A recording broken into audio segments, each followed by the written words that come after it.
Start streaming. Just manage the broadcast. So hiking and fishing. Select and start streaming. And we can go live.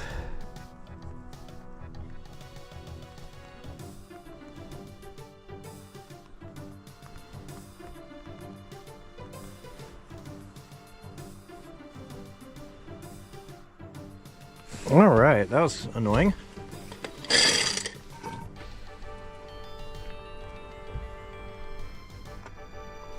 Oop, I'm in the wrong version for YouTube. There we go.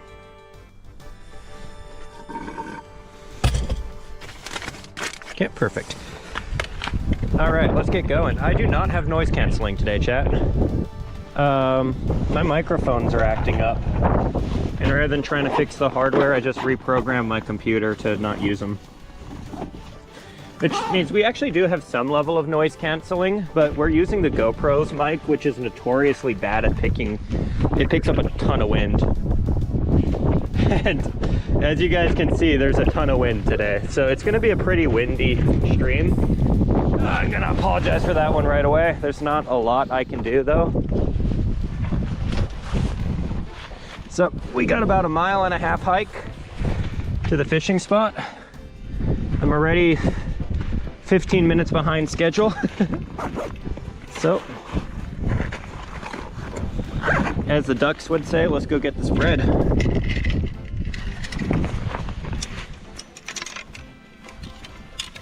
Okay, and that's everything. I have my car keys. Things are locked. All right, cool. And we're on the move.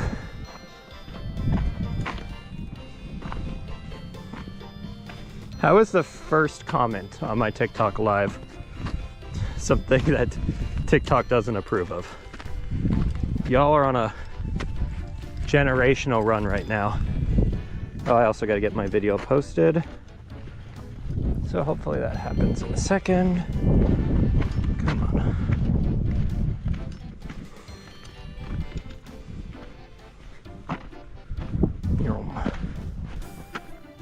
Live, monitor live.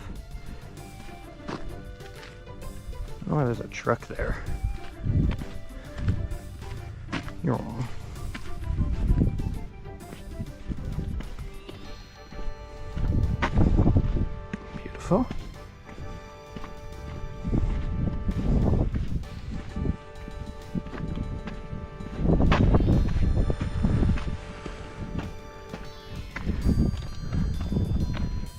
Beautiful.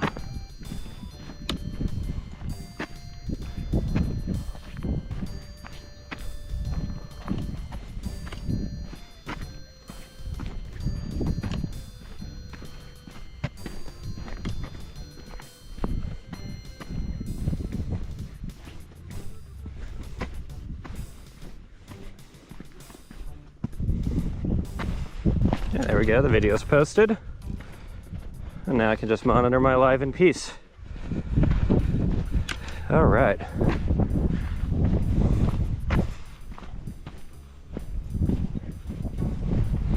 Hello, chats.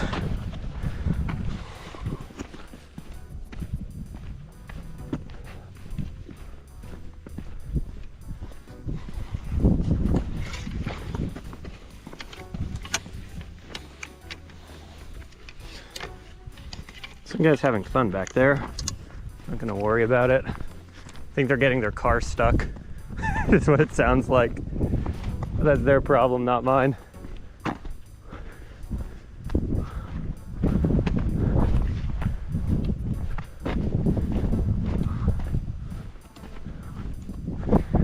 I just want to make sure they're not like on the road because I have headphones in.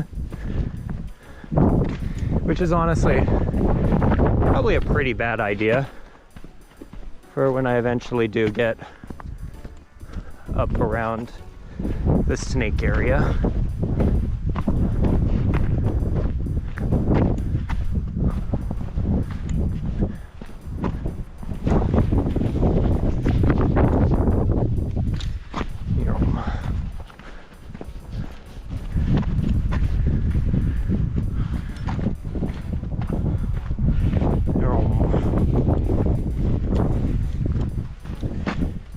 I am going to a secret fishing spot. And if I told you where it was, it wouldn't be a secret anymore, would it? But this is relatively close to where I live. There's some cute doggos ahead.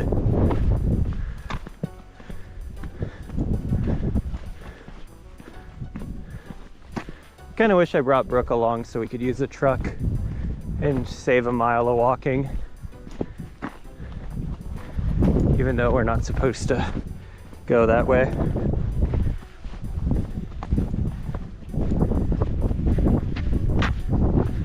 Hang on one second. I'm gonna show you something cool, chat.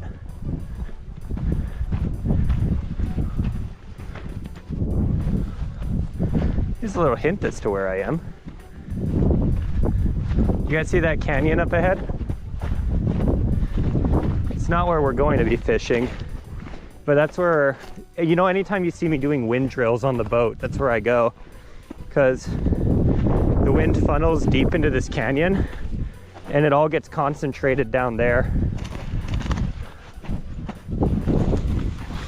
So whenever I'm like, you know, doing something after work, just struggling at sunset, trying to paddle upwind, just for conditioning practice, which I'll be honest, I haven't streamed in like 3 weeks, so you guys might not know what I'm talking about, but that's the spot.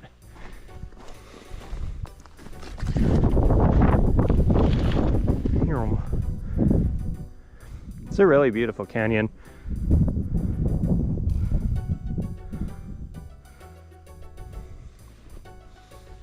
Let me go see if there's hunting birds here. There's usually some huntable birds.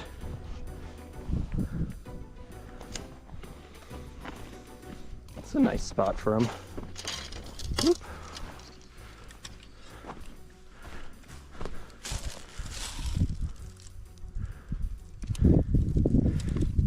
That's also where we did episode 30 down there in those cliffs. The one where I hiked down this like massive cliff face. That's the cliff face.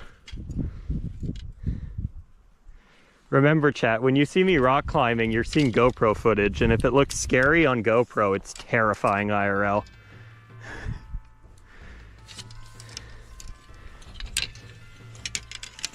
Oh, it's terrifying if you don't know what you're doing. If you do know what you're doing, it's zen.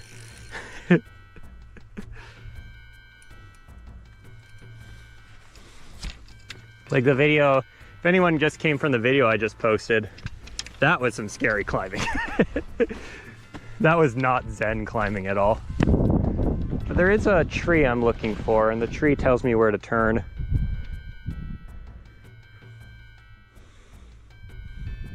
Yeah, Chickahominy Reservoir is pretty nice. Lots of good brown trout there, I think. I might be wrong about that. Chickahominy is the one out by Burns, right?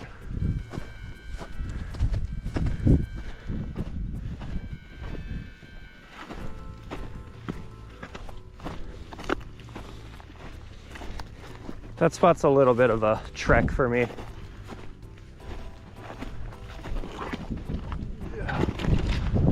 Another car.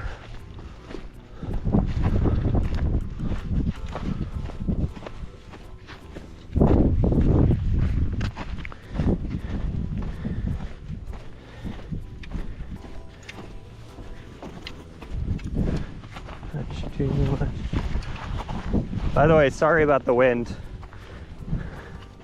I don't have my normal mics today.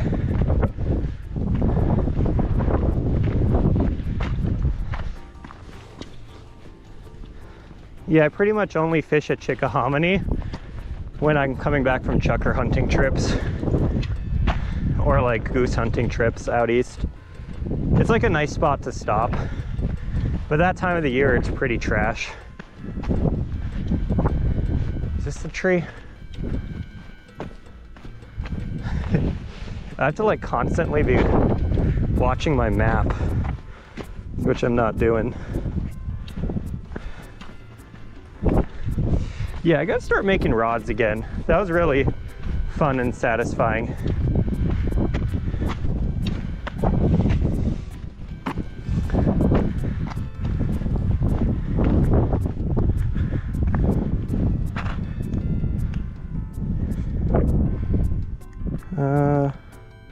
No, not yet. Okay. It's not the right tree.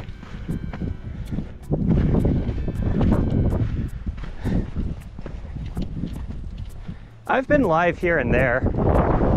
The thing is, I'm not really making any videos because I'm demonetized right now. And because I'm not making videos, there aren't a lot of people joining the streams from my videos. So then the streams get only like 5 viewers. And then TikTok just thinks it's a bad stream and doesn't push it into people's algorithm. Which, I mean, fair enough. Because I'm not making the videos, you know. I'm not blaming them for that. I am blaming them for not telling me why I'm demonetized, though. That's a whole different story. But it's been like hard to justify spending money on like a fishing pole or like those kind of videos when I'm not making any money off the videos. Because, you know, I lost money last year, but I at the very least recouped most of my costs.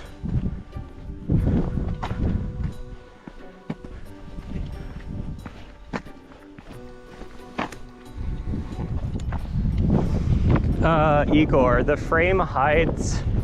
So on the GoPro, there are sections of the GoPro where the video feed is a little weird because it's like bulged up, and the frame hides that. So the frame is just essentially reframing like the core shot within the GoPro's sensor data. I'm also live on YouTube, and since YouTube has a, you know, you're watching it on a computer screen instead of a phone, I show a lot more of like the peripherals. But if you're watching on a phone, the TikTok view is probably the best by quite a bit.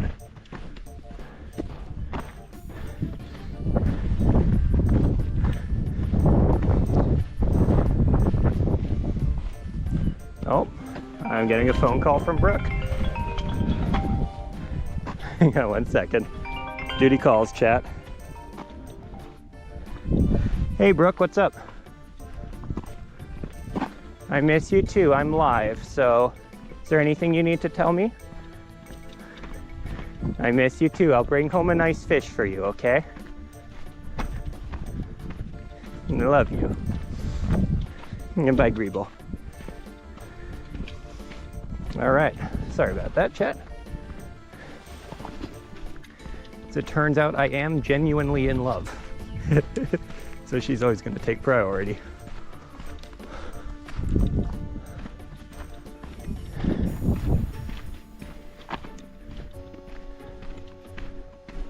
Here.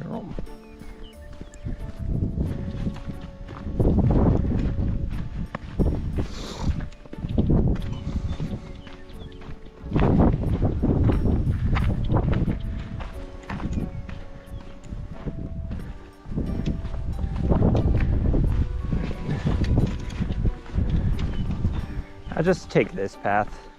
This is not the fastest way to where I want to go, but I don't want to disrupt those guys' dogs.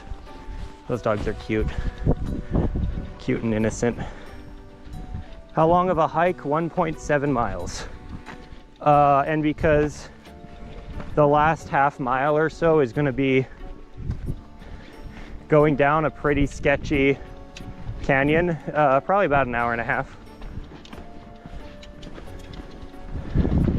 I also, chat, don't really feel like staying on this road.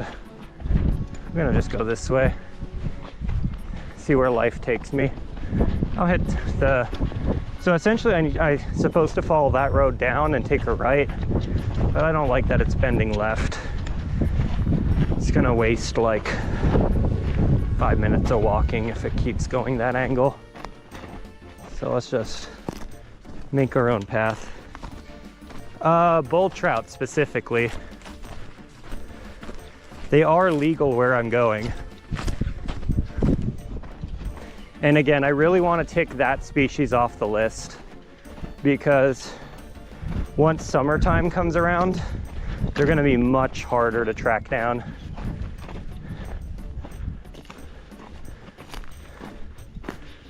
That and kokanee.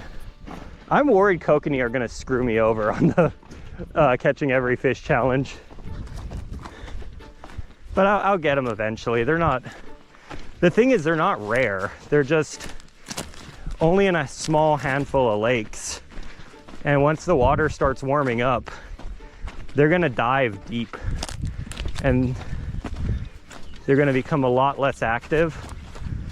The thing that makes kokanee fishing annoying for a challenge where it's like you gotta catch every fish is that kokanee pretty much only feed at sunrise. And they only live in certain lakes. So they're pretty, you know, if you camp at the lake, they're a nice fish. You get like 25 of them. They're little salmons. They're very tasty. You just cruise around with a fish finder until you find them, and then you got dinner for a few days. But it's gonna take multiple trips because I only have a kayak to track them down. And I'm not a morning person. Hear 'em.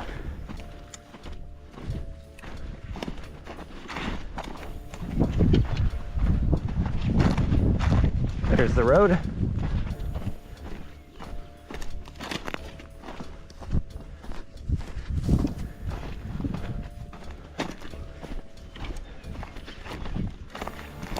So this is the road I needed to get to in order to make more progress. Dude, the first time I tried to get there, I was so lost.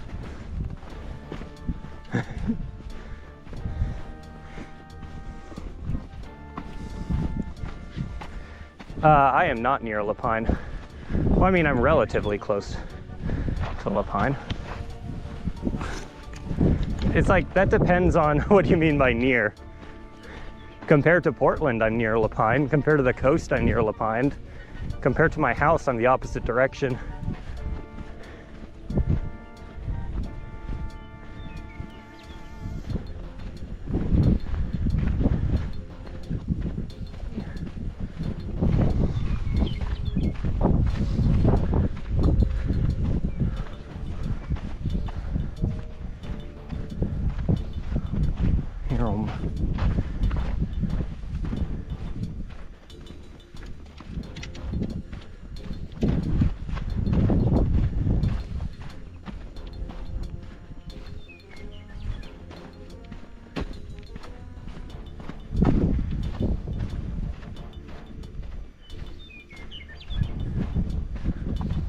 I like those little birds.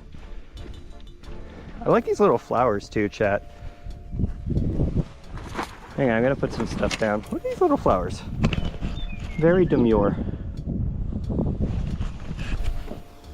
Also, hang on, chat.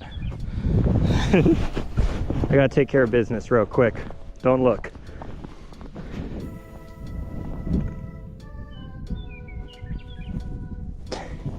Avert your eyes, chat. No, don't look.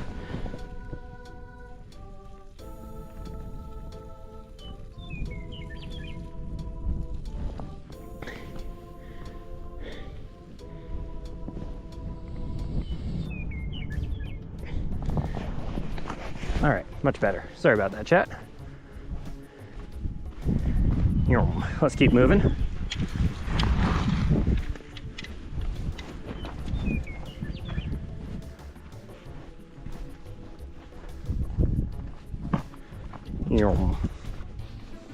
Juniper Canyon. No. And that is the last guess I'm gonna give you guys, because I don't want you guys stealing my spot.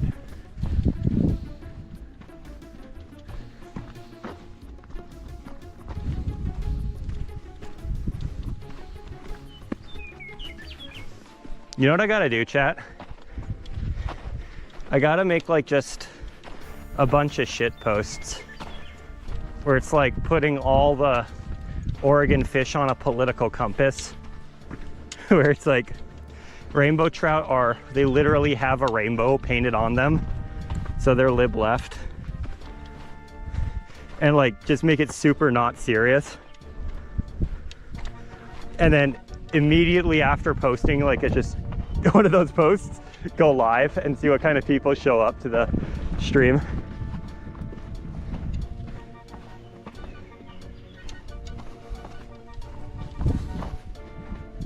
I used to do that all the time on Instagram. I'll make these like shit posts that would get hundreds of thousands of views right before I go live. But like they're designed to not get followers. They're just designed to be like live stream bait.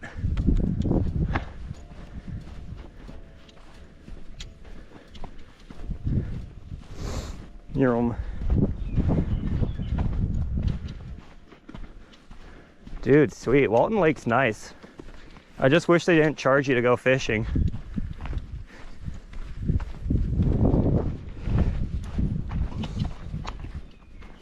Dude, they don't even let our disabled adult clients fish for free. They want their money. It's like our members will rock up with like a disabled parking placard, forest pass, disabled fishermen. They're like, excuse me, we need $7, otherwise we're all gonna starve.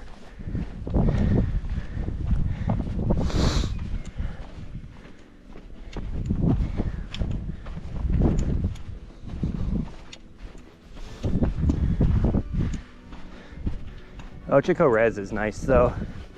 Nice boat ramp, no boat fees. That's the part that really annoys me about the ocean. Well, I guess the ocean, they actually have to build like entire harbors. So maybe I take that back. Maybe it is fine that Newport charges you 10 bucks to launch a boat because they literally are a boat service. But man, there'll be times where you just go to like a random just dirt road going down into the water and there's a sign, don't forget to pay your launch fee. You already pay for your boater's fee, your registration, your taxes. Why don't you give us another 10 bucks? So lame.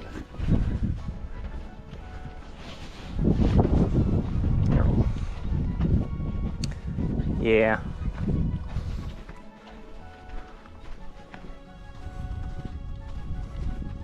Well, that's the thing I like about the state park pass. As far as I'm aware, the state park pass covers all the boat launch fees at state parks. So it's like, if you pay to support the state park system, you get to launch your boats at state parks for free. And that's how I feel it should be. It should be like, if you pay to support your national forests with the National Forest Pass, you shouldn't have to pay extra to fish at Walton Lake.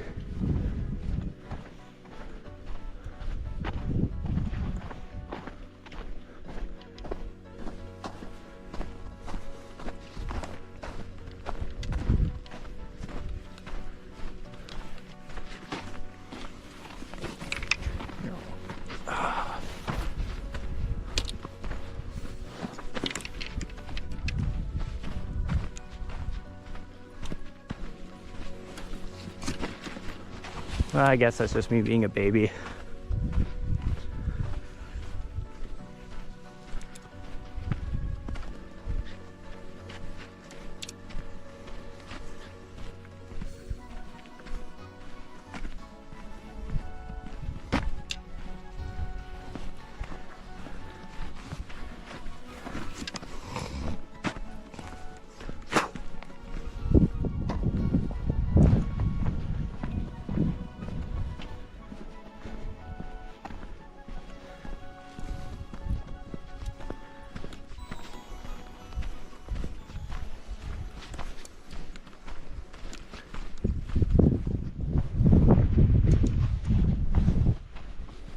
If you guys want to hear something turbo cringe,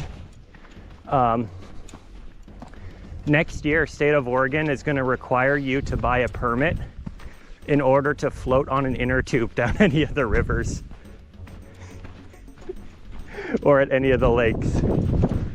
So you want to have like a nice relaxing weekend just at like Subtle Lake or something, and you want to bring an inner tube, you have to fork out like 10 to 20 bucks for a year permit.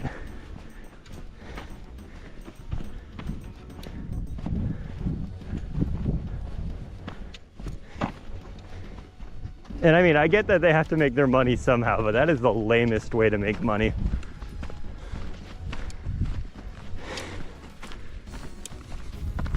It luckily doesn't affect me because I already have the boat permit.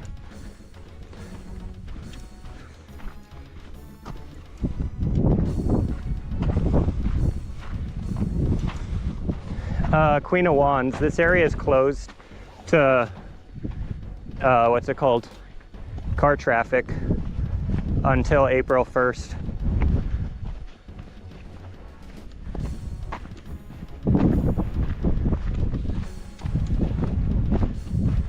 So I can't drive down here. They got it all blocked off.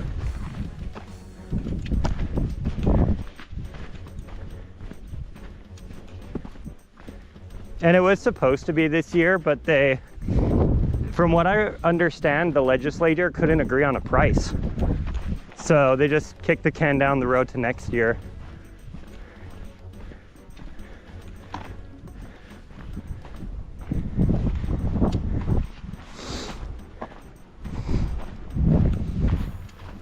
I guarantee they're not going to enforce that rule like at all, though.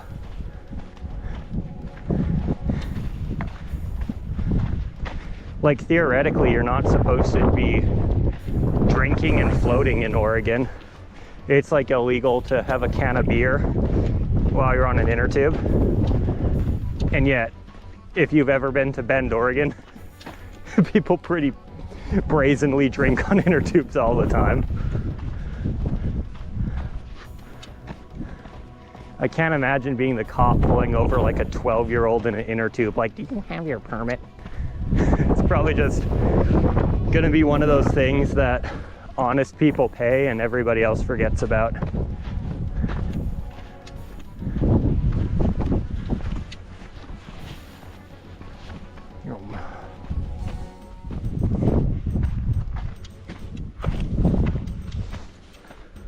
Oregon does have some pretty fun laws. Like, we're one of the only states where you can get a DUI riding a horse.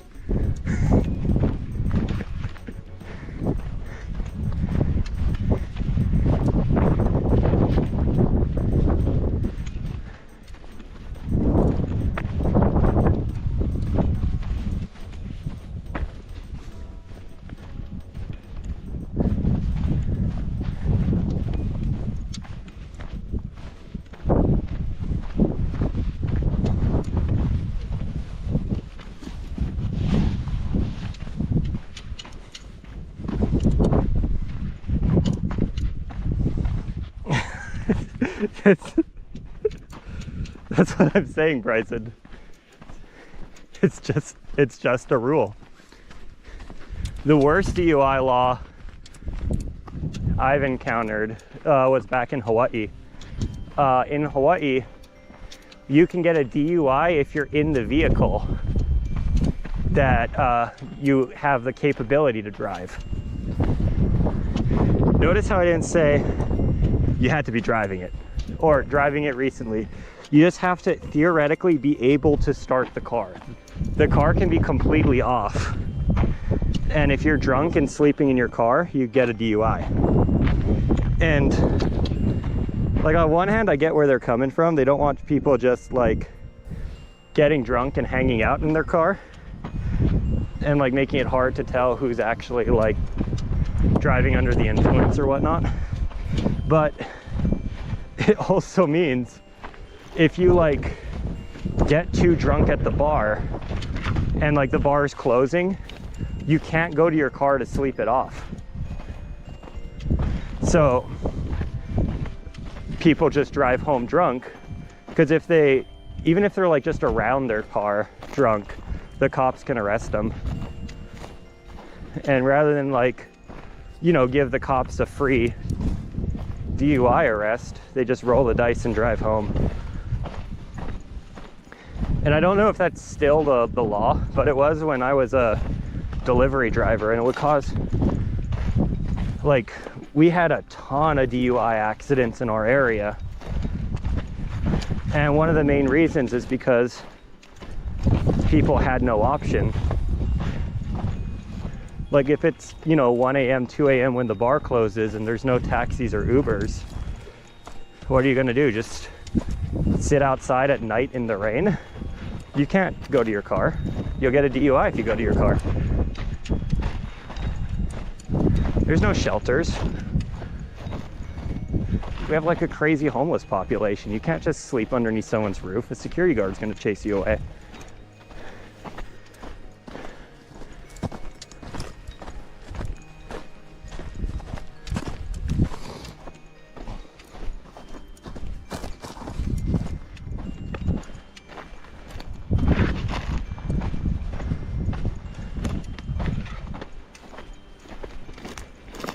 Bunch of chucker droppings here. We might see some. I'm gonna try to look out for them.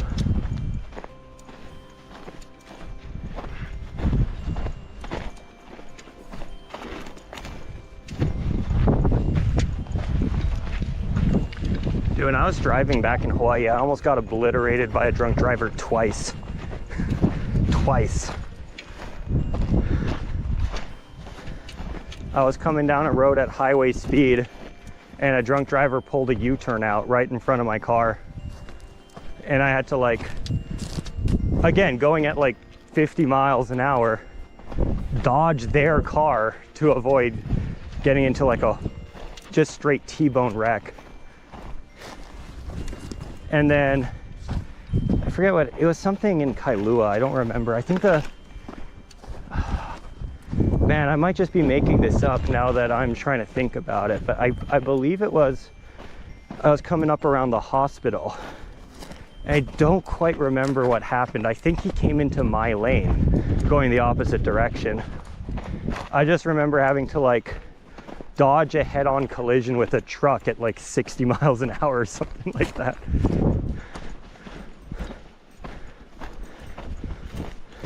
And that was just like part of the hazards. And this was nearby a military base, so there were people getting like trashed all the time. And just hopping in cars. I don't know what it is with Marines and DUIs, but it was like a real problem.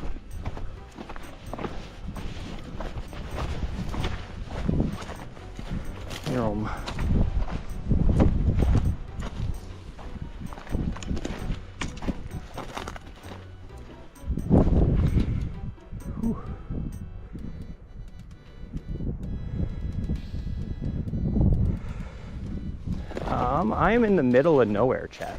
And you're gonna see just how middle of nowhere I am when I get to the spot.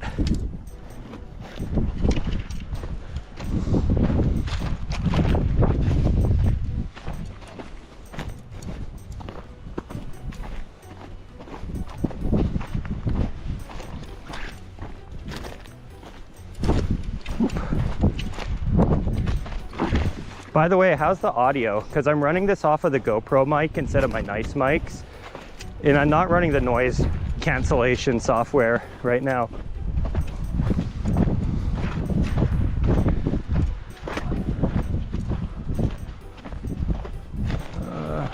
This tree.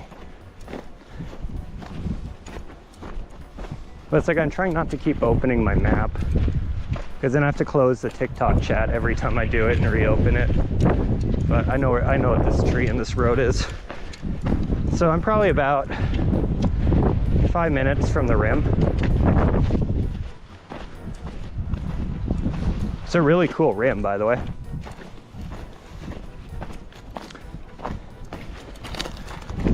But this is the road to the rim. I know this much.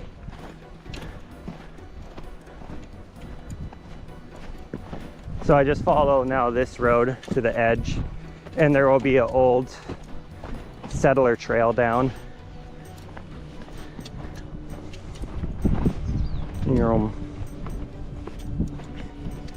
Yeah, this is like super secret fishing hole, by the way, chat.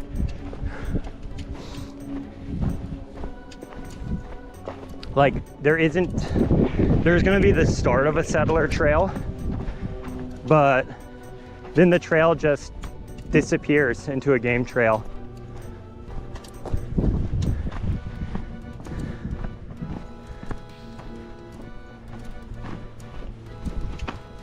There is a way to boat to where I'm going, so that's how most people get there. But on a windy day like today, people aren't really going to be boating. So I'll probably have the spot all to myself.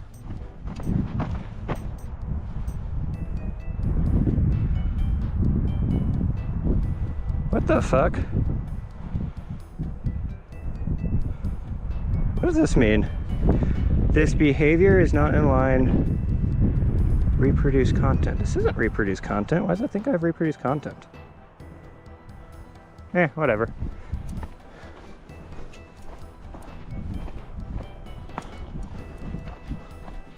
This is like the most original content you'll find on TikTok. What the fuck are they Hang on, let me go see what they're saying.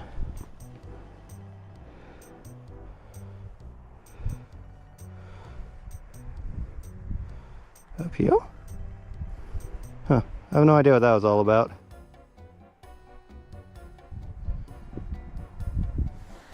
Hang on, let me see. They're trying to tell me something, chat. My live does not contain the mentioned notice. Submit. There we go. Sorry about that, chat. I bet it thinks my browser source is the, what's it called, reproduce content. That would be my bet.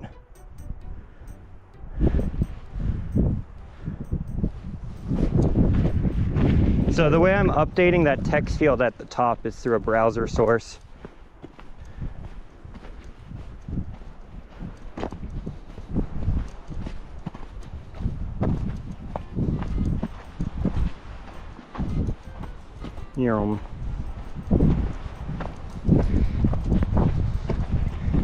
I'm kind of doing the catfishing series.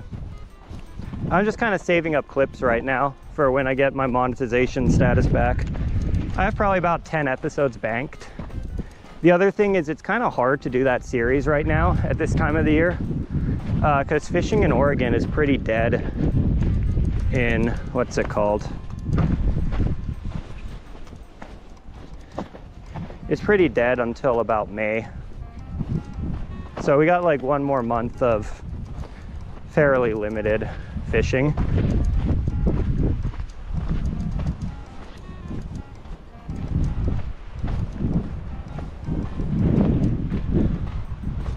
Can't read it. What do you mean you can't read it? You can't read the browser source up top or something else?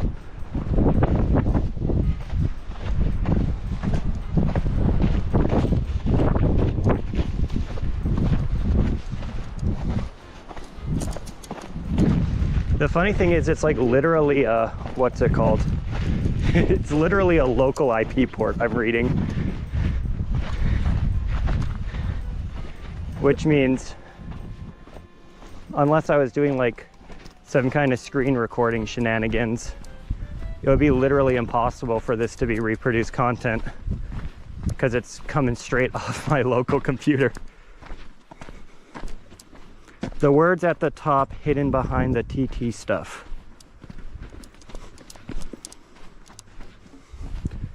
Oh, okay, I'll move that. I'll move that down a little bit. How high up can you guys see? Can you see the top of the frame of the video? Because I can move it down to there.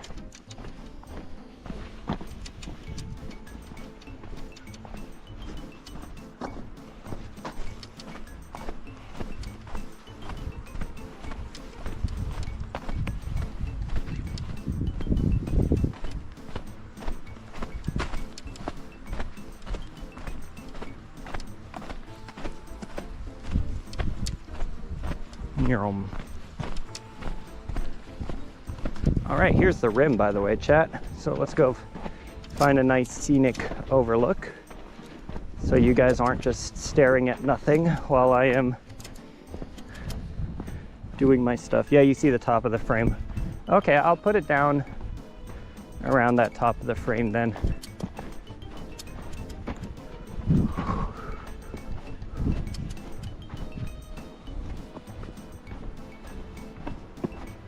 Look at this rim. So we got 700 feet of scrambling to get down. Luckily, there is an old settler trail I don't know why I keep seeing trail. It's not a trail. So a settler built a little thing down, probably like 100 years ago, that we can still use today.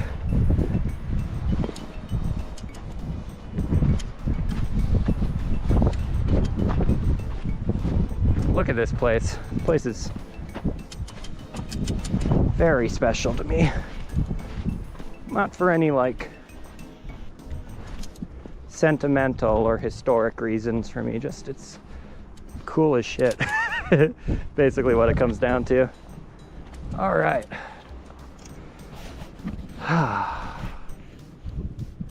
There we go. All right, let me go move the text frame down for you guys before I start heading down this canyon.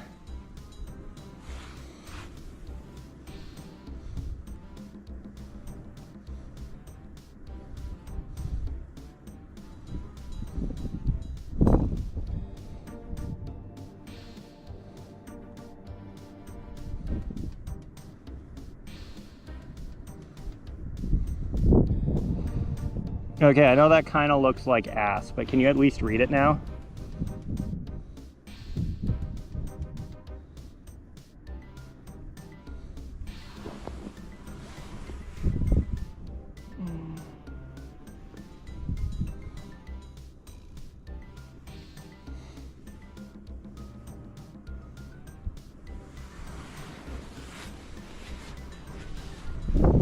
I unfortunately am not at liberty to say where the secret spot is, because then it would cease to be a secret spot.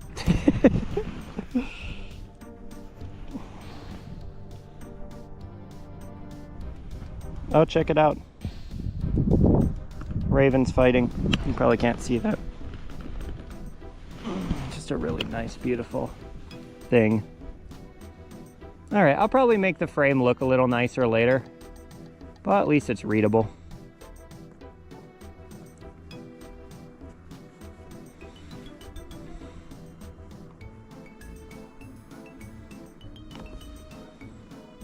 All right, chat.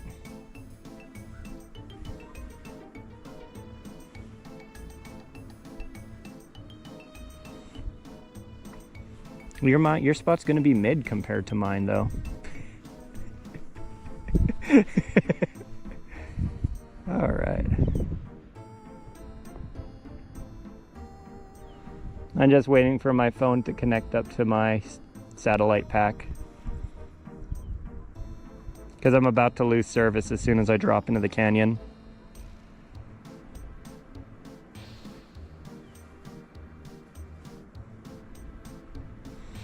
Yeah, Patrick, I'm gonna go fishing once I get down there. It's about 700-foot drop, so it shouldn't be too bad.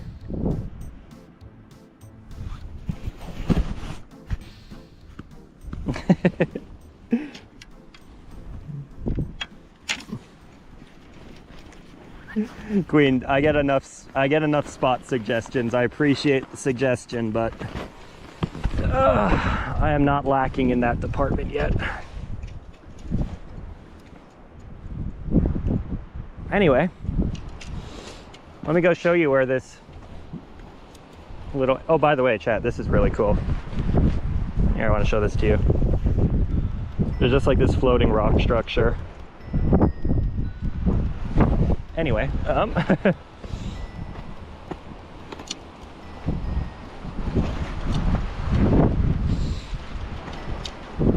you can see somebody very long time ago cut that little path down through the rim rock so it could be accessible.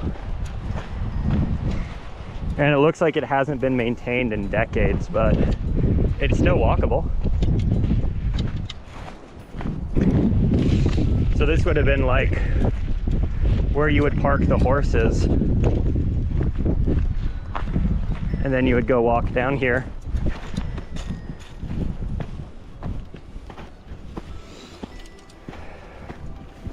And as far as I know, it's the only way down this part of the rim rock.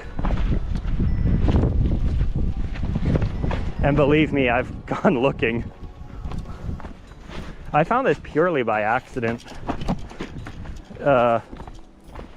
a while ago. I forget when. But I was just kind of like, I was looking for spots to hunt chukar. So I was just kind of exploring the rim. And I stumbled onto this and I'm like, you know, if somebody put this much effort into being able to come down the rim rock, like look at how much rocks they stacked over there. It's gotta be fish at the bottom. Yum.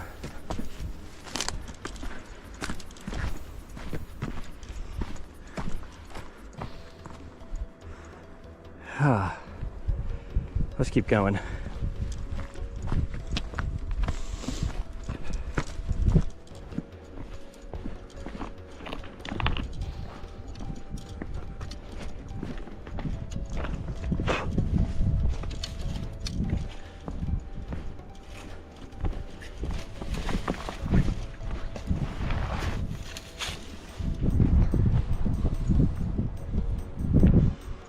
The easiest way I found down is actually that way. But just for fun, I'm gonna go this way so I can show you this. Like their craftsmanship. Just stacked rocks. You know what I mean? No concrete, no nothing. No planning process, no permits. No government contractors, just probably a dude, a lot of spare time, and a desire to get down here more efficiently. I mean, I'm sure it was multiple people. That was either like one really bored guy one summer, or like, for all I know, it could be like some Eagle Scout project in the 60s where you just get a bunch of boys together and you go build a little ramp down and then it gets lost to time.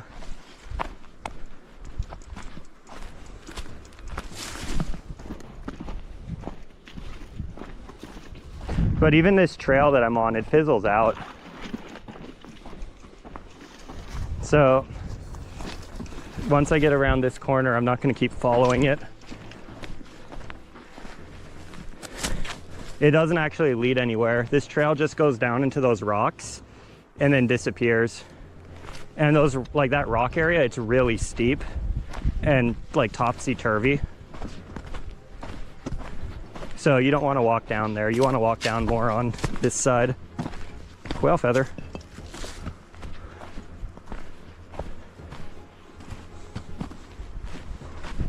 Yeah, one of the cool things about this little trail is that if you guys like look carefully at the ground, there's like no human footprints. It's all like deer and coyote footprints.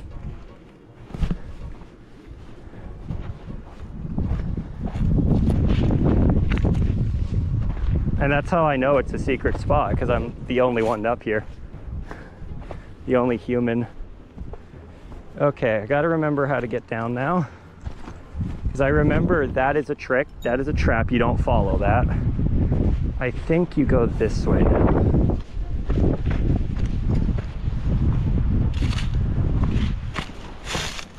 I'm trying to get to this like rock formation that I remember. And once I get there, it should be a lot easier for me to navigate.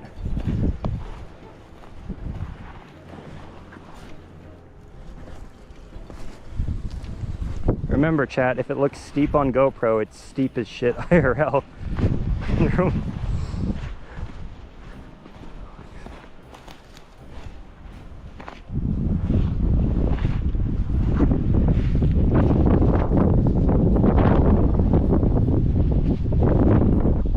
I need to get down to there.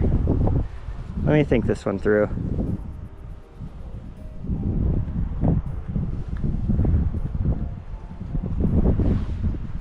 Well, the animals are going this way, so I'm gonna trust the animals. What do they know that I don't see? Oh, they see this. That's smart.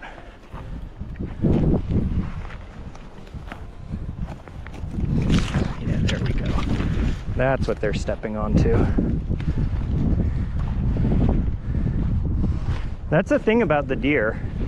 The deer live here. They figured out the smartest way down.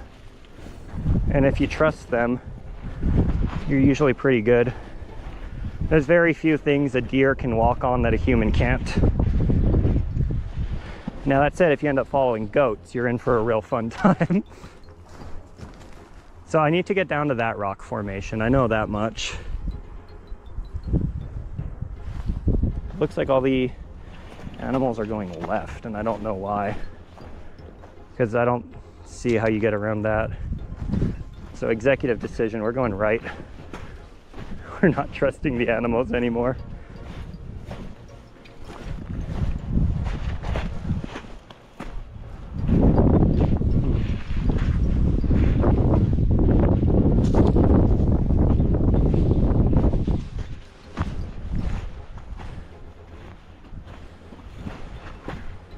Yeah, this looks reasonable. See, Chad, I am smarter than a deer. Allegedly. For all I know, I'm walking straight towards a cliff, and that's why there's no tracks here. But I don't think I am.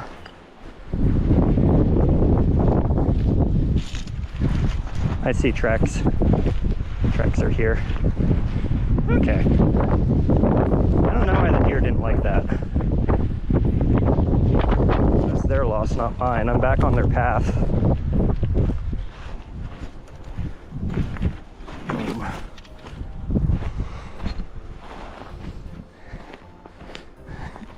Last time I was here fishing on stream, I dropped my water bottle and it just whoop all the way down, and then I had no water for the entire day. That was not a very fun stream. Whew, down we go. Oh, picking up speed. Here we go. All the tracks are going this way now, which is odd. No, there's just cliff. Ain't no way that's correct.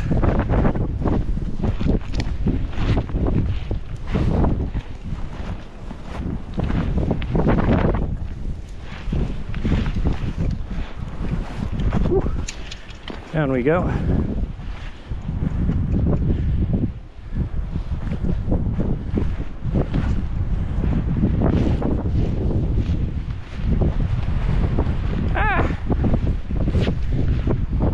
There's the deer trail again. Okay, let's follow. I have no idea what these ungulates are doing, by the way, Chad. They're like going back and forth, but they're not going up and down.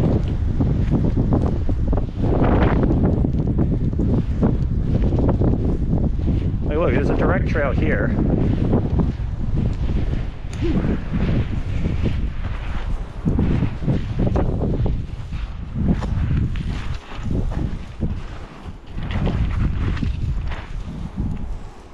Okay.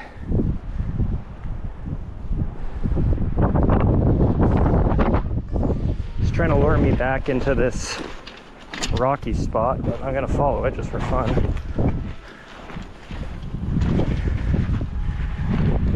Because I just need to get to there. By the way, Chad, I'm gonna show you something cool about that rock formation. Hang on, let me go read chat because I haven't read it in a while. Stay safe, bro. You might be watching the wrong channel. Just kidding.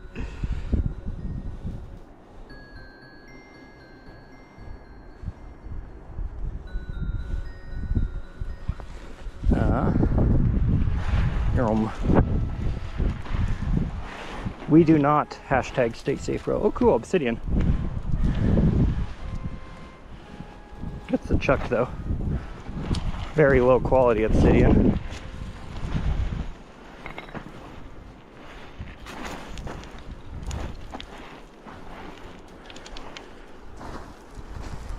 That's how you know I'm a nerd. Like the millisecond I see a semi-precious stone, I'm like, wait, pause. Let's go look at this. Okay.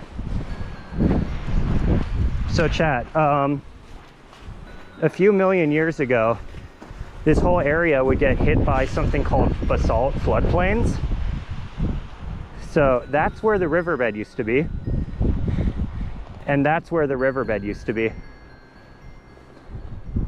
So if we go up and look at some of these formations, you'll actually see like old sediment. And this is not the same kind of sediment that makes fossils. So don't come out here looking for fossils. You're not going to find any, as far as I know.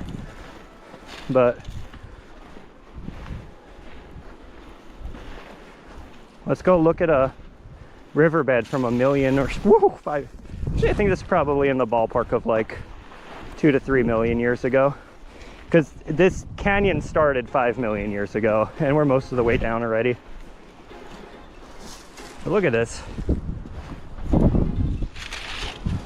So you got like all the river rocks up top, then you've got the mud and silt, then you got the silt, and then down below you got all the original rocks that filled in the crevices to make the rivers.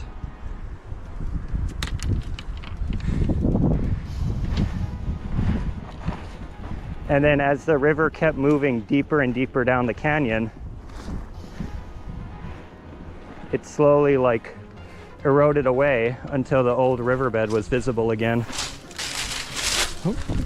So this used to be where the river was.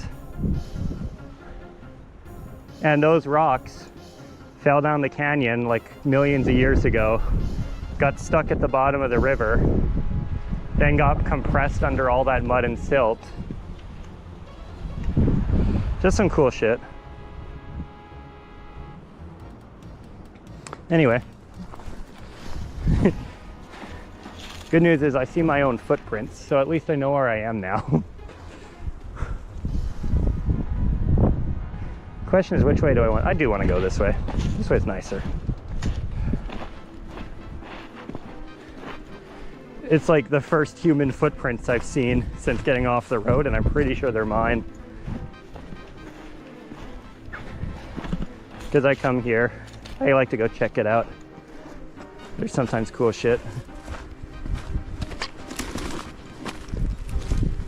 And yeah, this formation actually goes quite deep. So I'm gonna go show that to you in a sec.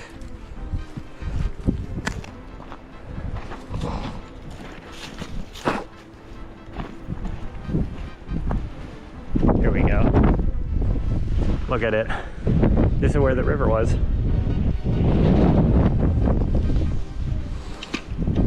And then this down there is where I'm gonna go catch the fish, allegedly.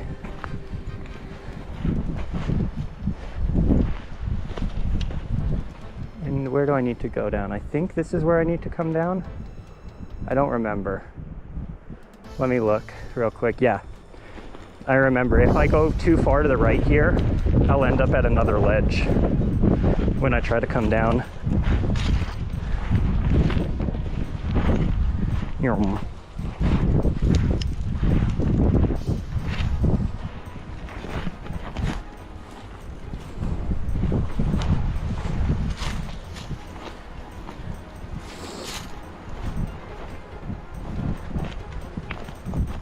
One of the cool things is that because this is like old river, a lot of the rocks are like tumbled for you.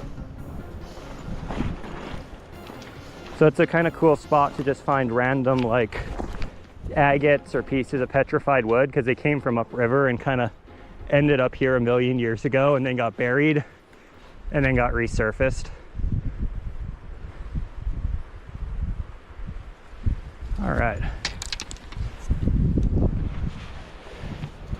Whew, it is windy McGindy today.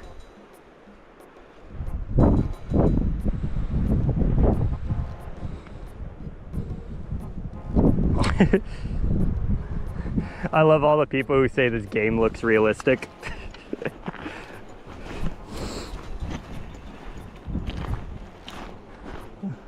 Whoop. Like, dude, the amount of people who would come in and accuse me of like doing a live recording is pretty funny. They'll be like, I know this is recorded. This is, you can't possibly be streaming this. I'm like, oh, buddy, I got news for you. We all certified live.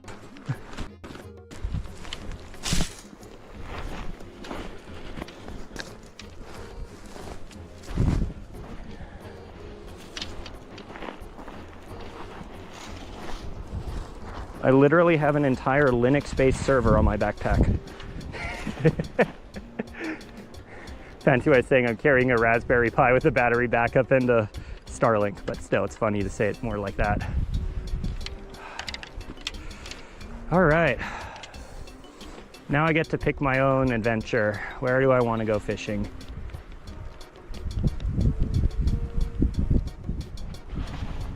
I know the fish are usually more downriver, so I think we'll go there first.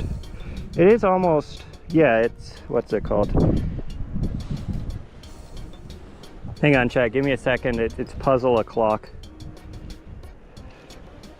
There we go. Okay. No puzzle yet. Hey Siri, set a timer for 4 minutes. Okay.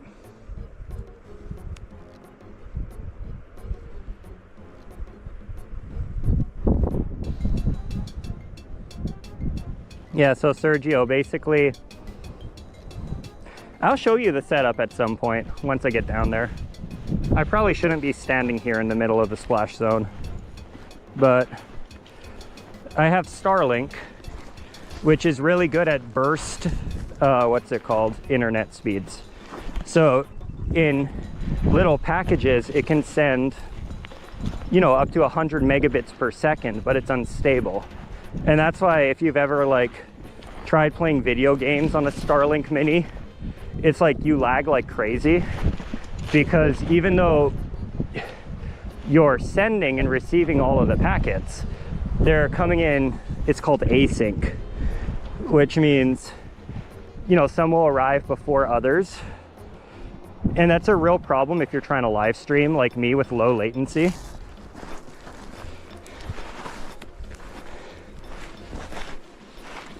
Because, you know, every time I turn my body, which you guys are looking, happens often, there's a short hiccup in my connection to the Starlink. And every time I walk past a tree, the satellite disappears from view for a second or two, and it stops sending and receiving data. So if I was just like sending it from my GoPro, the quality would be horrendous because it would keep stuttering and glitching. So I have this little Raspberry Pi that I configured as a media server, and my home computer talks to that instead of my GoPro. And because I have full control over the AV and how the packets are sent, I can send them in a way that is, it's called a pull request instead of a push request. So basically my computer on the back end is saying, hey, give me frame 1, give me frame 2, give me frame 3. It's like, okay. And then if it doesn't receive frame 6, 7, I'm just kidding. If it doesn't receive those frames, it can just say, hey, I didn't receive frames 6 or 7, can I have them? Okay. And the whole thing is running at, I believe, 1,000,000 times a second is what I have it set to. Like I could theoretically increase it to like my CPU clock speed, but then I'll just burn my Raspberry Pi.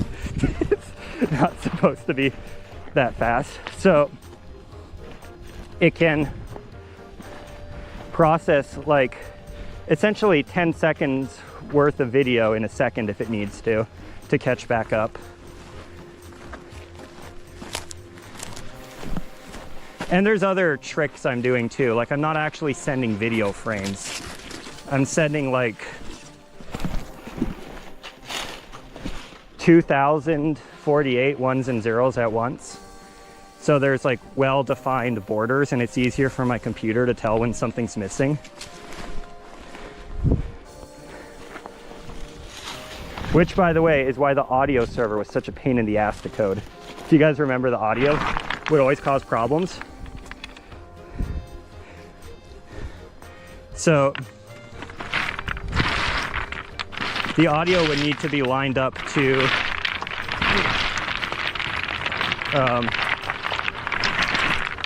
that's fun. This is not good for my knees. The audio would need to be lined up to, I believe, 22 microseconds, while the main thing was lined up to 30,000 microseconds, and you just had way less Way less control, but I finally got it working.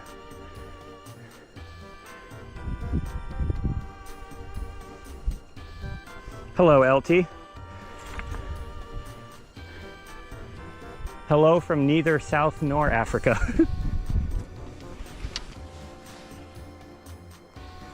Okay. Hey Siri, set a timer for 4 minutes. I just feel like I'm gonna get puzzled today, and I don't like the puzzle. That's why I keep setting a timer for 4 minutes.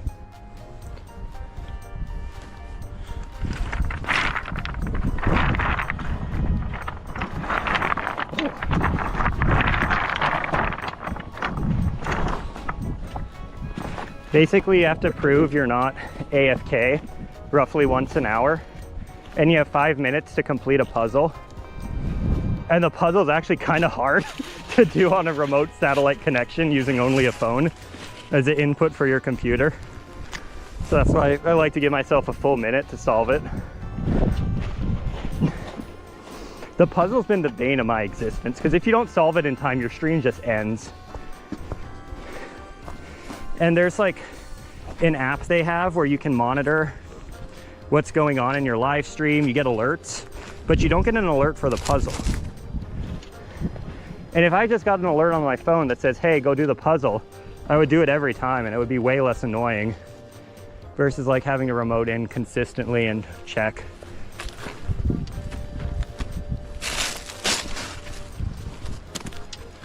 Oh my goodness, we made it, chat.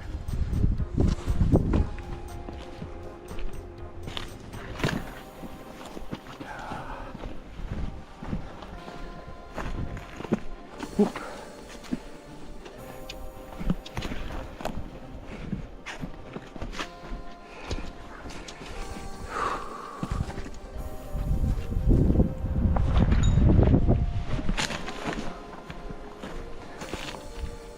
Oh, I'm spending too much time under the trees.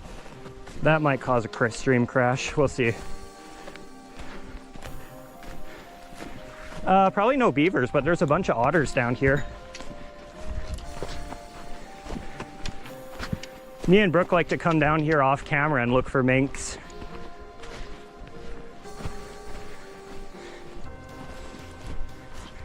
And we have this big debate about whether they're called minkies or minkertons. Whew.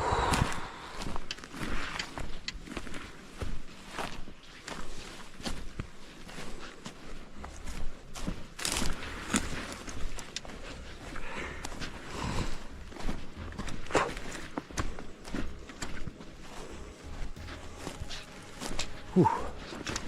Oh my goodness. I'm terrified of snakes right now, chat.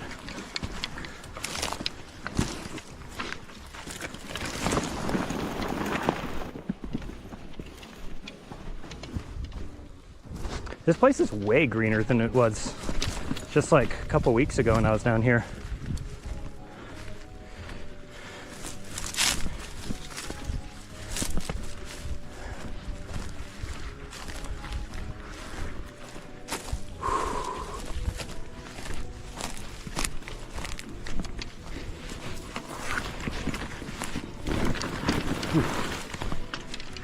There we go.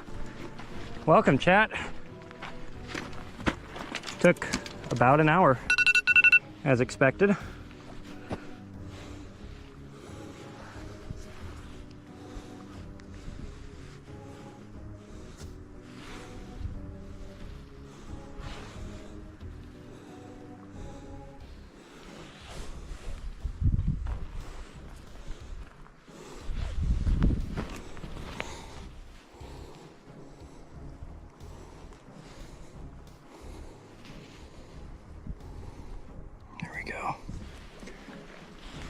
All right, let's go put stuff down. Okay, so here, I'll show you what's going on behind the scenes real fast. So the white thing is a Starlink satellite. Should be self-explanatory. Its job is to transmit ones and zeros. That down there with the cable and running into the battery is the media server. That's responsible for converting the GoPro footage into a stream of ones and zeros that's suitable for a satellite connection. I'm also gonna put you guys down and just literally chill out for a second.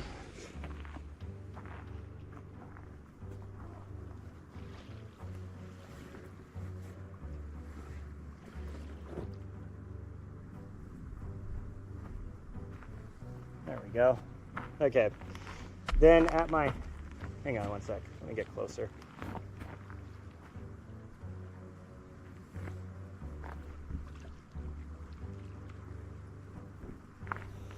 Then at my house, I have a program that's responsible for decoding that back into video footage. And instead of feeding it to TikTok Studio, I first feed it to OBS. And that allows me to do things like, for example, when I turn off the connection in a bit, you guys are gonna see it. There's like a thing that happens literally behind the screen that says like resetting connection. So that way, whenever my thing drops, rather than just looking at a black screen, you look at that. And OBS is responsible then for sending the processed product out to YouTube and TikTok.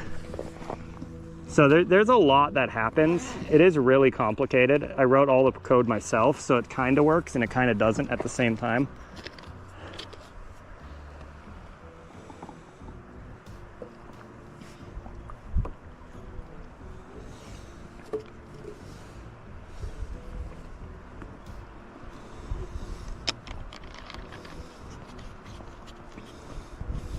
Like, I was late today because my noise canceling mics weren't turning on. I must have accidentally powered them on last night and they ran out of battery. So I had to quickly rewrite my code to accept the GoPro's microphone instead of the, what do you call, the noise canceling one. That's why I was like 15 minutes late to the stream.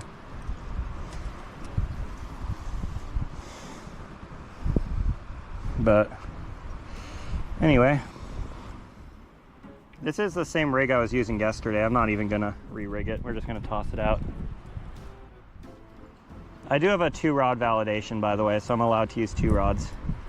That's a fancy way of saying I paid extra money to catch extra fish.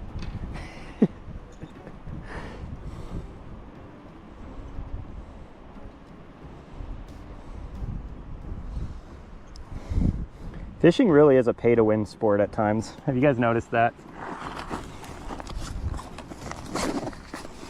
The mods should do a better balancing of the fishing.exe.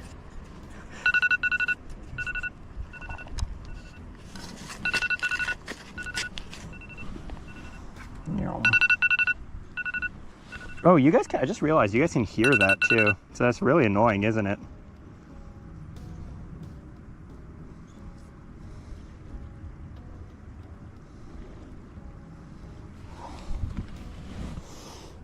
I mean, it's...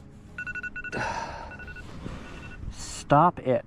Jesus Christ, this timer is so annoying. Oh, I just saw a fish rise.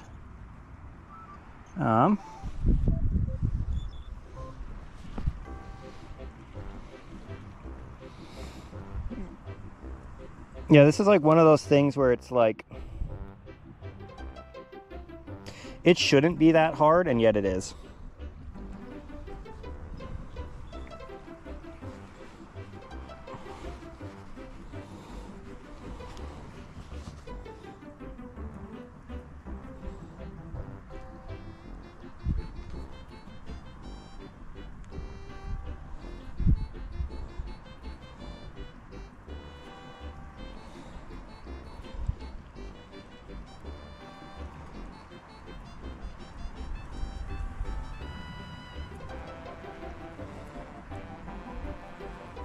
And in kind of a weird way, I'm glad it is that hard, because it stops other, like, more established creators from saying, oh, Central Oregon fishing, that's a really cool idea, let me go try it. It's like they'll go buy a GoPro 13 or whatever with live stream capabilities, they'll go buy a Starlink, they'll go turn their stream on, it'll be dog water compared to mine, because they don't know how to stabilize the connection.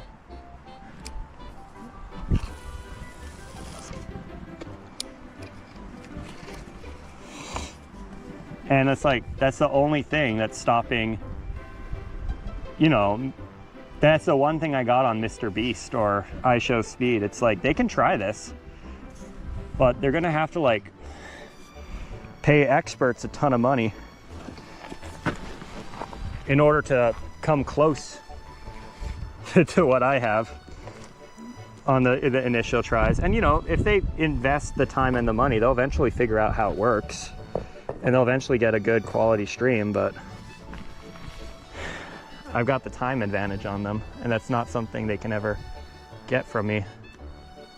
All right, we got one pole set up.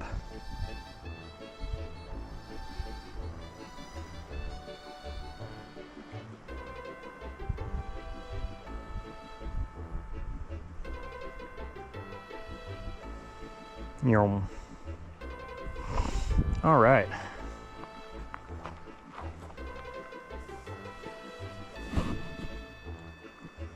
Well, chat, how's it been going over there? Is everything fun and demure?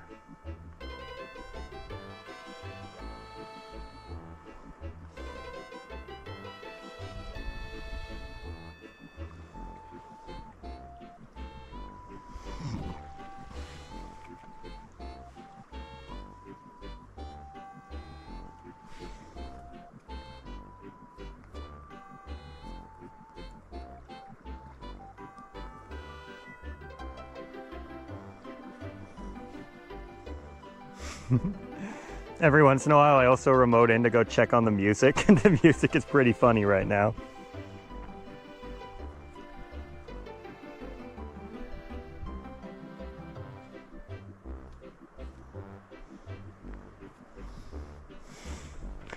I love how just RuneScape will have the most random tracks. Oh.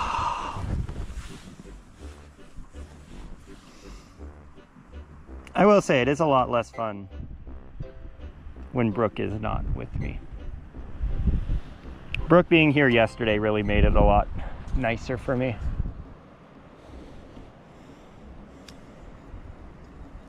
She may have a habit of flat tiring, but once we do get to the spot, she always makes it so much more fun.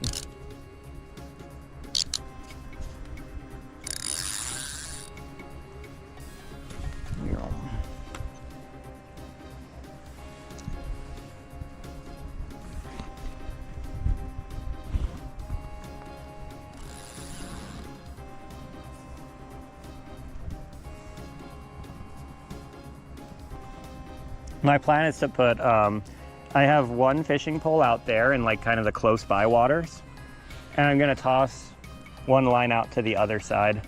Actually, I'll try hit, which pocket do I wanna hit? That's a good question.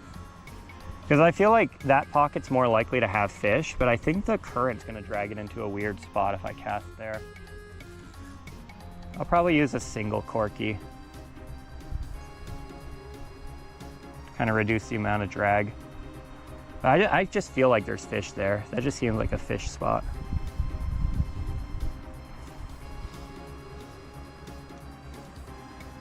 It is always more fun with a partner. And she's a pretty fun partner. Because we're both like turbo neurodivergent. So we have the best conversations.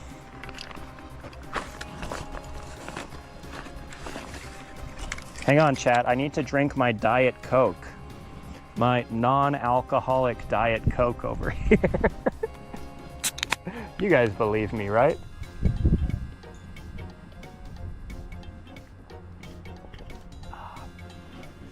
I sure do love Diet Coke.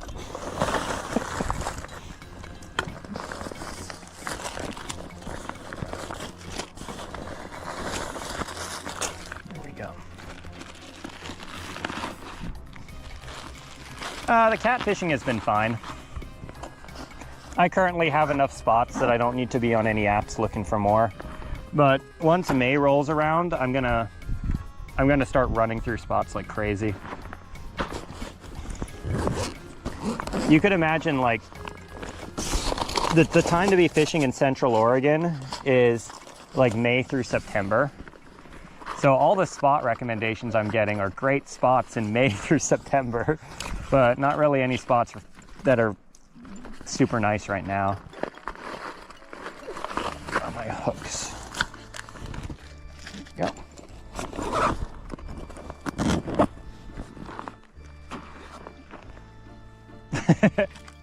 That's why you gotta drink, what's it called? Diet Coke only.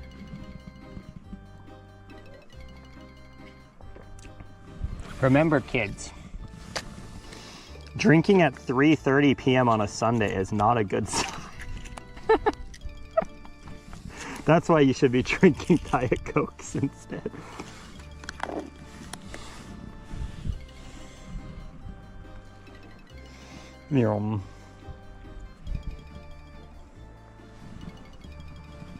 I hear a cute little creature over there. Tempted to go see what it is.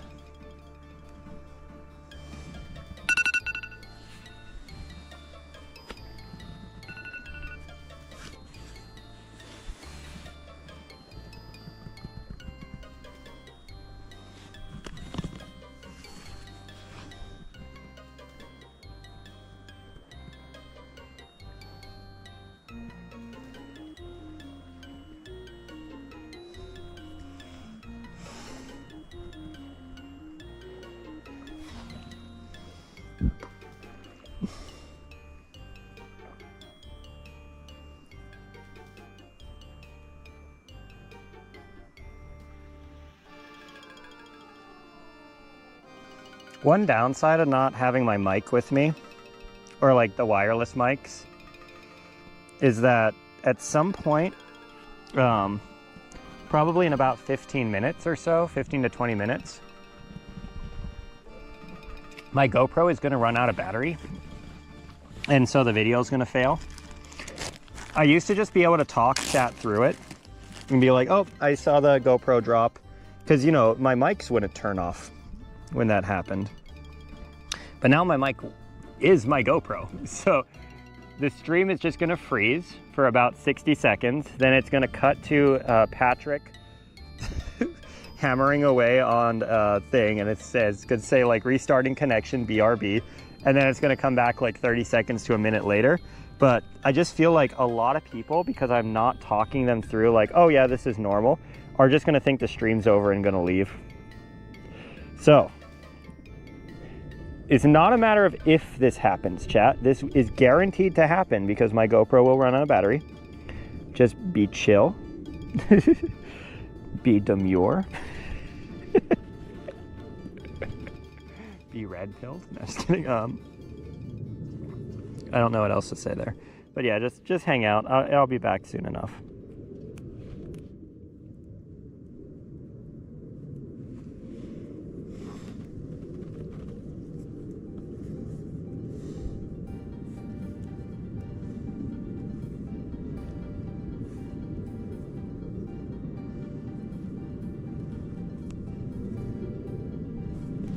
Based, be red-pilled, be...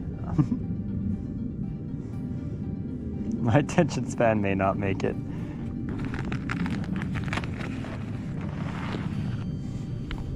By the way, it is kind of annoying that saying things like based make people think that you're like affiliated with a certain branch of politics. Just let me call things red-pilled. Just let me call things based.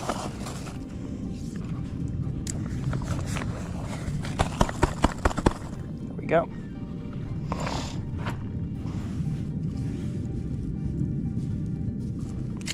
I hate how political everything has gotten.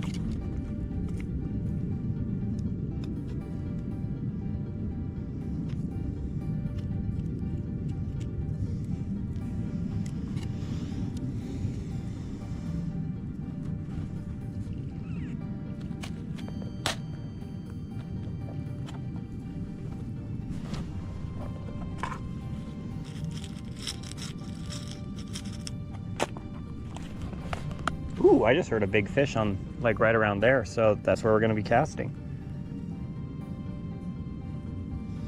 Going with a smaller hook this time for the second fish. We'll see which one performs better. Also, I'll show you how these rigs work. They're kind of clever rigs. I like them a lot. Okay, so as always, we got swivels. This corky ball is designed, it's designed to catch the current and pull the worm up and out of the rock. Then down below we have a 3-way swivel. You'll see the main line is attached with 15-pound line instead of like the standard 10. Then on the hook, which is the thing that's going to be pulled around by the corky ball, we have 10-pound line. And then on the weight, we have 4-pound line. So if the hook gets snagged to a rock, I can pull really hard, break the 10-pound line, and keep both my weight, my corky, and my main line.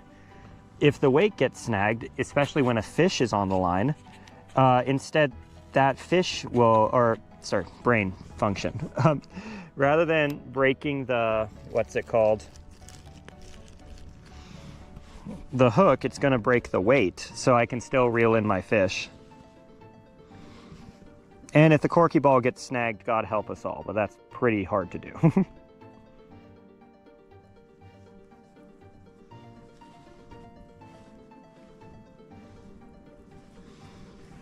And yeah, we're just gonna put a little worm on this one because I feel like this is most likely to snag. I'm gonna cast it out over there into that little pocket. Dude, check out this sitting cast, pure accuracy moment. Splash.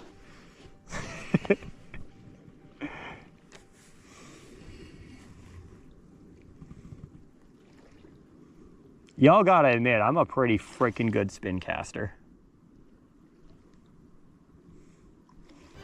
Like, I'm a dog fly fisherman, but I know how to spin cast. How's it going, Adam?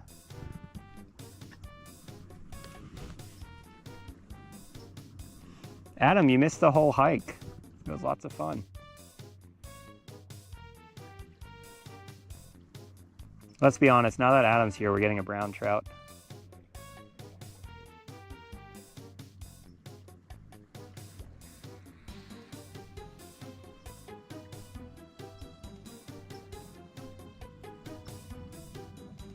Also, you're gonna be proud of me. I didn't drop my water bottle and explode it. I don't think I forgot anything this trip. Nothing I can think of yet. Oh, I hear an otter. Hang on, chat. I'm gonna reel this in. I'm gonna cast it, because I saw a fish rising like right over there. I'm gonna try cast it towards where that fish was. And if he doesn't take it, we're gonna go look for the otter. I just heard an otter. And I like otters. So we're just gonna toss this. It's not even gonna be a far cast. I'm not even gonna overhand it. Just right about there.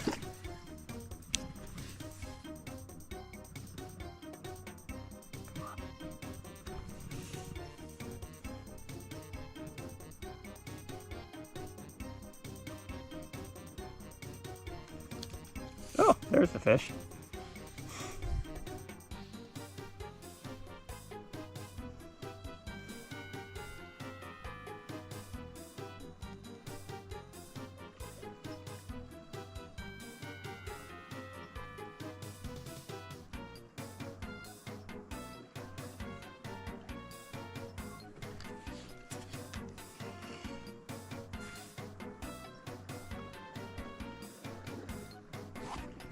Well, that is nice and stationary, so we'll keep that here. And then let's go look for the otter.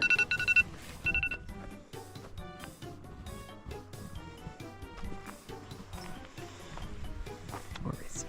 I heard him in here. I think that was a thing I heard rummaging around earlier. Where are you? Could also be a mink, I guess. Where is he?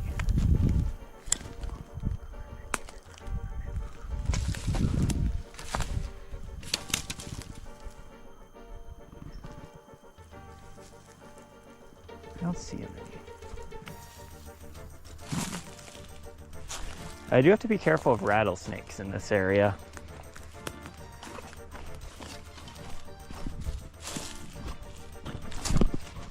There we go.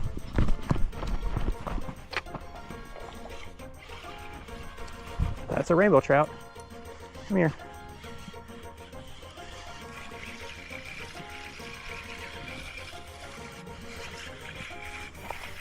Is it a keeper rainbow? Let's go look at it.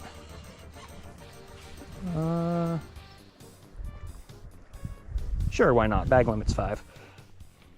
If you like rainbows, don't look at this, chat. I'm about to...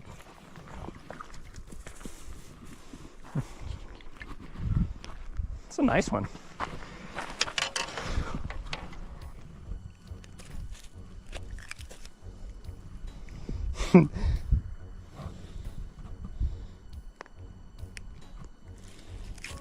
All right, that's dinner. Your chat, go look somewhere else while I go.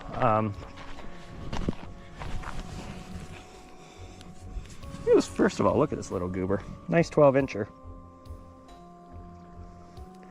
All right, I'm not allowed to show this on TikTok, so TikTok, look away. Sorry about this, Mr. Goober.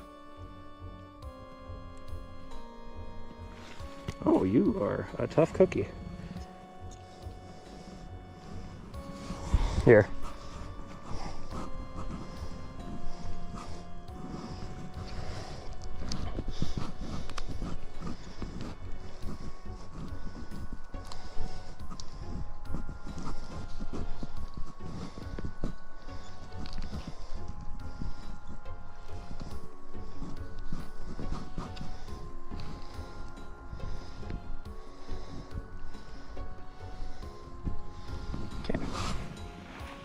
Now he is a very much not alive rainbow trout.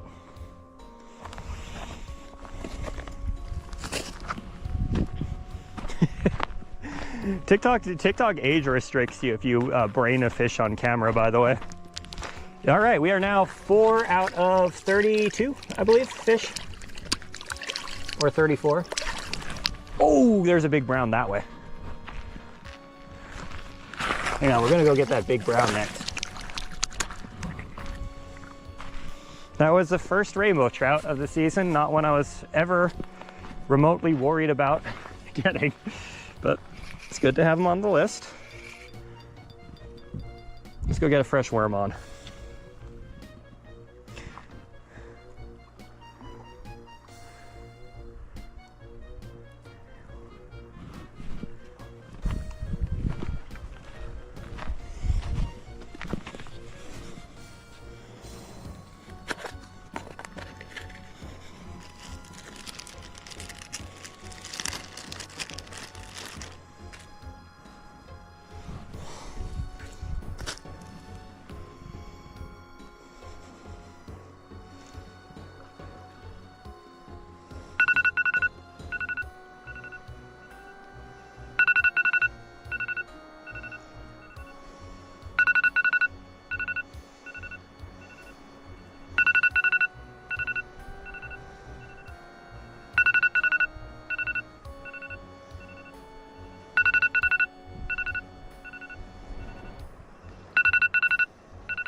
Oh, I also keep forgetting you guys can hear that, by the way, because you guys can't hear my music. So I keep thinking you can't hear the alarm.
Terminal.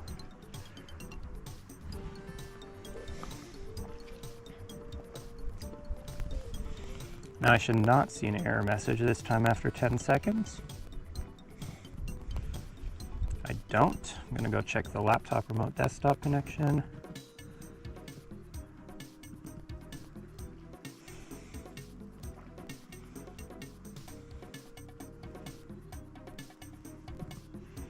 And we're good to go. All right, that was a pretty painless reconnection process. The reconnection process is actually, what's it called?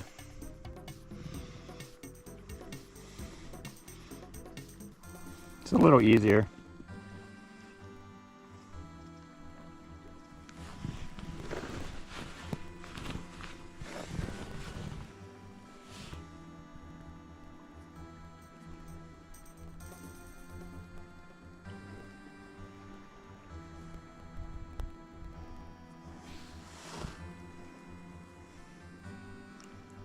I am the fish guy.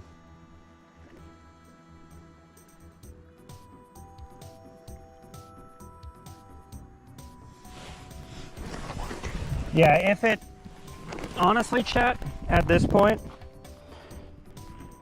I might just let it do its own thing and stop checking for the puzzle, because the puzzle was supposed to show up like 45 minutes ago and it still hasn't showed up. And if they fucked me over in 2 hours by randomly dropping the puzzle, that's fine. I'll just restart the connection of the stream.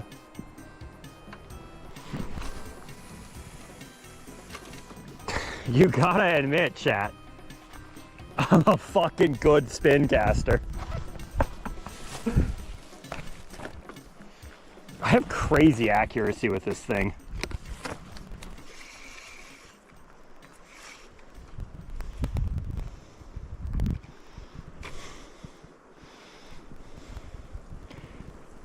I had my heavy rod on, what's it called, yesterday during the catfishing stream. Dude, I was dropping bombs like 200 feet plus and hitting them in like 3 to 4 foot circles. Like just in the dark too. I was hitting bullseye after bullseye in the dark. Well, that's what you get when you fish like every day.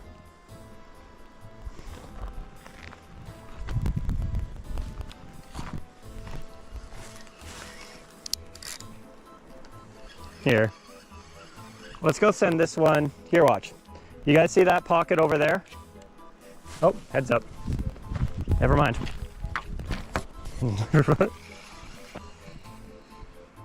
We have a customer.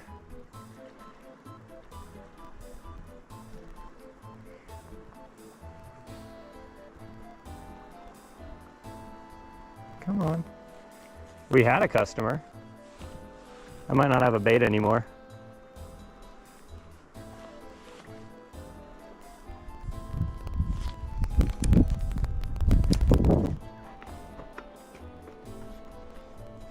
Anyway. Chat, you see that little pocket of calm water there, like 80 feet away from me?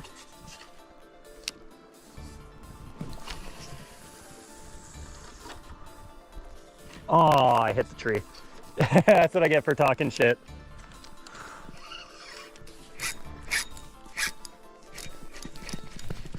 I overshot by like a single foot.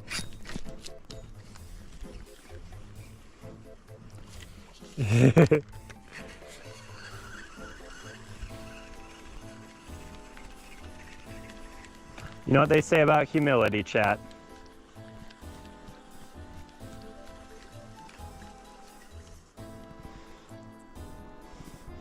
That's also why I like this rig. If you notice, I kept everything except my weight that was snagged.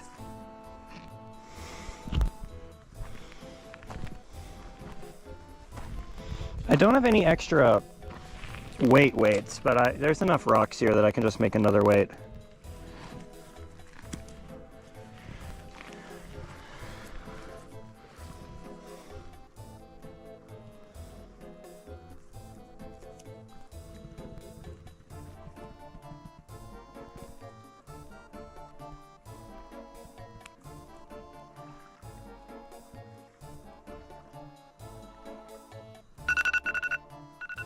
All right, this is the last alarm, chat.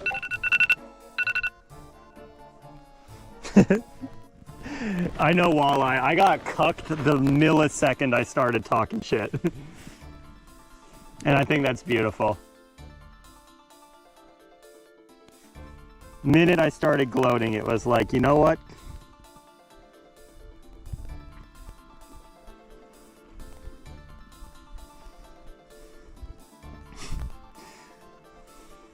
By the way, walleye's on YouTube. That's who I'm talking to.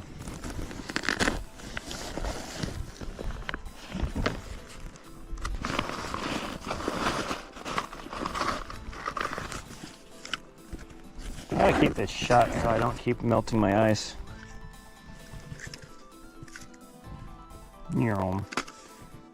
Actually, let's update the header to last fish. Actually, let's just see if this works. This should work. Unless I changed something in my code, and I don't remember changing something. Alarm and Discord notification. Yeah, I'm really cooking you guys.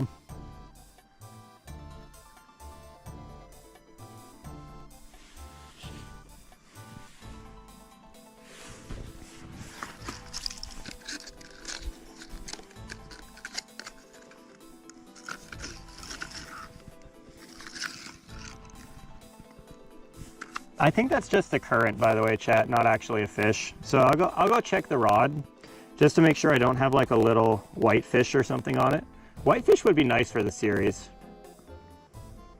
I do know how to target them specifically, but it would be nice if I don't have to.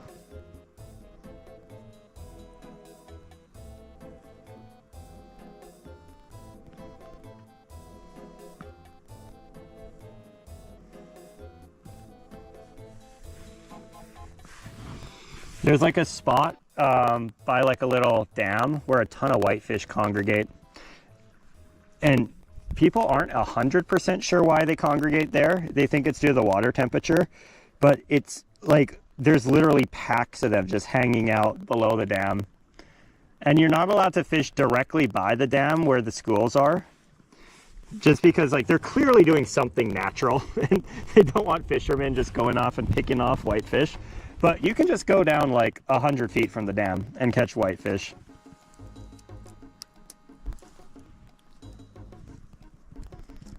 They think it's due to like the spring water temperature or the spring having some nutrient that's hard for them to get. But they're really silly. Like, at some point I'll go just for the video, just to show you guys what I'm talking about. But they're like a bunch of little goopers and they all congregate in this one really small spot.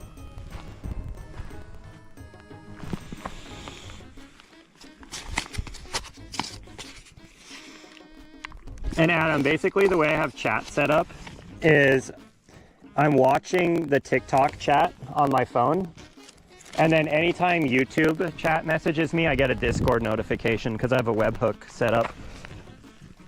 So that's how I'm able to respond to both while only really watching one of them. I originally had it like hit a text-to-speech client and then read it to me in Discord so you guys wouldn't have to hear it. But for whatever reason, that stopped working. And by for whatever reason, I mean like I clearly broke something in the config file, most likely.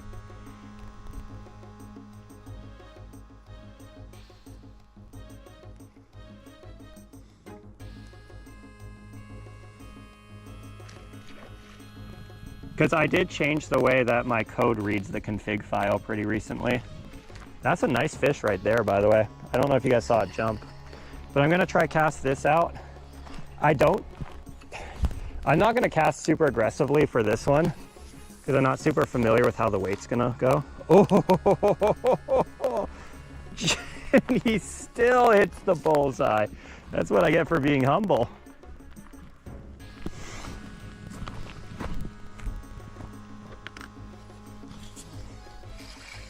Oh my God, did you guys see that brown? Let me go see if I can get the brown's attention. Dude, there's a tank over there. Come on.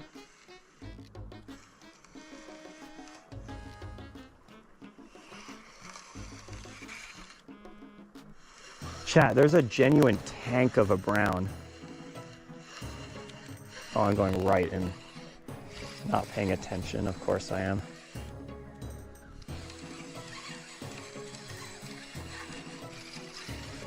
Yeah, I don't have a worm.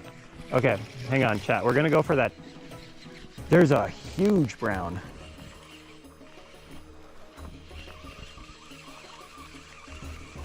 So those were bites. Oh no, I do have a worm. Never mind, I lied. I just didn't see it.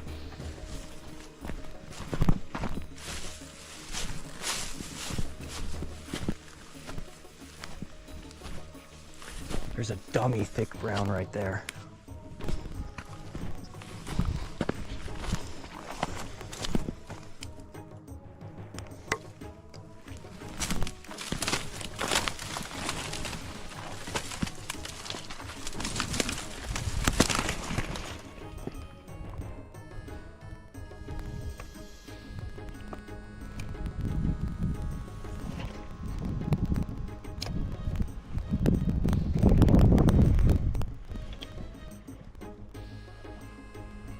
I wish I had a Rapala now.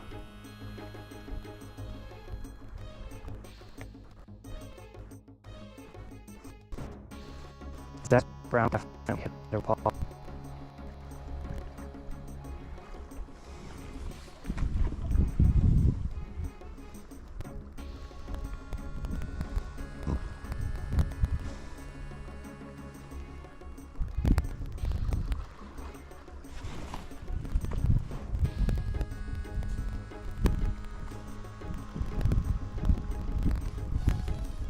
I bring you Rapalas because I'm targeting bull trout.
I might have to find just a way to hook this up.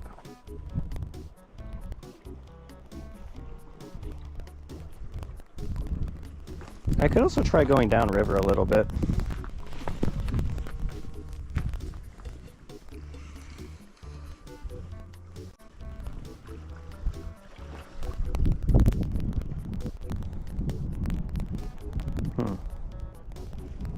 This is a bad idea, but I'm going to do it. But waterproof boots on today, so I can at least do some kind of stupid things. There we go.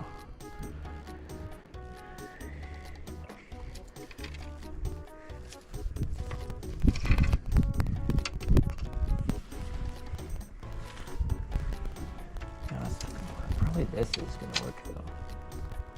Yeah, there we go. Chat, that's why you be flexible. This actually is not very flexible at all. But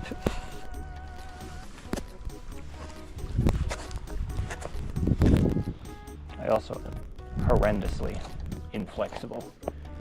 Famously inflexible if you're in my climbing group. I am probably the least flexible of all the V7 climbers. Back in my heyday of actually being able to climb V7.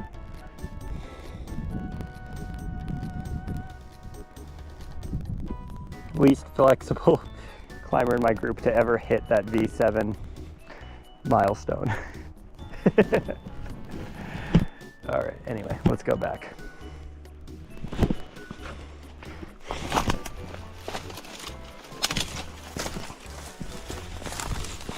Gotta go get some pesto from Walmart. so I can cook up that fish.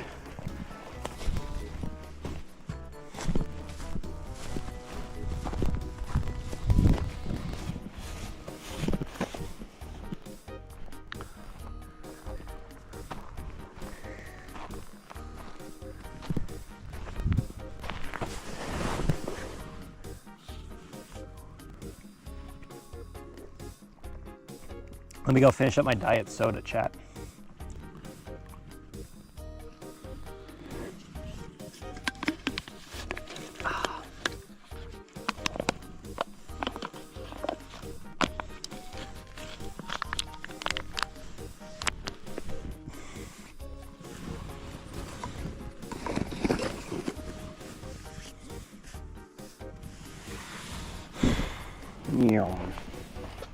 Okay.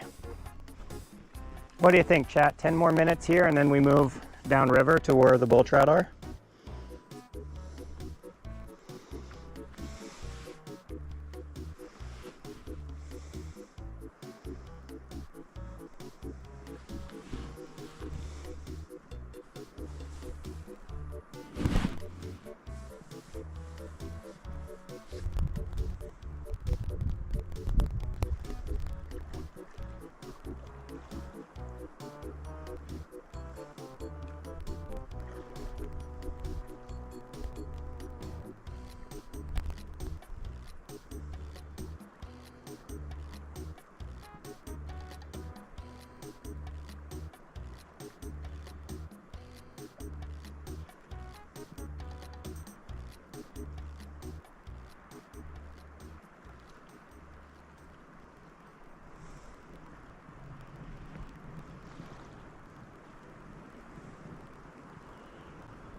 Oh yeah, that's what I forgot to check. I forgot to check if my program still does that. Still updates the last fish. It does. Nice.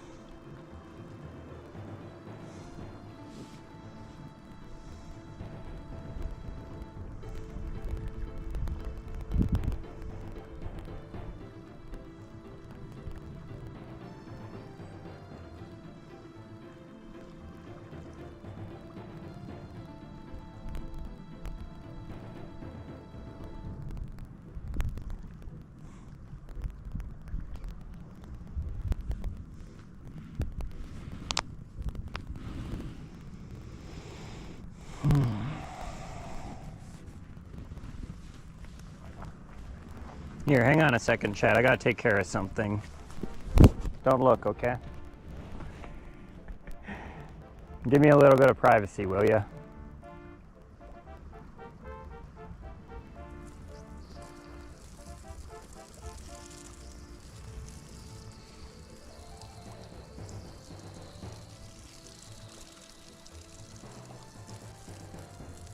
Ah.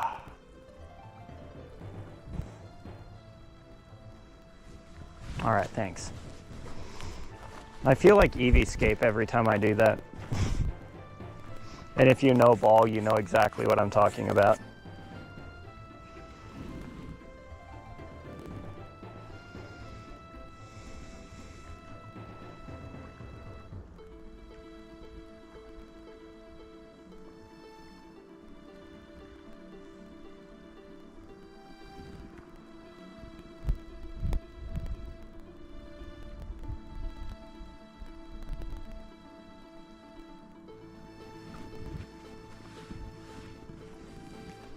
Yum.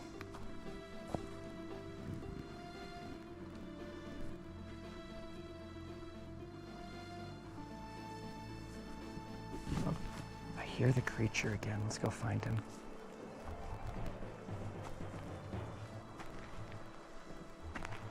Is it a mink?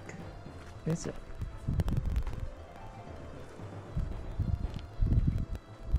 Oh! It's that little bird over there. Hi, you're the one that's been making the ruckus.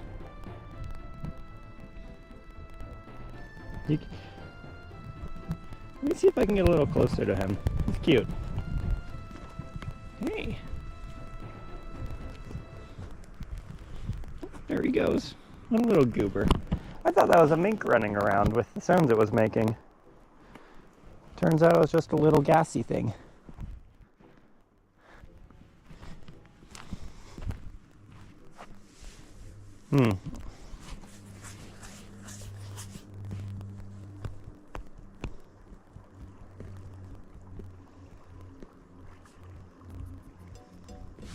Hey chat, I'm gonna go drink some water. And then we're gonna start moving around. Like, this is a really nice and sheltered spot from the wind, but the bull trout tend to be past that peninsula. Here, let me actually show the camera real quick so you can see what's going on. They tend to be right behind that peninsula there. So if we can get out there, we have a much better chance of accomplishing the main goal.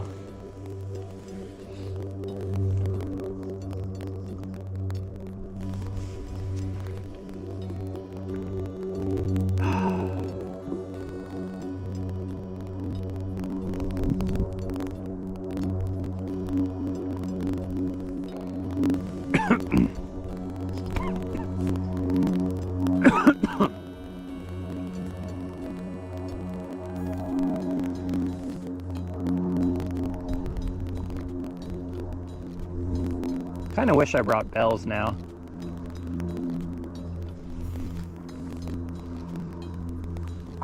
Like, don't get me wrong, they would have been really annoying on the hike. They would be really nice right about now, so I don't have to keep turning my head back at the poles.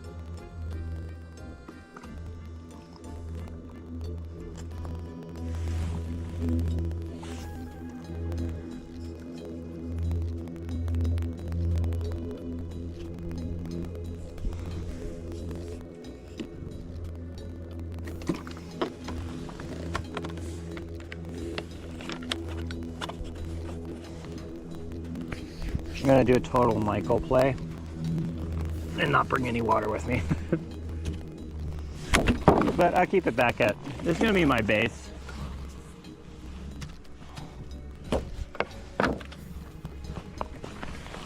I'm only gonna bring with me what I need.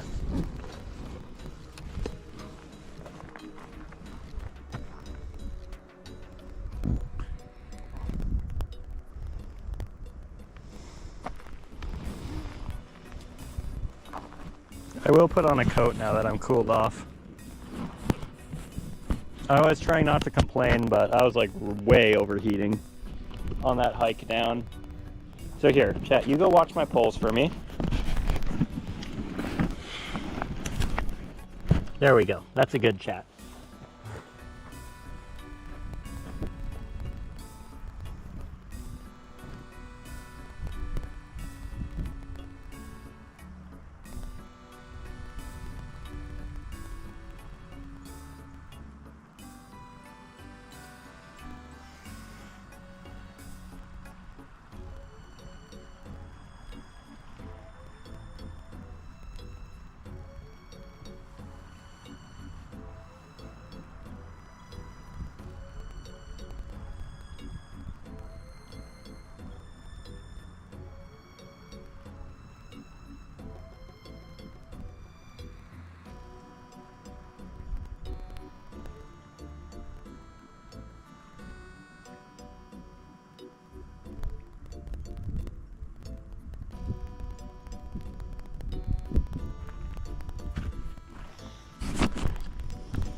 it's not litter. Let's put this back on.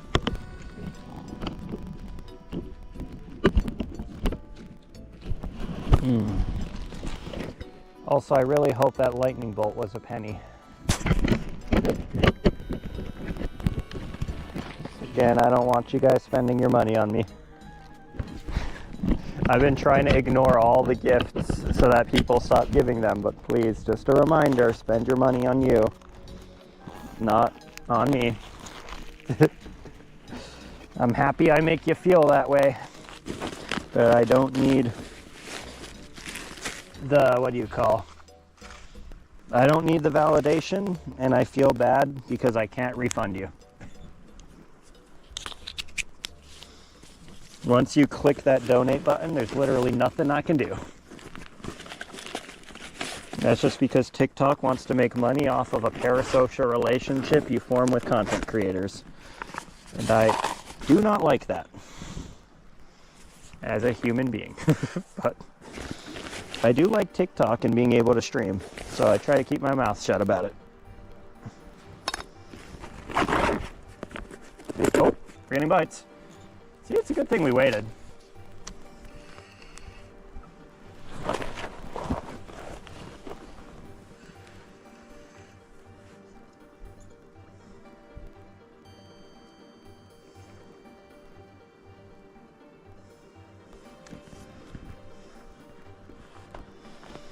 The annoying part is every time, every time I say something like that and I look back at my screen, somebody else has gifted me something. So that's why I try to ignore it as much as possible. We are getting bites here.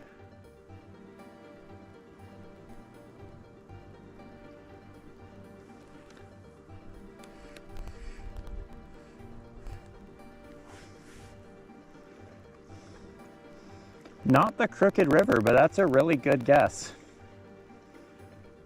And to keep this spot secret, I'm not going to say any more guesses unless I catch the fish I'm targeting.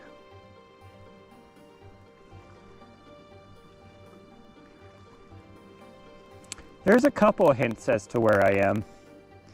There's not a lot of places in Oregon that are like this, have flowing water, and you can use bait. Like if you're a dedicated fisherman, you can kind of process of elimination where I am right now. But I still don't want to say it because you guys saw how sketchy it was getting down here. I don't want randos just getting down here and getting hurt. 2, I don't want randos coming down here and stealing my fish. So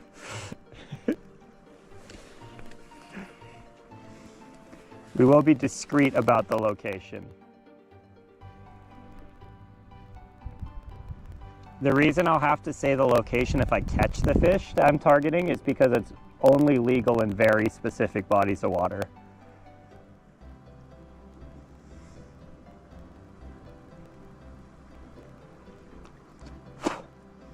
And I really don't want people going around keeping illegal fish.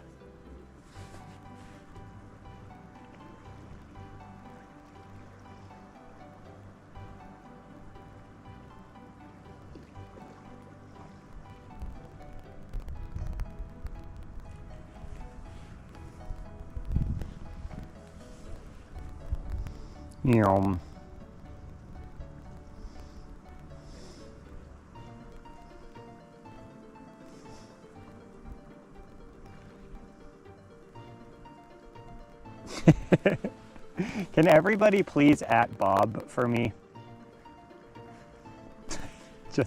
just send an @Bob like that.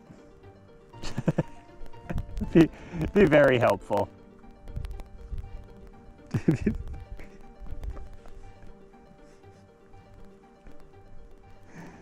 We're gonna let Bob look around the screen and figure out why we're singling him out.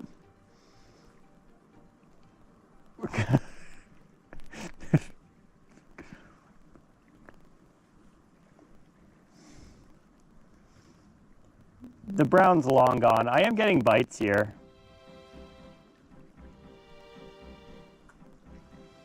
It seems like a small fish, so I can see the, I don't know if you guys can see it, but just beyond the rock over there is the other pole. And it has an orange tip, so I'm keeping an eye on it. Okay, let's not bully Bob, chat. That's enough at Bob's. Just wanted to see if anyone else would do it with me. Turns out I do actually have funny fans.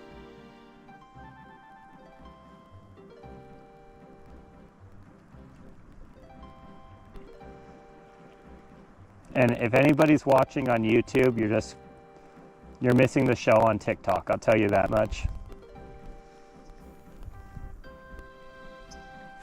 Oh, that was a bigger bite.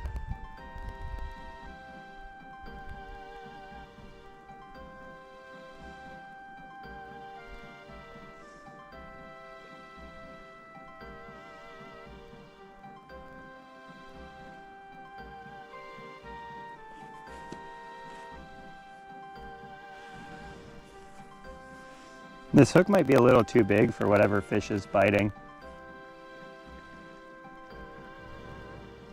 No way, this is the rock. So it might be too small.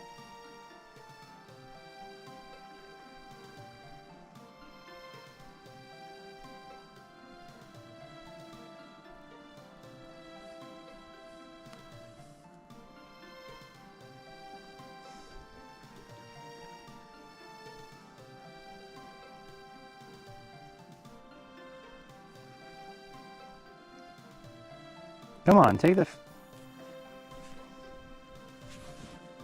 I'm curious.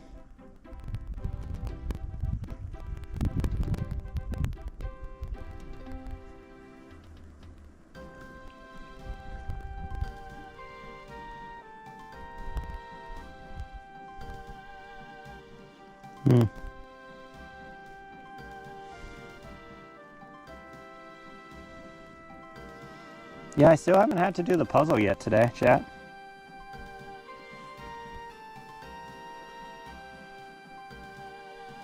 Which, don't get me wrong, I'm not complaining.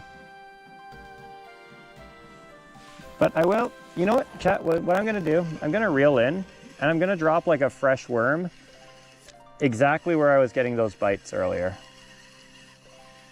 Because I have a feeling I'm gonna reel this in. Oh, what was that? What's it?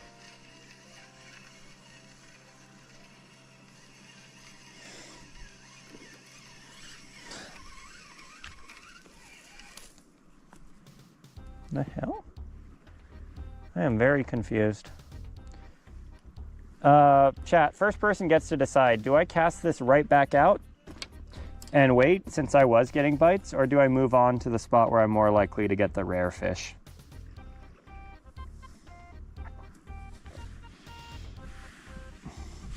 You could have an effect right now on a stream if you're the first person to type. See, like, look, I'm using a 3-knot or a size 3 hook. It really should be pretty hard for them to miss the thing.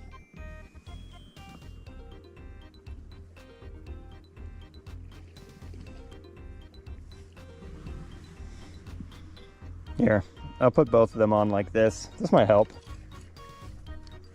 Move on. Adam, you weren't quick enough. But since Adam wants us to move on, I won't. I'll move on within 3 minutes, guarantee. Oh, we just pack everything else up while we wait. Okay, that's there. What else am I gonna need to bring with me?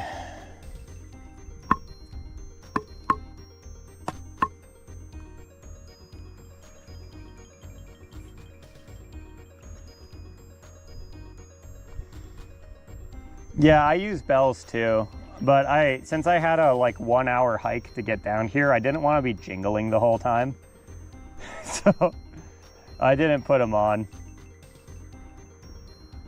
Here, we'll put this down. We'll go grab the other. I'm gonna have to grab the other pole soon, so let me just go do that.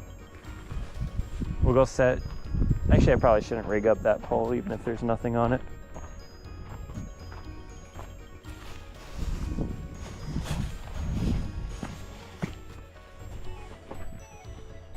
I keep debating whether I should.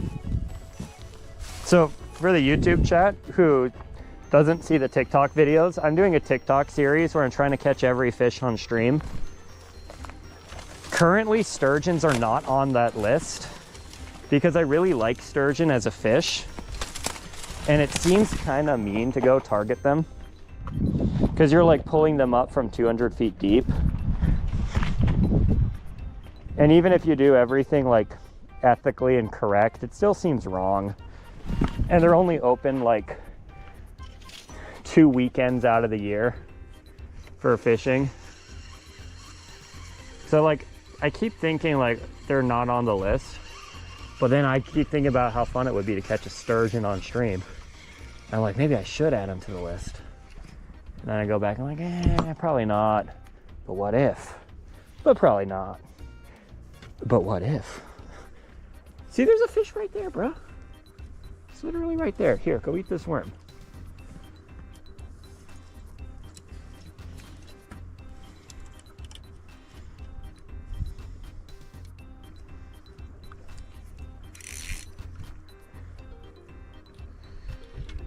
They remind me too much of sharks. And sharks are like,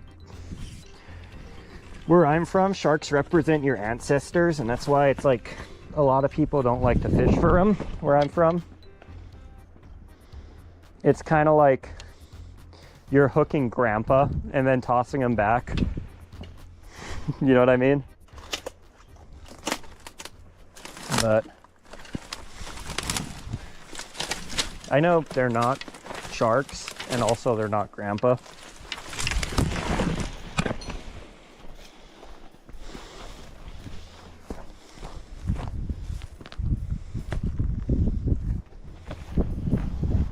Okay.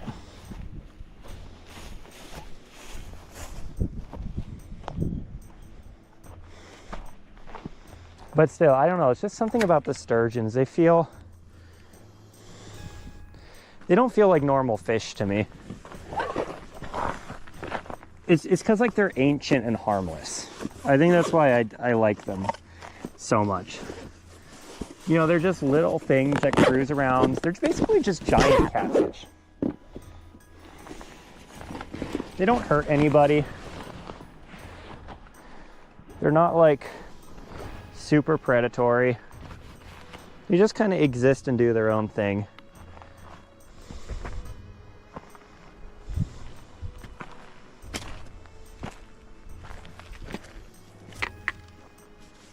But there we go.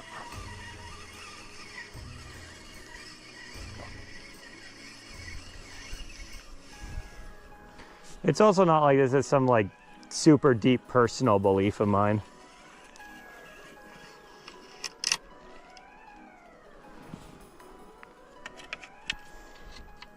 Hey, don't worry, Chad. I'm not like one of those vegans who'll be like, you can't fish for sturgeon or you're a bad person.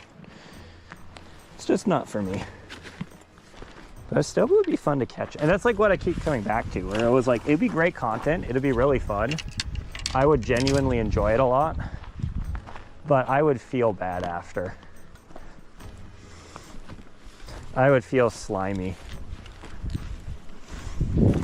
I would feel like, why did I do that to such a nice fish? It's the same reason sharks are off. Well, actually, there's now another reason sharks are off. I've removed all nocturnal fish from my checklist. You guys haven't noticed because of how horrendous the streams are at night.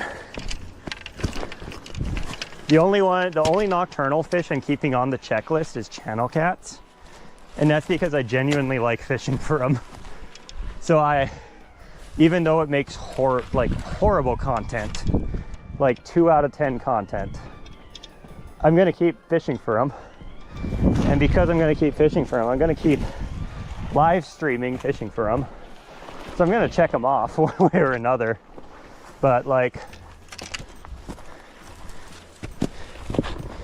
I don't want to take you guys like fishing for starry flounder because it's just going to be a dark boat in a dark bay.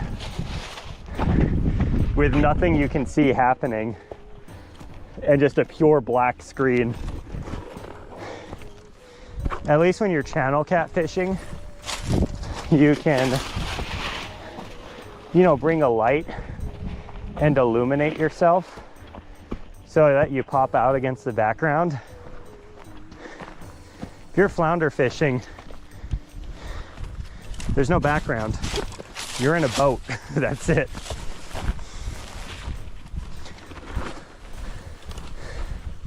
And also when you're starry flounder fishing, you're not supposed to use the light because they're afraid of light. So it's like even worse for streaming.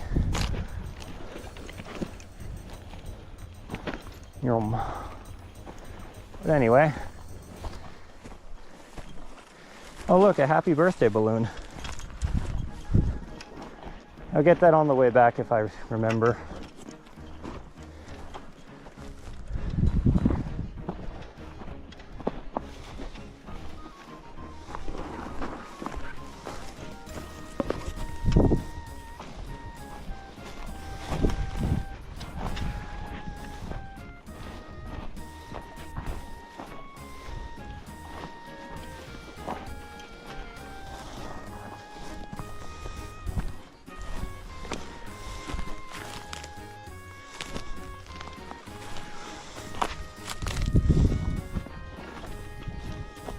See, Mia, that's really sad. That's why I don't want to sturgeon fish. I would feel terrible if that happened to me. Because I would feel like I just killed this, like, again, I'm not trying to single you guys out or make you guys feel bad. But I personally would feel horrible if I killed a 13-foot sturgeon.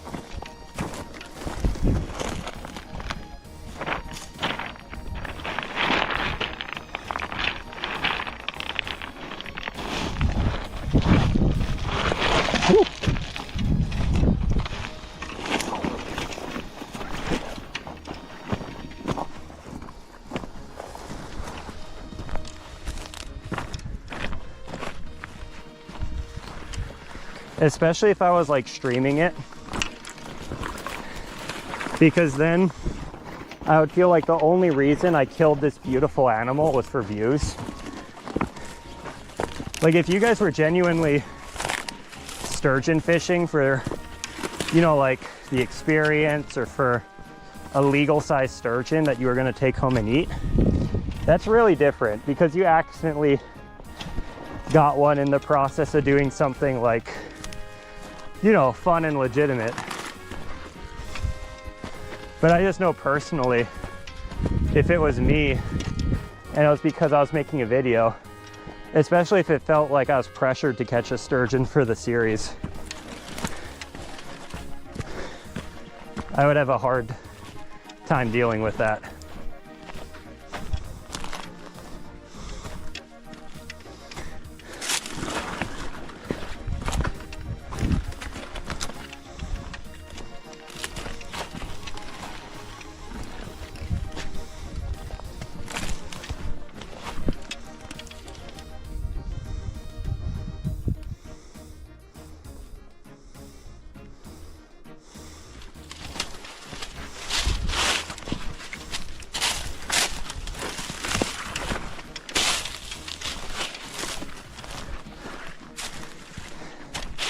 There's some pretty sad videos from like Florida and Hawaii of these monster bluefin tuna washing up, and they have like a bunch of hooks, and the hooks all have like snapped line, and I mean like they have like 7 or 8 hooks in them, and it's because, you know, the recreational fishermen are out. They're not expecting to hook a big bluefin. They can't reel it in, they cut the line. And now that bluefin has to live with a hook in its mouth for the rest of its life.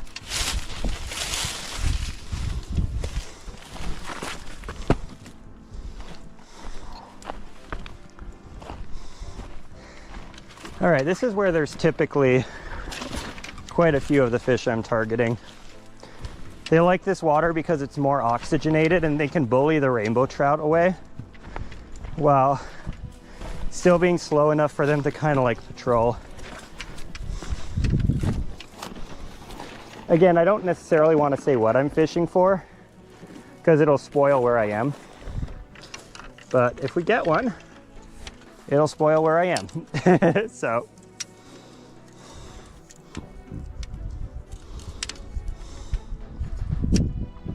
For all the people hoping to figure out where I'm fishing, just hope I hook a 24-inch tank real quick. Even that's a hint as to where I am.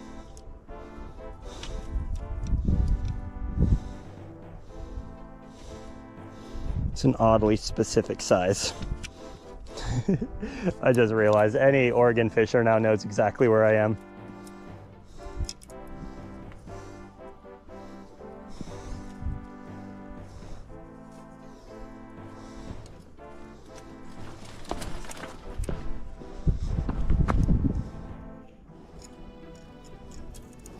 I'm gonna send one set of worms into that pocket over there and the other set of worms into the pocket down there.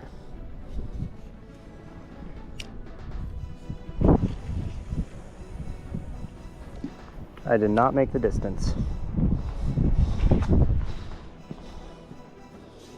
Nope. I don't know why, I just thought of all those Tiger Woods getting a DUI memes all of a sudden. Where it's like, just because the wind blew it off course.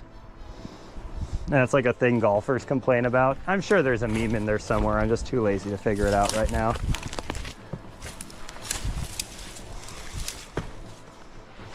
Oh, that's a bite. Hang on, let's put this down so we can go catch our fish.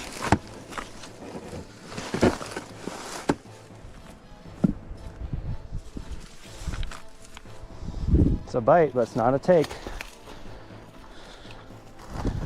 We don't have a fish on until we have a take.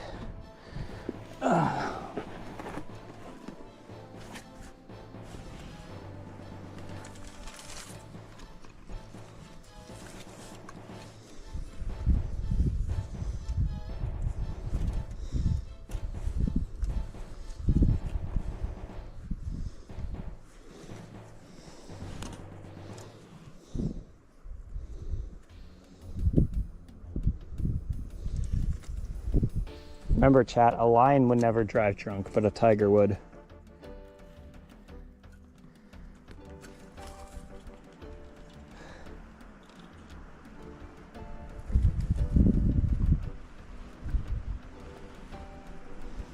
Yum.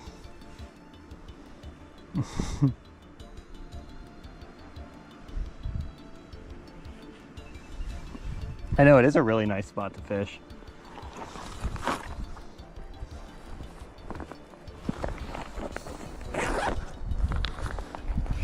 And thank you, Mia, for not spoiling where we are.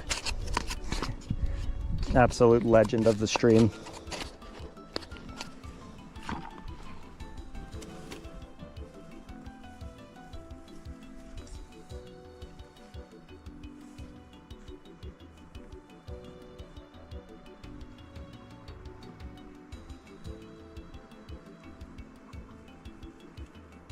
I hear Chucker.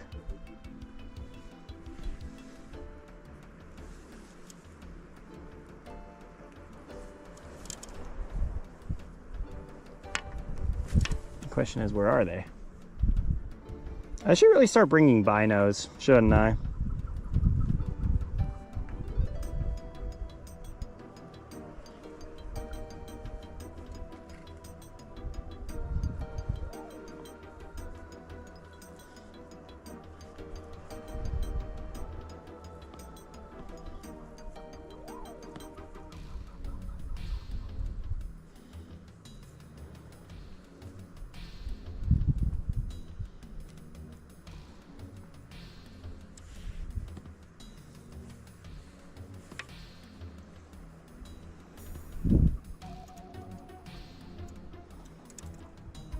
Are you guys able to hear those like little chicken animals? Or is that just a me thing? The chuckers are the little things going.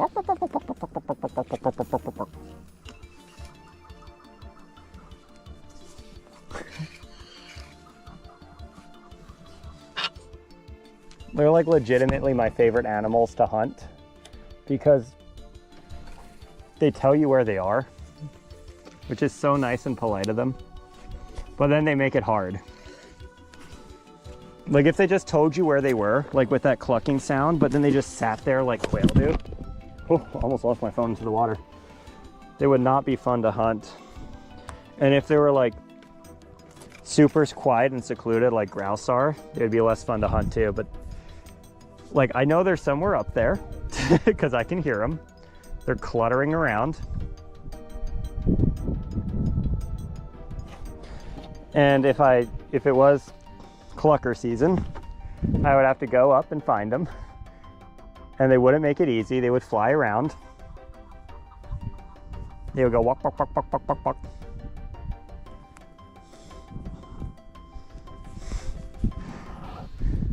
They are also just genuinely really silly creatures. It's so fun when you're camping somewhere with a ton of them and it's not hunting season, so they let their guard down and they just, every time they find bugs, that's the sound they make when they find bugs. So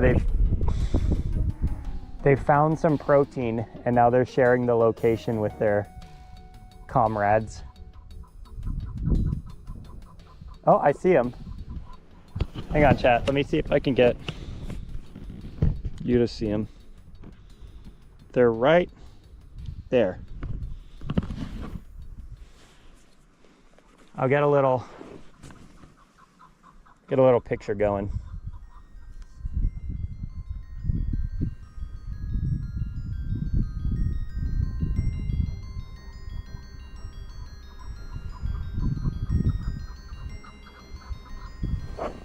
The thing is they're camouflaged, so they blend in pretty well.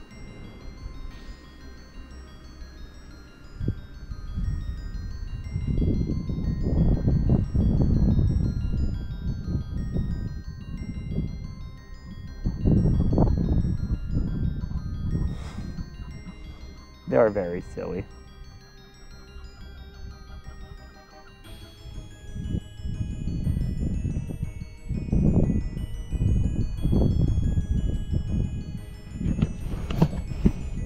So there's like the rock pile there and the little ledge right there, and they're sitting on top of the little ledge. Well, at least that's where the lookout chuckers are. I assume there's other chuckers in the rocks. And I assume the chuckers in the rocks are the ones that have found some bugs and are clucking up a storm.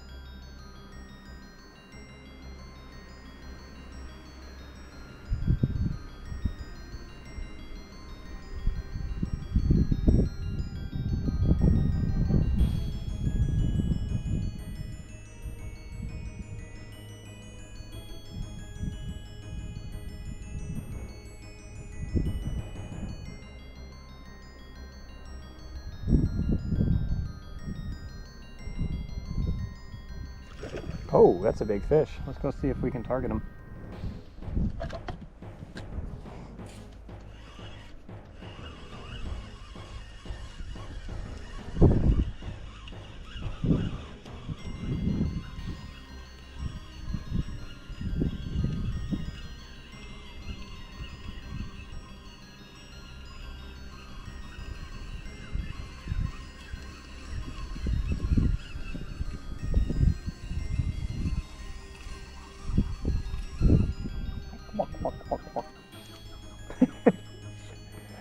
They're so silly. I really like chucker. If they weren't such like a fun and interesting animal to hunt, I'd probably give them a pass. They're also really tasty.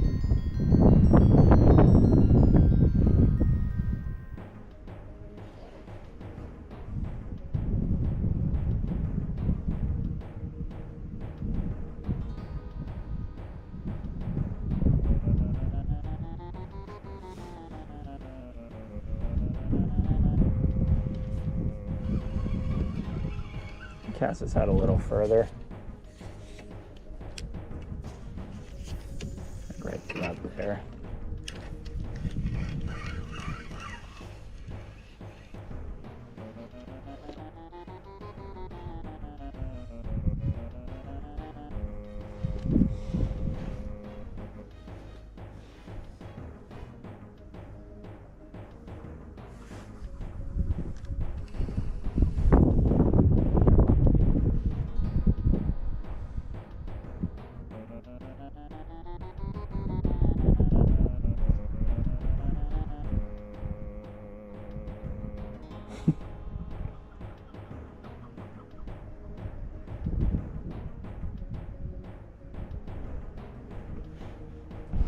There's like places you can go to in Oregon where there's like literally hundreds, if not thousands of them in a small area on like this kind of terrain. And they form these huge flocks as like a safety mechanism. You know, especially around like June or July. And then you'll just hear, like they'll find something and then the whole cliffs will erupt and they're clucking. It's like really funny.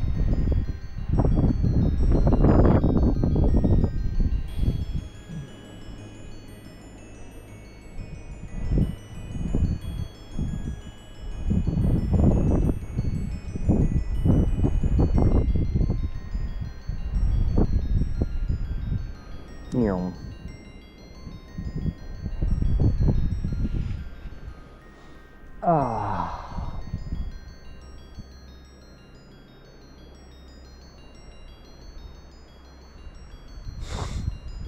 That one, it just keeps staring at me. The one on the ledge. I'll check the GoPro footage later and see if there's any way I can like zoom in and enhance so you guys can see them.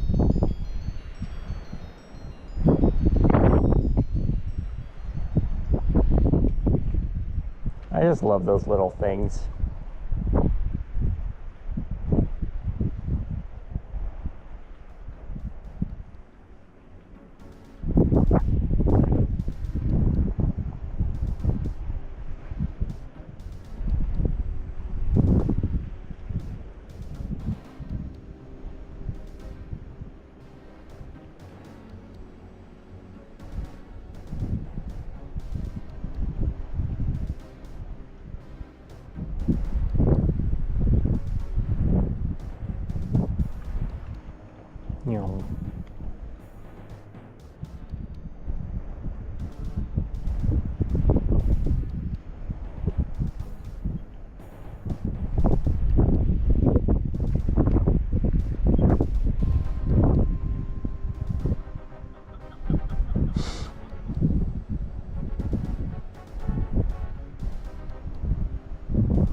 I'm not getting any bites here, so I'm gonna go move on.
All right, let's go to the last spot of the day.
Yum.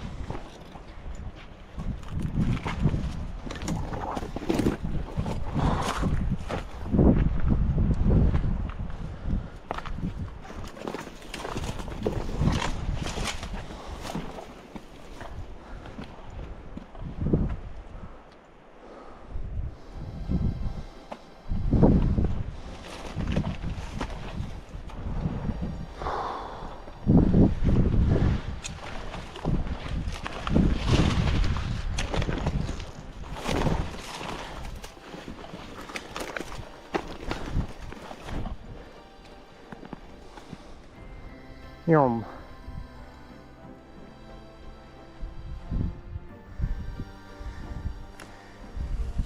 Whew.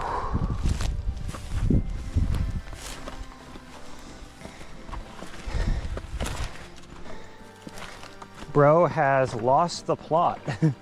It is now in the middle of nowhere,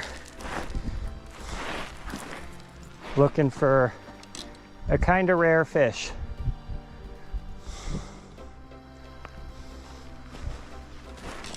Whew.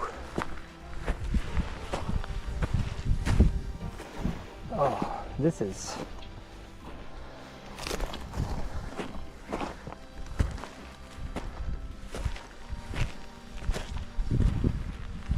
yum.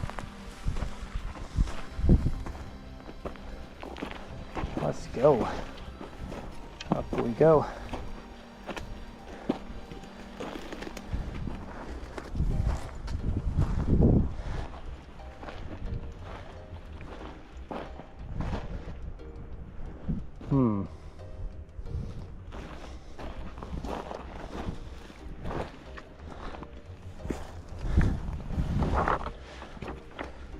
This is sketchy.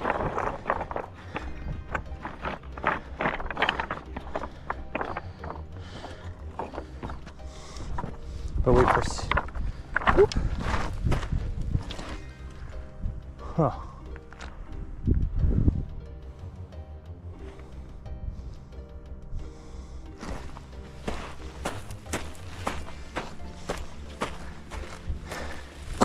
Ooh, Jesus, scary.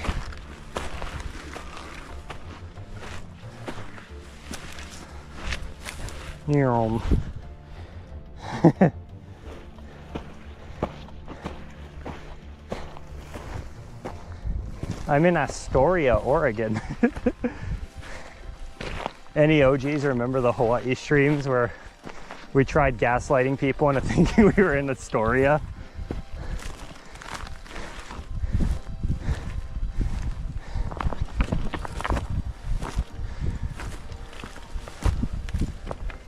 Whew.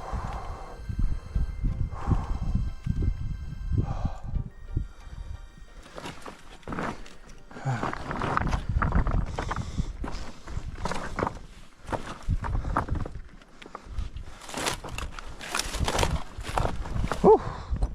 Scary. What a scary place. Where can I go fishing around here? Probably down there's a good spot.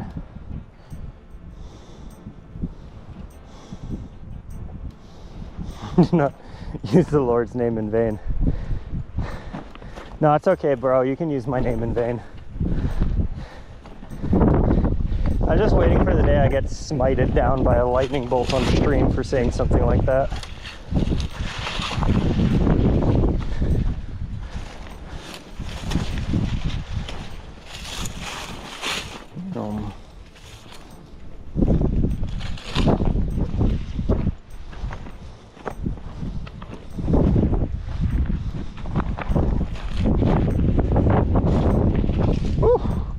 Almost happened.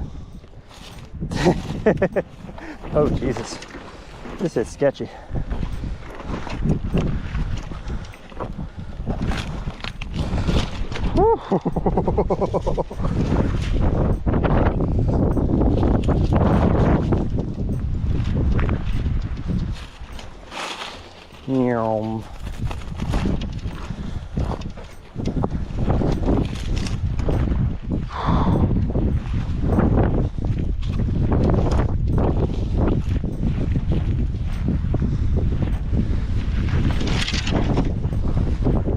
Almost got me. Didn't quite.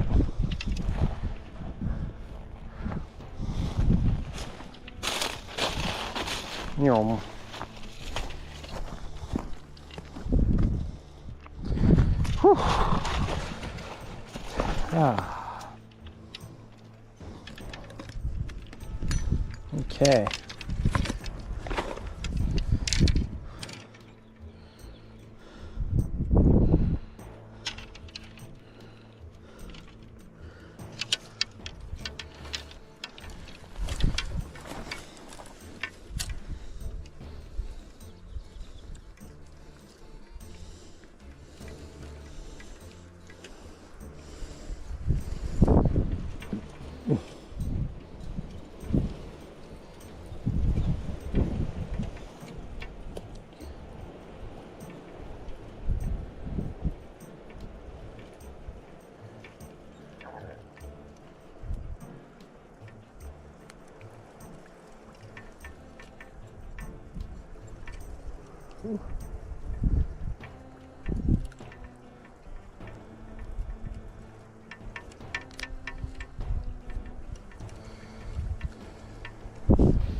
Don't fall backwards.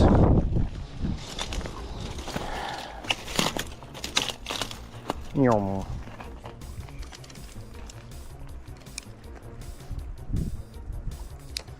That would have ended badly. That's why we pay attention. Now we can cast out.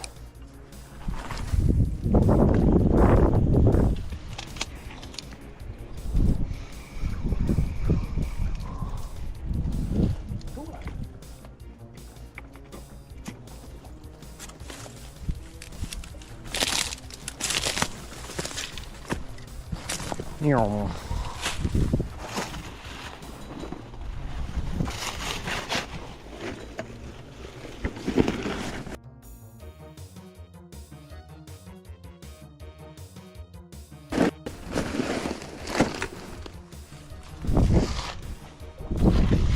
All right.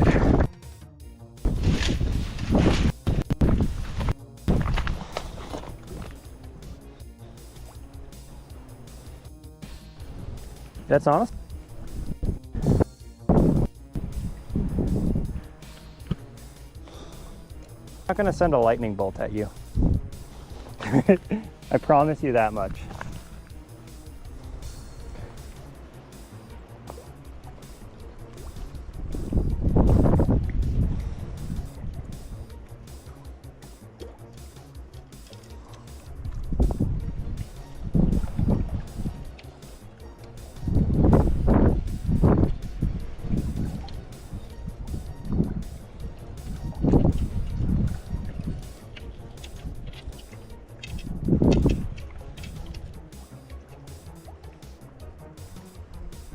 Okay, let's send this one a little closer.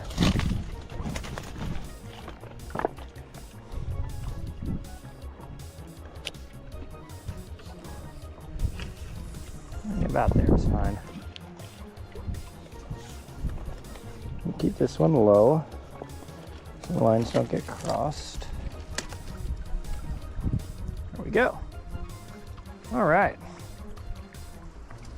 It's going to be our last stop for the day, chat. I'll probably spend about 20-30 minutes here.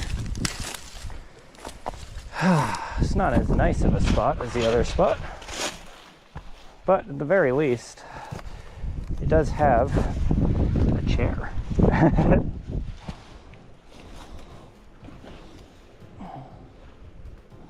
How are you doing, chat?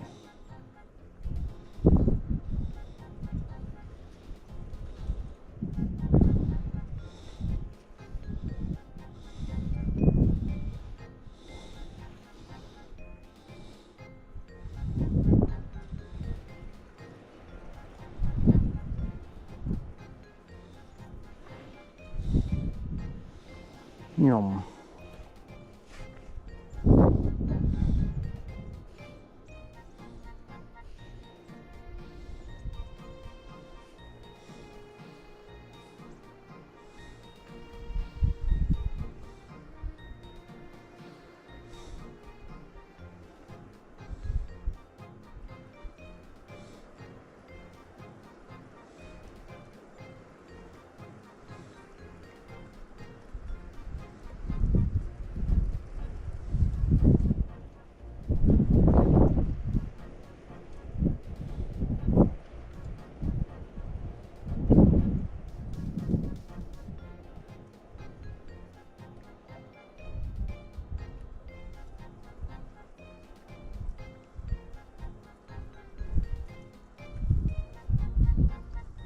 Yum.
Ah.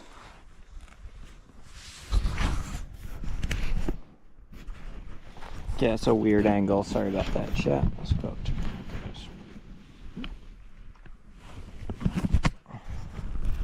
there we go. Still a weird angle, but at least it's less weird.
This must be the least comfy chair I've ever had.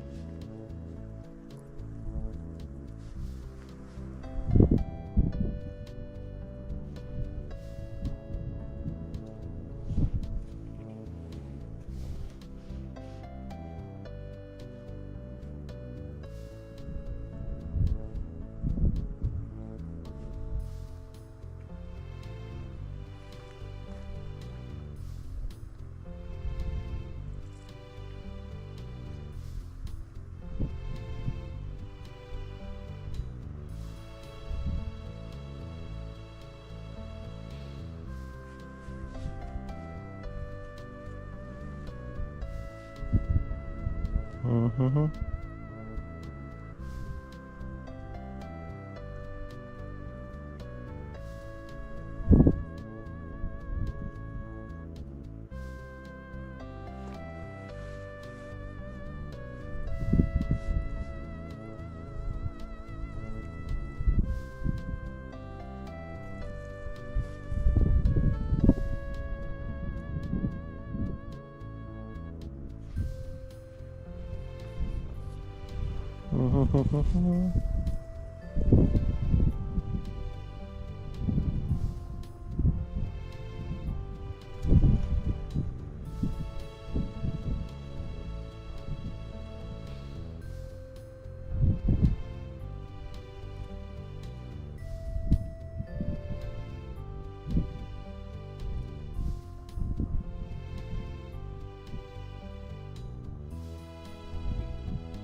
So what are you guys up to? Watch any good live streams lately?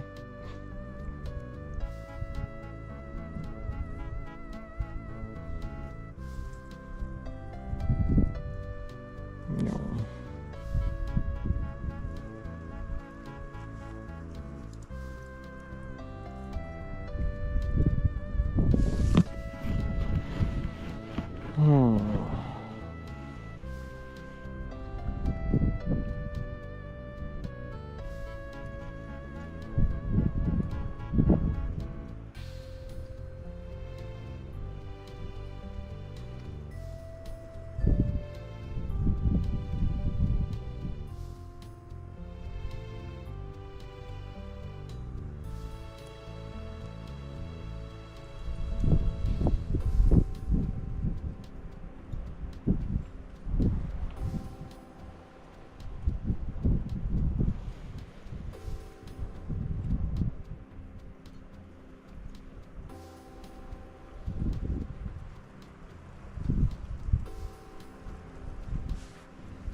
Which is weird. I don't understand like the culture of people just streaming every aspect of their life. And I know I'm one to talk, but I don't stream like me sleeping. Everything I do is at least quasi-related to fishing.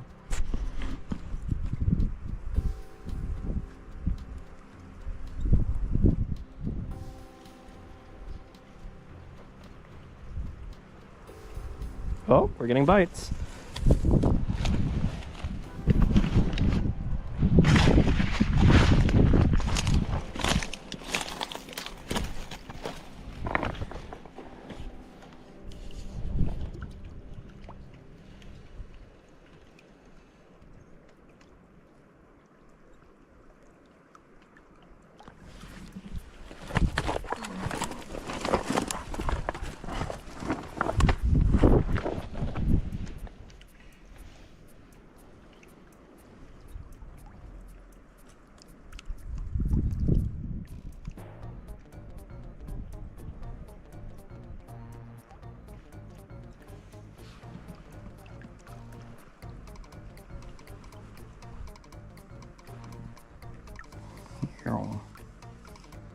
Come on, fish, take it.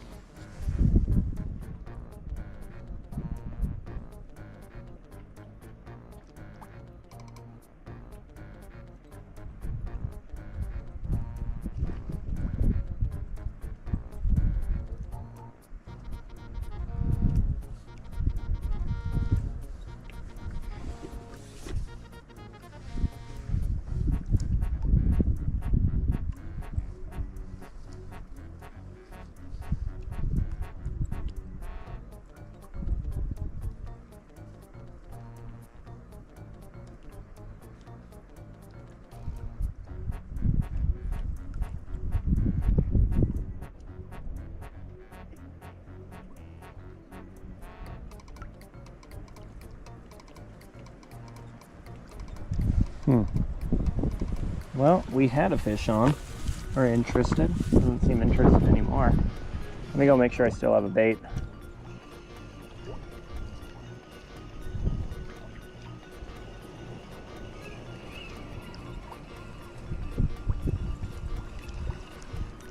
I do still have worms on. Let's go check it out about the same area. Let's keep waiting.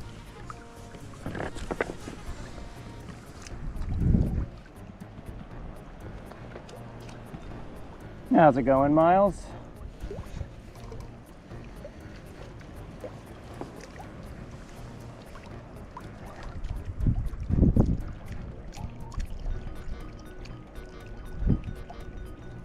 What's my battery percentage at on this? 26. All right, we got time.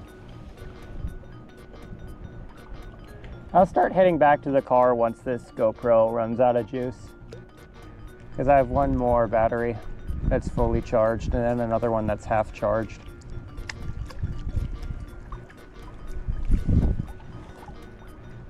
Hello, Ambrose. Hello from not Eugene. I'm gonna be in Eugene in a month or so.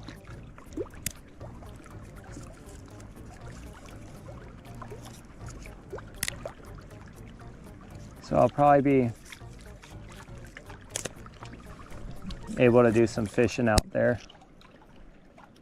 My goal is to target some of the warm water species that are just hard to fish for here, because it's too early to fish for salmon or steelhead.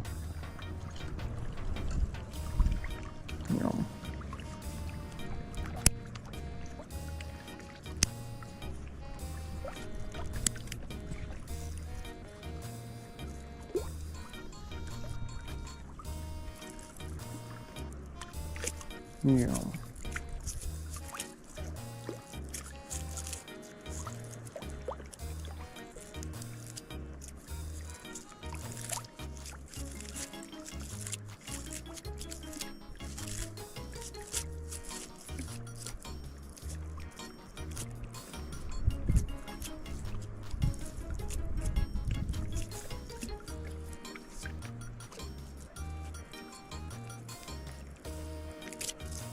Meow.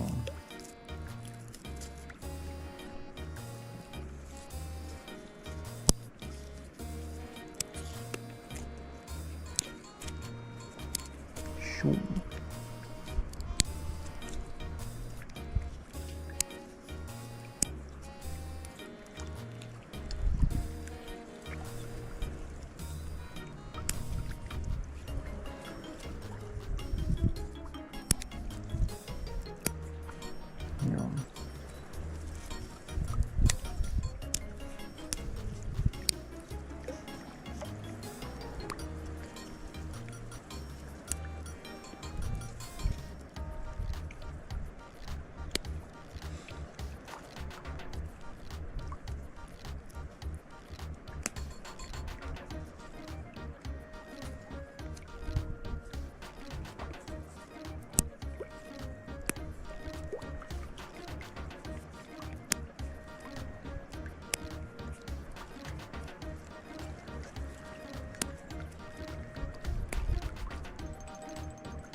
What a nice day.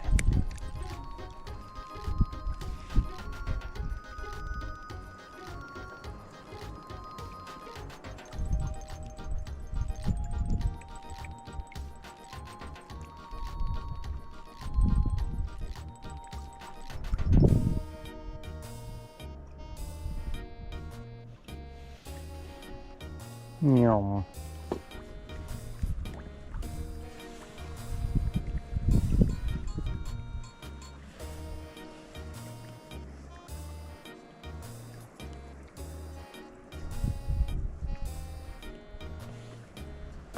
Meow.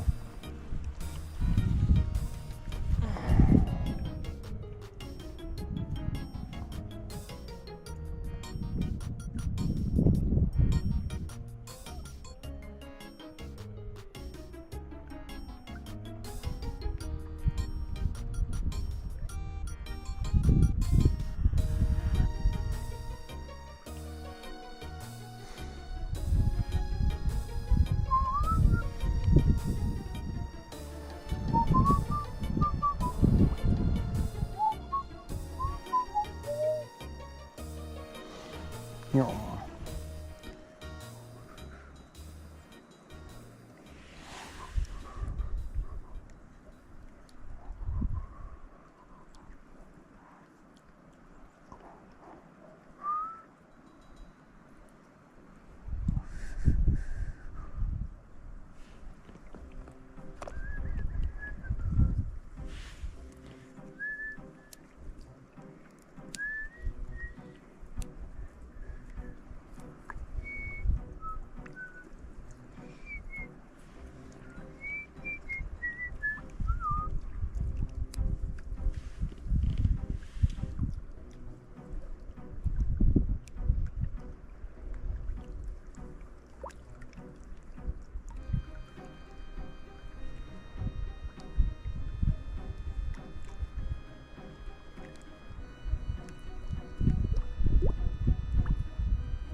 Meow.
Yum.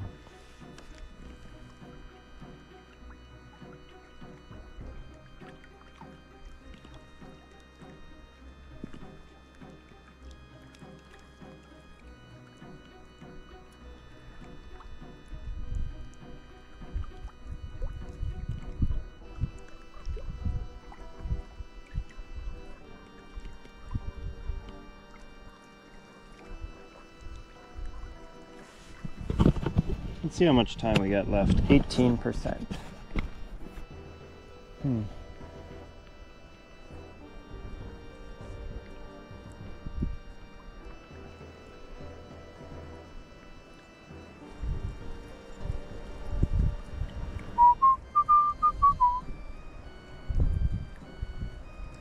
What do you think, chat? Should we start heading back towards base? Wrap it up, start hiking again. I can cast out back at the base spot. That's where we got the most bites. That's where we also got the rainbow trout.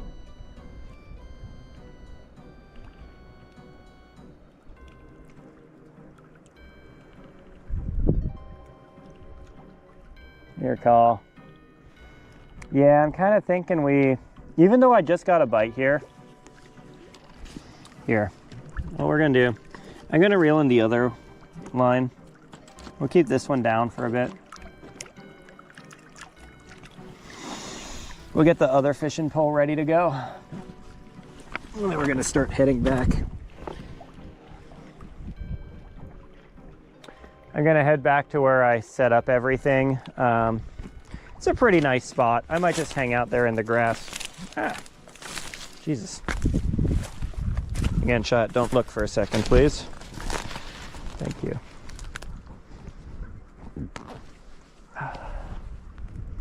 Yeah, just avert your eyes from me for just a moment.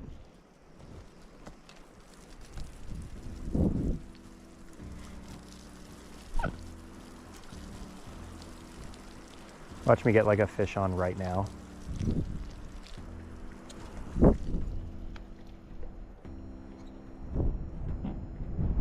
There we go. All right, chat, you can look again. Welcome back. Let's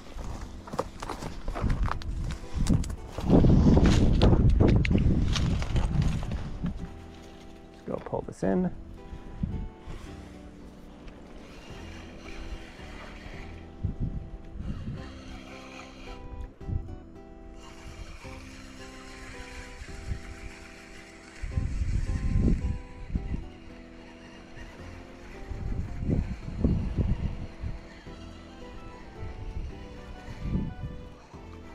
I think this was probably the smartest.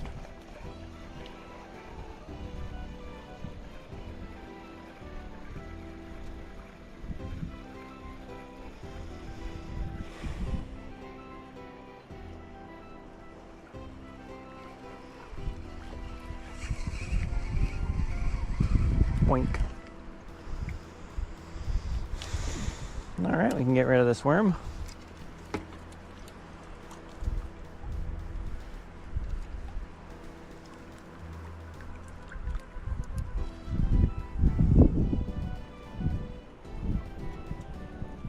Go.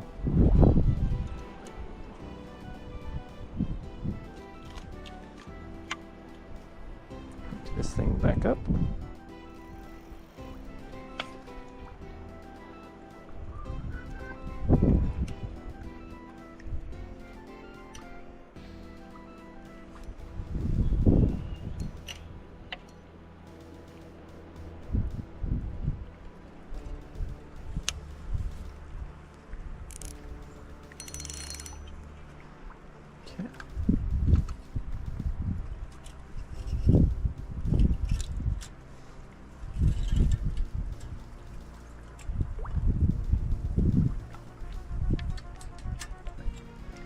All right, this rod is put back together.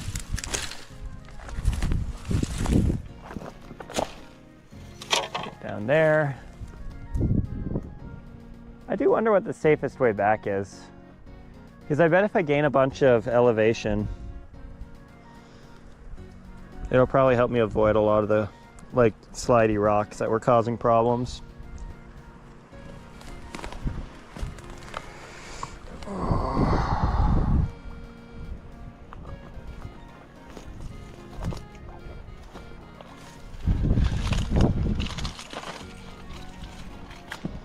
Ow. These sticker things are really irritating. Anyway.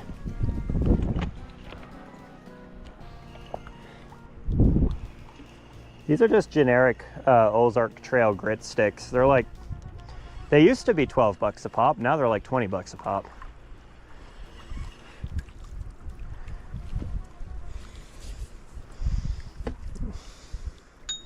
And like any true American, we can just blame that on Obama.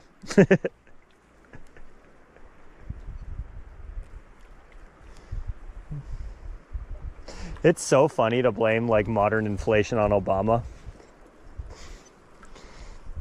Because regardless of whether you're talking to somebody on the left or the right, they'll be upset about it.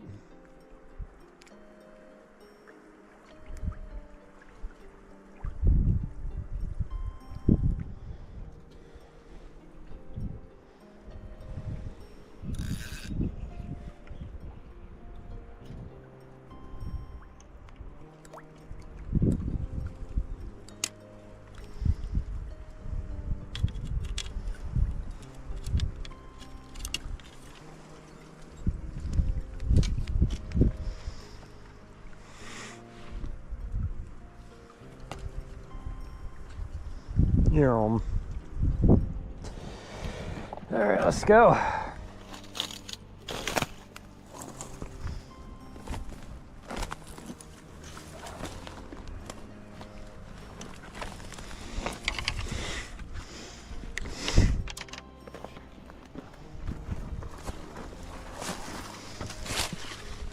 The other fun one is to blame things on Kamala Harris. Like things she obviously didn't do. That one gets people riled up.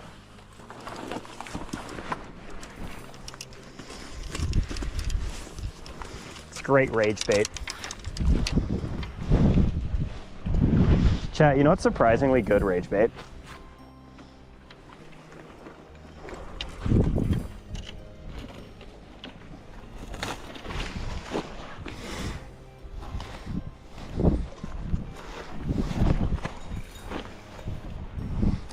You just go, like, whenever somebody states an obvious fact, you just say something along the lines of, well, that's just what they want you to believe. And then when they say something like some proof, you just respond with, you see, that's how they get you. You don't elaborate. People get so worked up about that. And like, it doesn't need to be like politics related. You can just be like, somebody will be like, circle hooks are better for fishing than bait holders. And I'll be like, that's what they want you to believe. And they're like, no, no, no, it hooks the fish better. And they're like, oh, that's how they get you. And they're like, what do you mean by that? It's like, it can be used in almost any response to an obvious fact. Unless they just call you stupid. In which case you successfully rage baited them on the first response.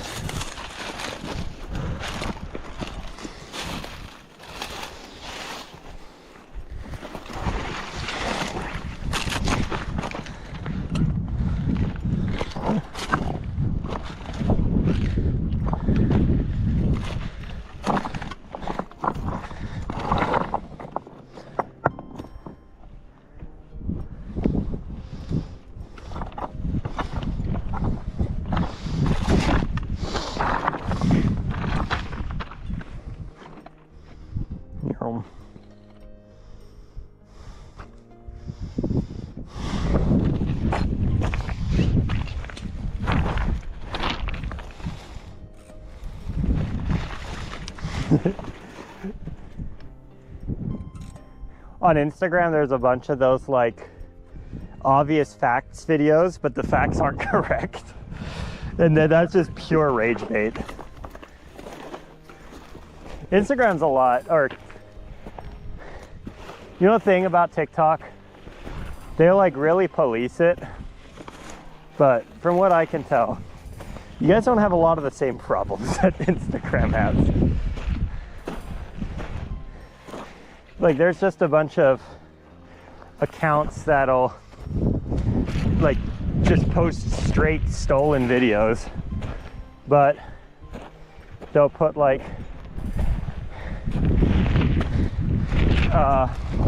a 1, 2, 3, 4, 5 in the top left, like they're ranking something, but just put random words and it tricks the system. So it's just pure stolen videos.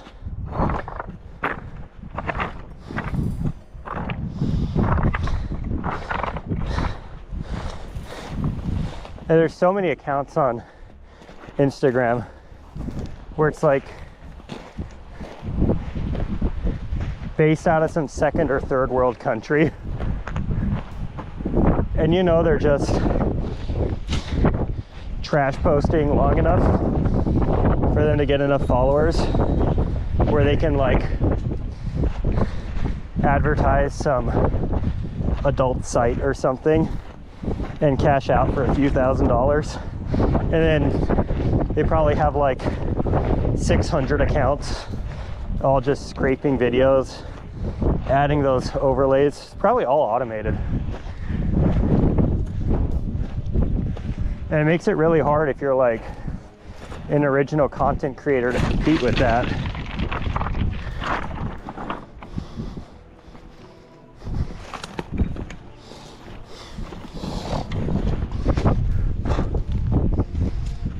You know, however, the freedom of speech allows for much funnier jokes than you get on TikTok.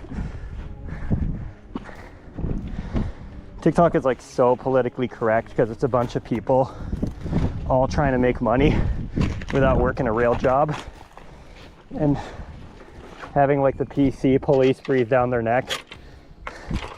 Versus Instagram, it's all about getting clicks. So you say something horrific, it gets traction. And as somebody who likes dark humor, I kind of appreciate it. Terrible place to be if you're a child, though.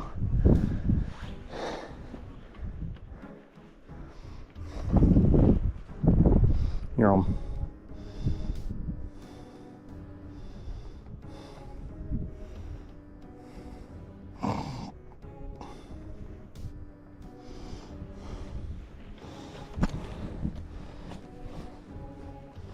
Like I'm involved in a lot of, you know, special need, well, I'm not involved, but I follow a lot of special needs pages because I'm a social worker for adults with IDDs. And you open the comments on any video about a Special Olympics page and you're gonna see some vile comments. And I'm gonna be honest with you, as somebody who has to be like PC and professional at work, those hit hard and those hit good. And that's not me endorsing the content of those messages or saying it's accurate. It's just like, oh my God, you know, I could never say that at work.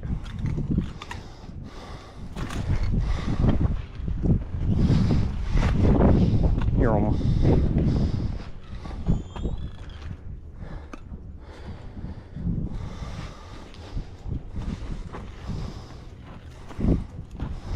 But like one thing I have noticed is that the comments that are just mean don't seem to do as well as the comments that are mean and funny. Like genuinely being supportive gets you further than being mean, but saying something offensive gets you the most traction.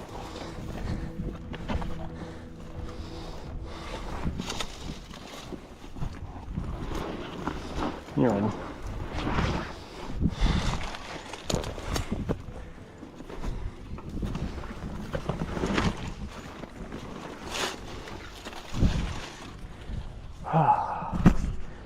You're on. There we go. Yeah, that's one thing I've been on TikTok very little, keep in mind, so my algorithm might not have had time to like mature or whatever you call it. But the comments on TikTok generally seem to be like really positive and supportive. Versus on Instagram, you just get flamed. No matter what you post, you get flamed. I post a catfishing video on TikTok. It's like, first great spot. LOL, you should catfish me. I post a video on the same video on Instagram. Somebody's gonna call me a slur.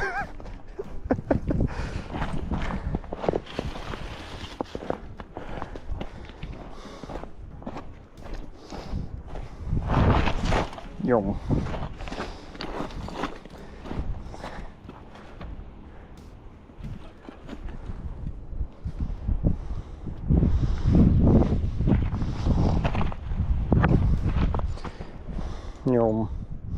I blame Mark Suck. I thank Mark Suck. I don't blame him.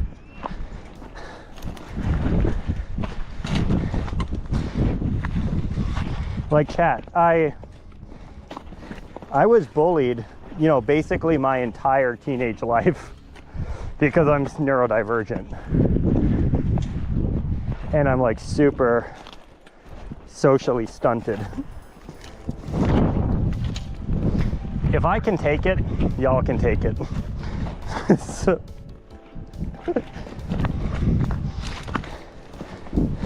I've heard worse things to be said to me in real. Actually, that's not true.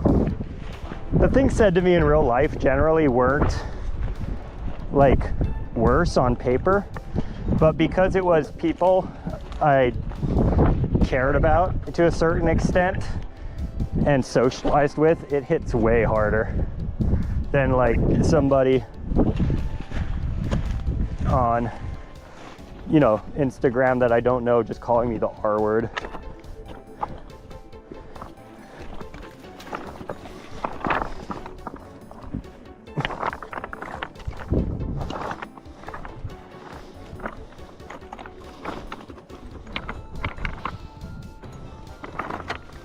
You know,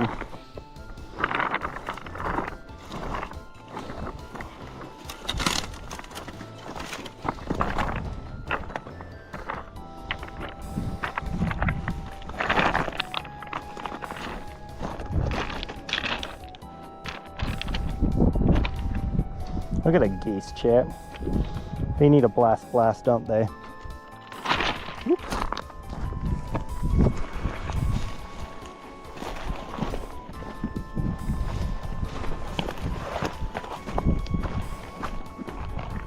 I cannot wait to bring my boat here during hunting season, by the way. Because it's like we can fish and hunt the whole way up. And there's just so many ducks, geese, chukar, like whatever you want, it's here.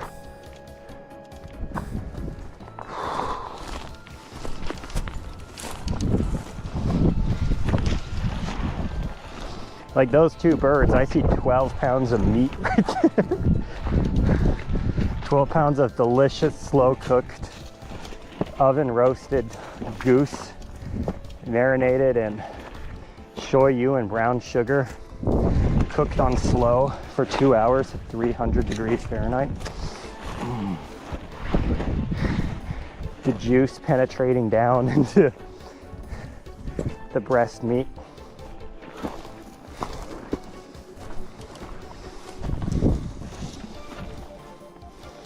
But alas, it is not hunting season.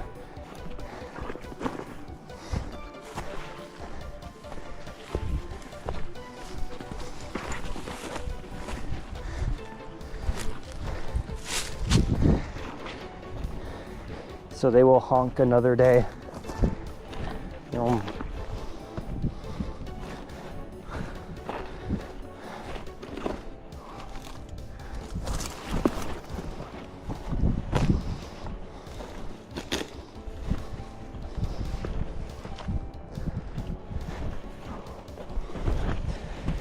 Whew. I can barely remember high school. I have a pretty good memory, so I remember a lot of stuff from when I was younger. To be fair though, I totally deserved it.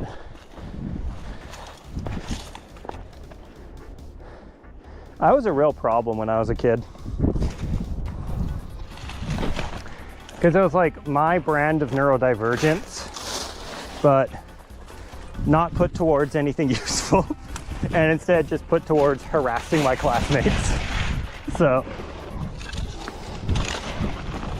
I kind of deserved the crap that was slung at me.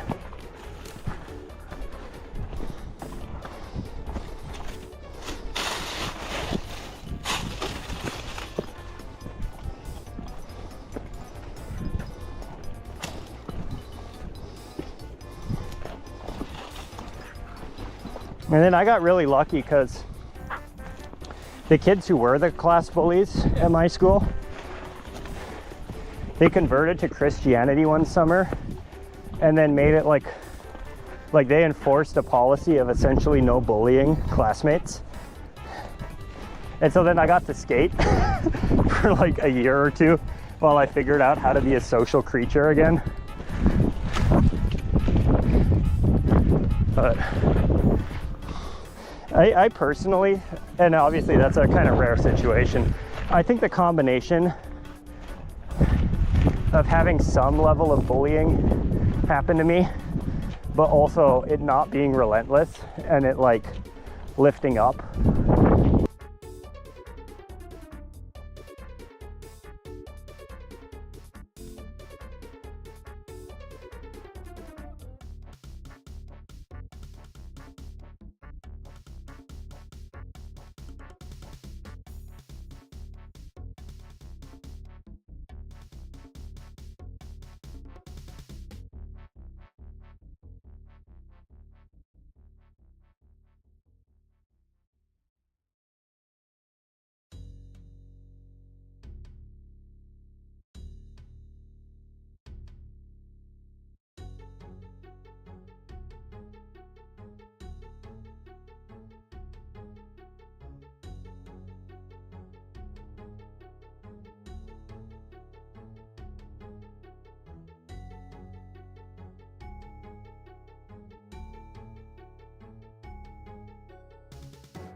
All right, we should be back.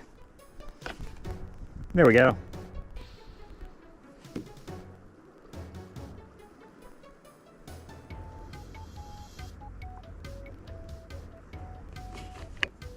Okay.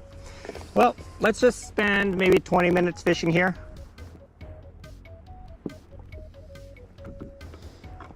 See if we can get another gooble. We are back once again. Another stack of caskets to open on this journey, my friends. 100 caskets.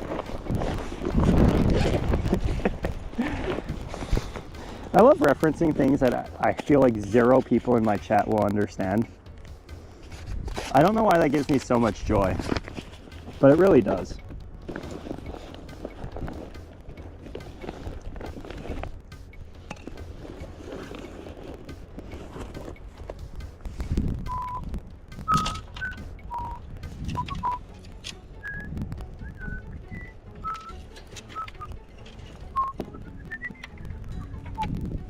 So I basically have 1.5, what's it called? Things of battery left.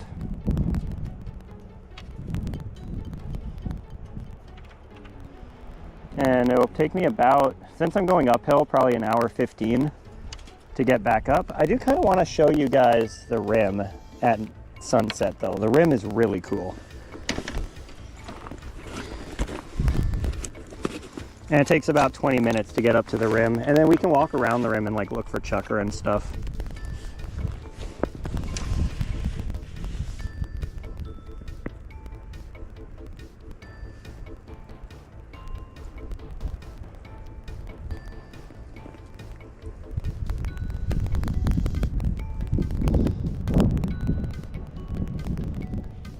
There's a bunch of like really cool canyons and things around here. And once you get up to the canyon rim, you can see like all the sub canyons that feed into it. There's usually a lot of game birds up there. So if you're like a nerd like me and like game birds,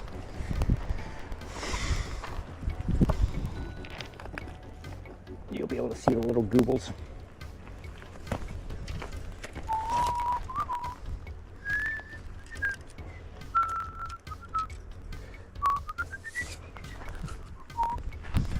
Oh. Just like last time, we're gonna go send a couple lines out. I feel like this circle hook's the wrong shape, chat. Like something happened to it. I don't know what could have happened to it, but that is just my suspicion.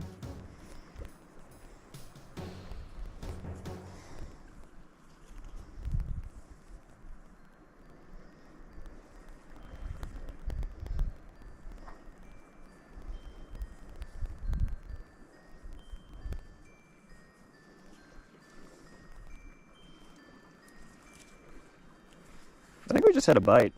Not 100% sure though. It's hard to tell the difference between the bite and something bouncing around in the current.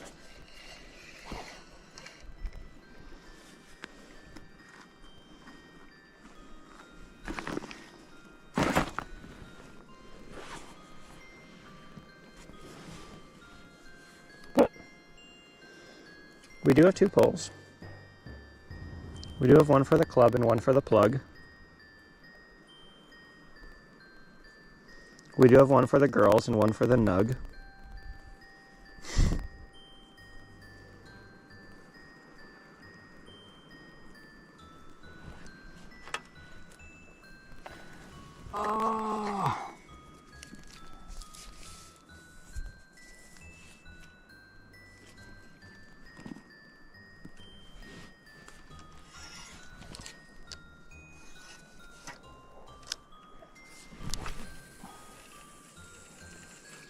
Oh my God.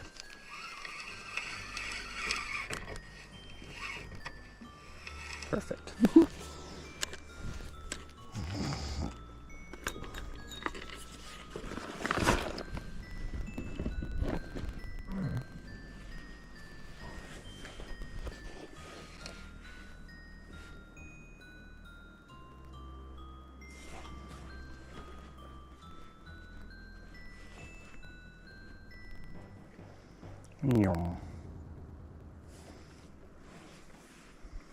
No, this is better than Red Dead 2. This is Red Dead 3. That's why the graphics are so good.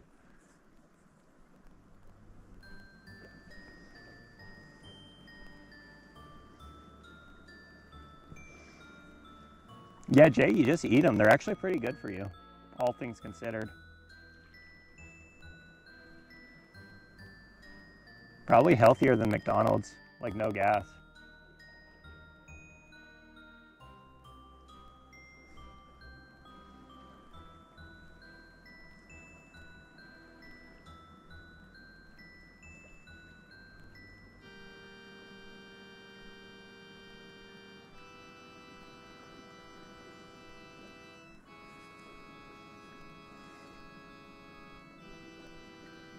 Which mountain?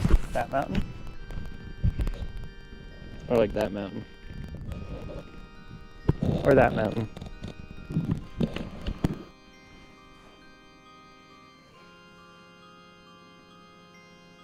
Joy.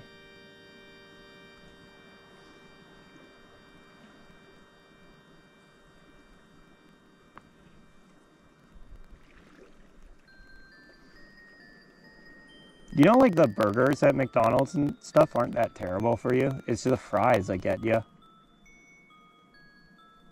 Like if you look at the macros on a Big Mac or a chicken sandwich, they're actually pretty decent. Granted, you're not eating any fiber or vegetables, but still. You guys want to know a crazy fact? Roughly half the calories in a Burger King chicken sandwich come from the mayo alone. If you get no mayo, it cuts the calories down by a factor of 2.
Back when I was like kind of poor, one of the best decisions I made was getting a slow cooker. Because I was eating so much fast food. And it was like, I could start the slow cooker before going to work and then come back home to like really good meal.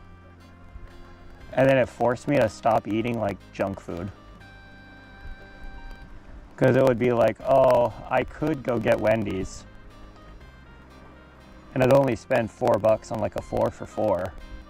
But I already have like chicken stew at the house. So I really can't get the 4 for $4.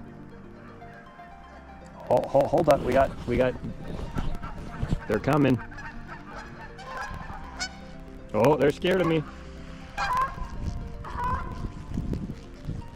Look at them. They're terrified.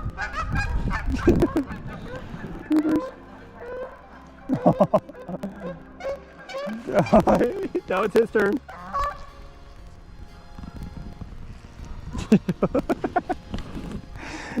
Geese are so silly. Oh, and now they're fighting.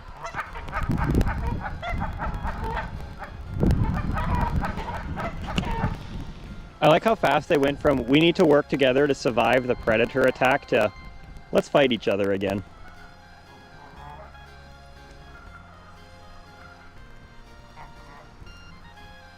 They're so silly.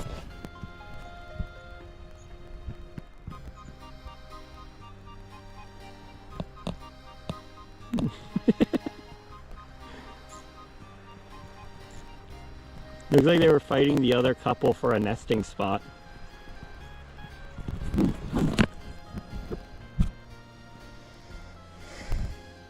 That was so funny. They're like, oh my God, we're gonna die. There's a hunter there. We're all gonna die. We're all gonna die. We're all gonna die. Come on, let's work together. Let's get... Okay, we survived. Man, fuck you! The piece lasted a solid 5 seconds.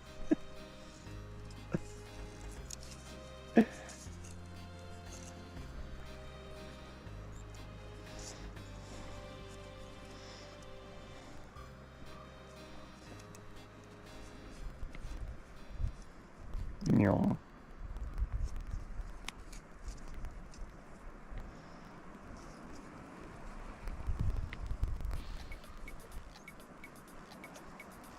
Geese are really silly creatures.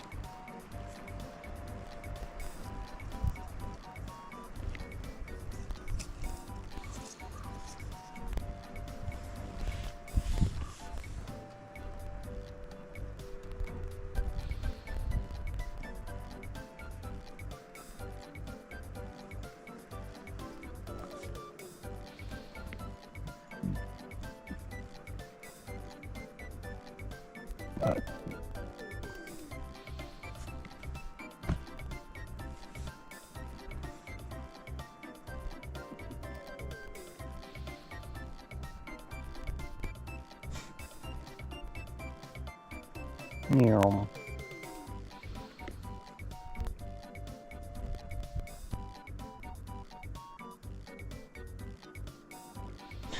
You're so silly.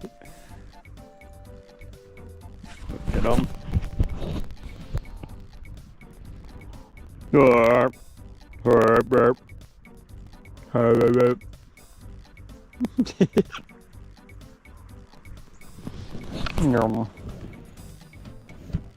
Oh, there's his partner.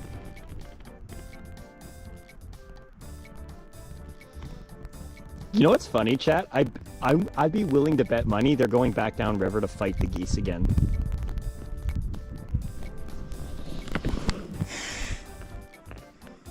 Bet you guys 1 rose, a single penny, a fraction of a penny, that as soon as they get down past this point, they're going to start fighting the other geese.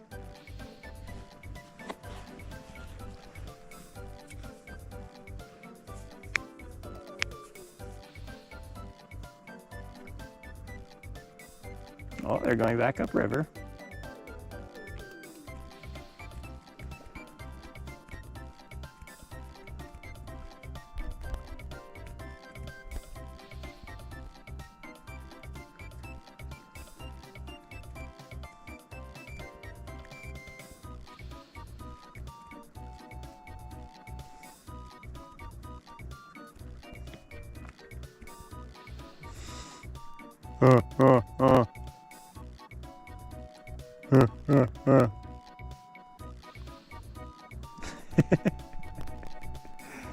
No, he's a silly creature. Come on. Oh, they're starting.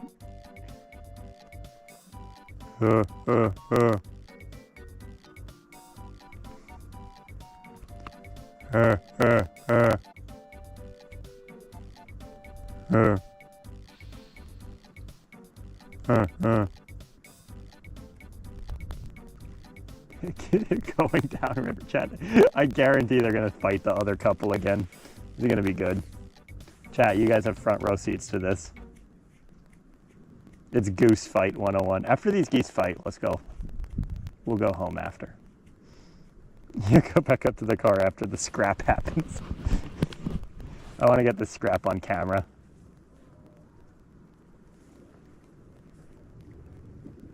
Oh, here it comes.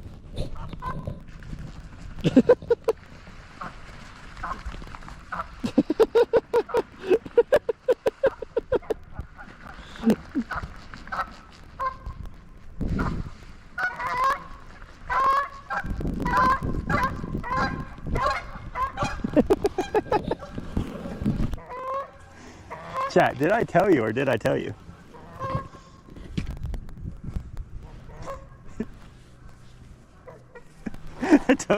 I saw that coming like minutes out. Just their body language, the way they were like low, putting their heads down and going, like, oh, they're looking for a fight.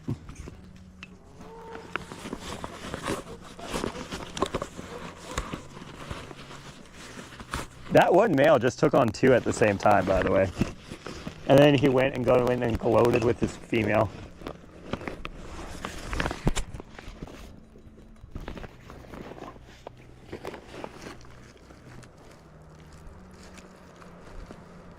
As a male, I relate to that goose pretty hard. That goose has an energy. That goose just went and messed up this competition. It's like, Ah, the kitty.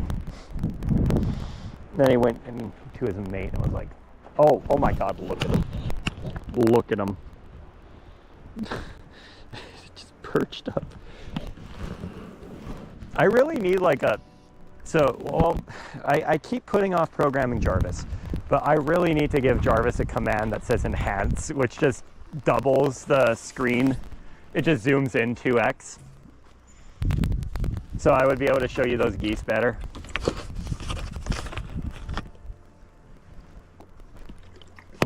And I think enhance would be the funniest command name because it doesn't actually enhance the image, it just makes it bigger and blurrier.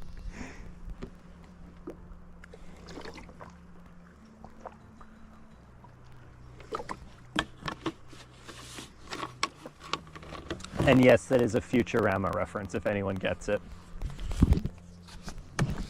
I don't expect anybody to get the reference though, I just expect them to find it funny.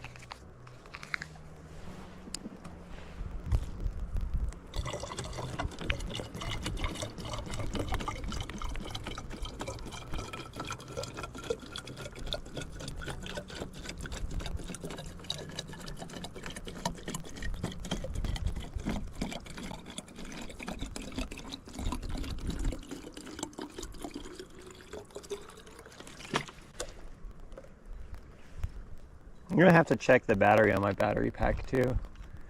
Because if my battery pack runs out of juice, I can't remote in and turn off the stream unless I'm up the rim.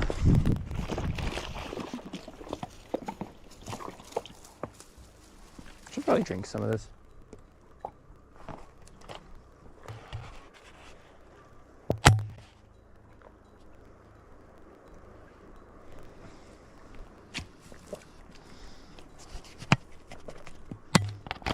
Just lightening my load because I got to go uphill now.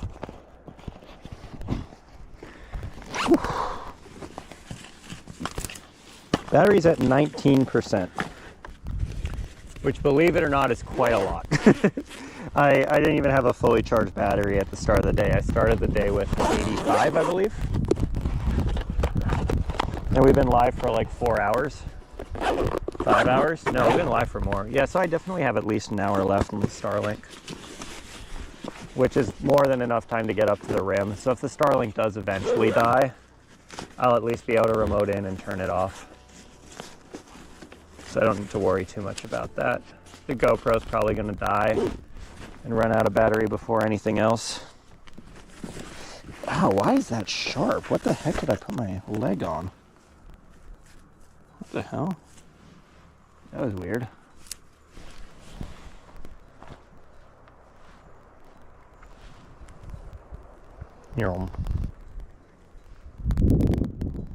That said, the chat is kind of dead, so if the stream does just suddenly die, I don't think anybody's going to notice that quickly. Oh, something's happening here. I don't know what.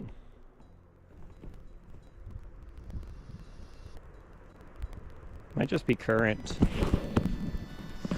But again, the last thing we're going to take apart is the poles, just in case something happens at the very last second.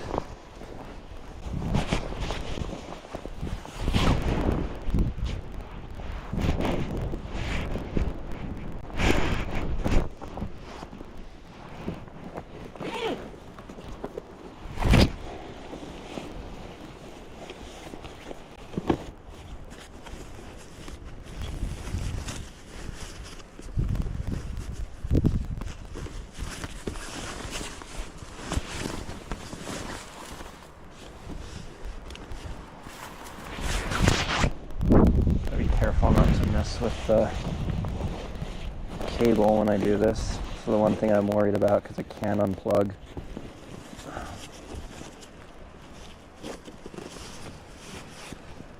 And unplugging the Starlink triggers the full reboot, which is really obnoxious. There we go. All right. Well, today was successful. We ticked another species off the list.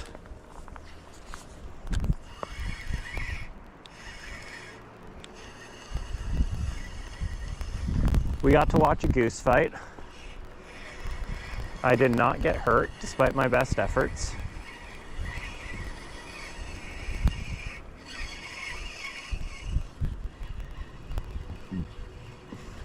Oh, we just got a bite on that one. Ooh, hold up. Chat, remember what I said about holding up for the last second?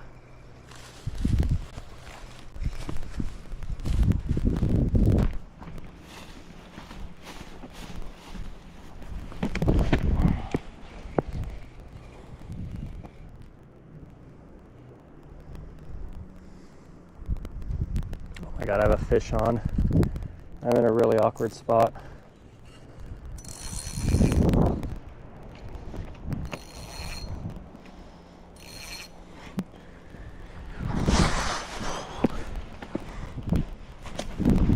Operation Don't Snag This.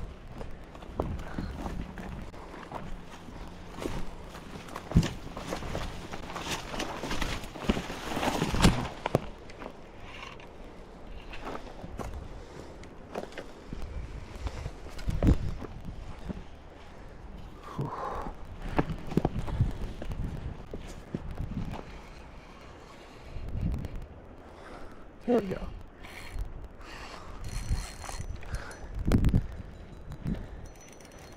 Oh, we got something big on.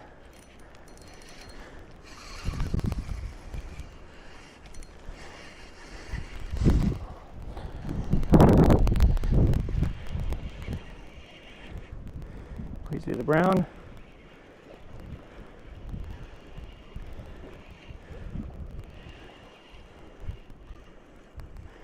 What is it? It's a keeper size.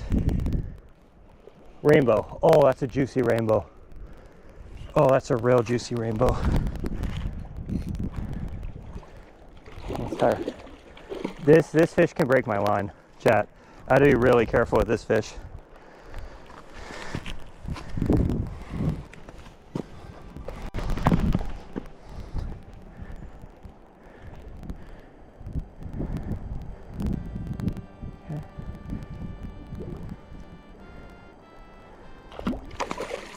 It's okay. It's okay. It's okay. See how I'm handling him? Whew, on big fish like this, he can break the line. The line's pretty light. I only have one chance to really get him in. I also have to make sure he's not a steelhead.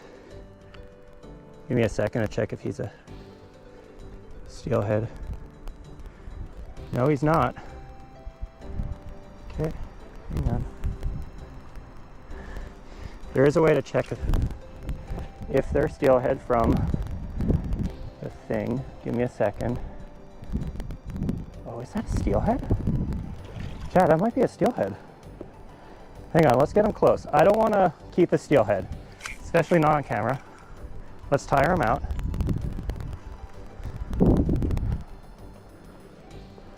Okay, let him pull. See, I'm not giving it an opportunity to break off. That's the biggest thing. Come on, buddy. Tire out. There we go. There we go.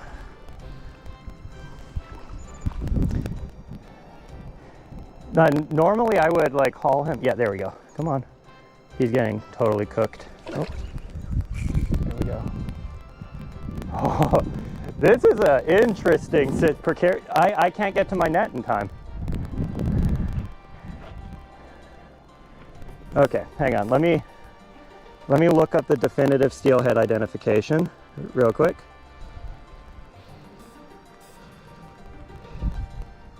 Identification.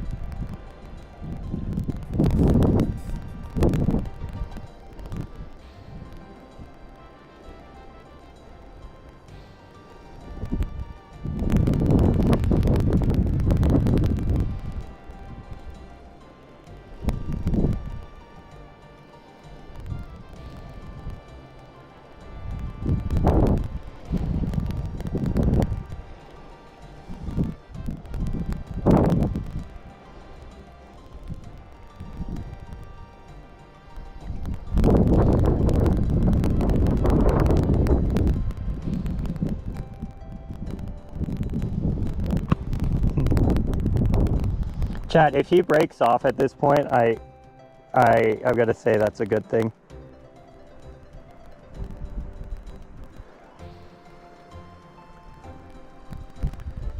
Okay.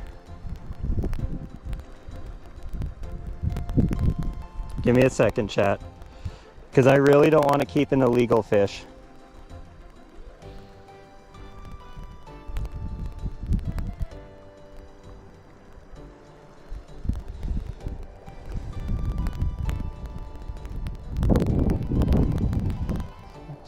Okay, let's bring him close again so I can get a good look. I don't think at any point anybody would accuse me of keeping him.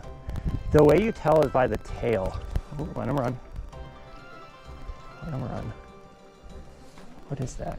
I'm 90% sure that's a rainbow.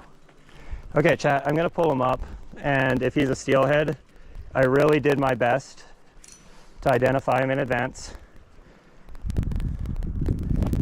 Okay, no, come on. Come on, buddy. Again, he can break the line, so I have to be super careful with this.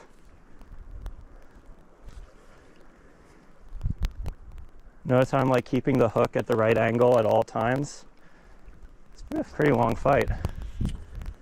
Come on. Nope. Every time the hook angle's bad, I let him run. I need it to be good so I can get him up. There we go. This is good. Keep it. Keep it. There we go. Look at this fish. Okay. Again, I'm gonna really try to treat him nicely so I can get a good check. That's a steelhead. Chat, that's a steelhead. I'm 90% sure. Okay, let's let him go.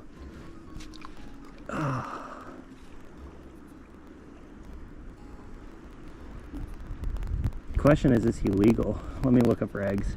So he is not. We're gonna. Sorry about this, buddy.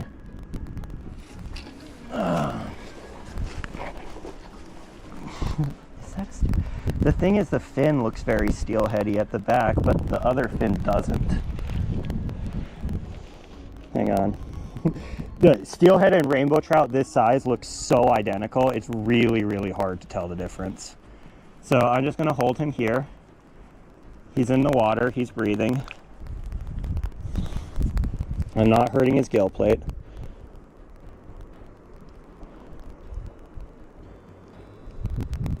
Tail has many small spots on rows. God damn it.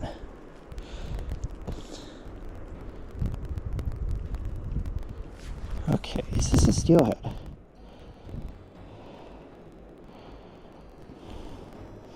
This is a really fucking annoying thing to tell the difference. White tip. Okay.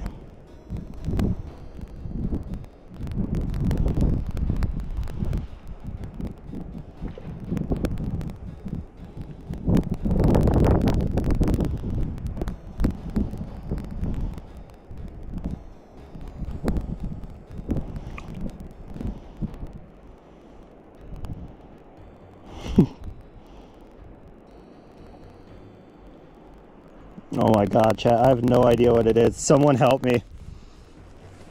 Can anybody tell me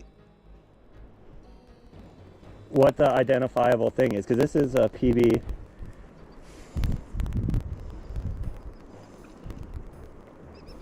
Steelhead versus rainbow trout fins. I'm tempted to just go on Google.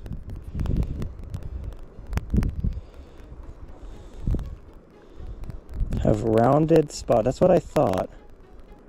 Rainbow trout have white tipped fins. Okay, so this is a rainbow. I knew the. Whoa, motherfucker! Watch him break off from that. Yeah, so okay. White tip fins means rainbow. That's what I'm going off. Chat, if I never publish this video, it's because it turned out to be a steelhead. But I legitimately believe at this point that this is a rainbow trout. I've done the best research I can. This boy's a tank.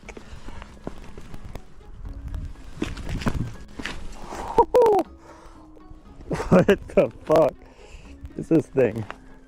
It's the biggest rainbow I've ever caught. That wasn't stocked. Oh my goodness. This is meaty.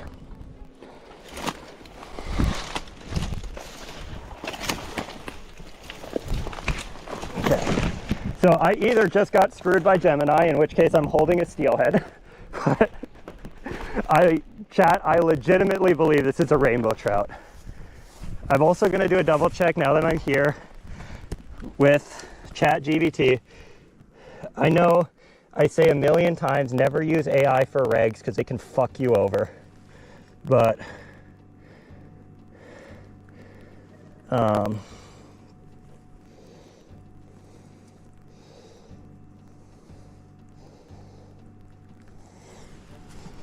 my goodness, this is a tank, bro.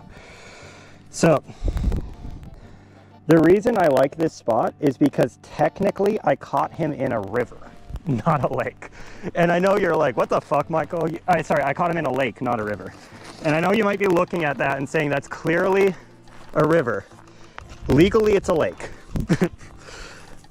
And because of that, I have to be really careful with these things, because rainbow trout usually don't get this big in rivers. So the thing is, so my understanding of a steelhead and why I thought it was a rainbow trout initially is that the steelhead tail is straight. But I saw the white tip fins and I couldn't remember if that meant steelhead or rainbow. Gemini says the white tip fins means rainbow. I'll check ChatGPT as well, just because I really don't want to take home an illegal fish on camera. But at this point, I'm extremely confident that's a rainbow trout.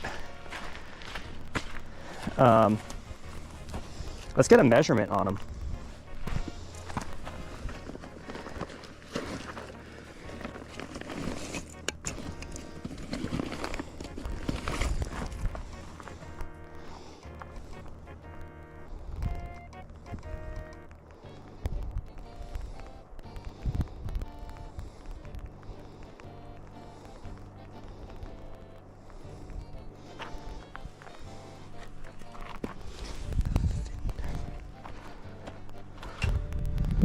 Rainbow trout is rounded.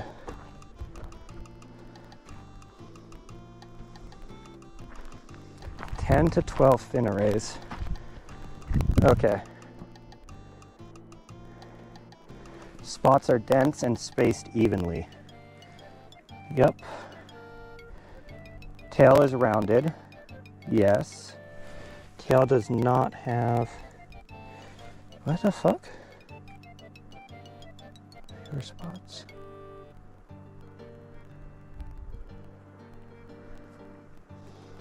Hang on.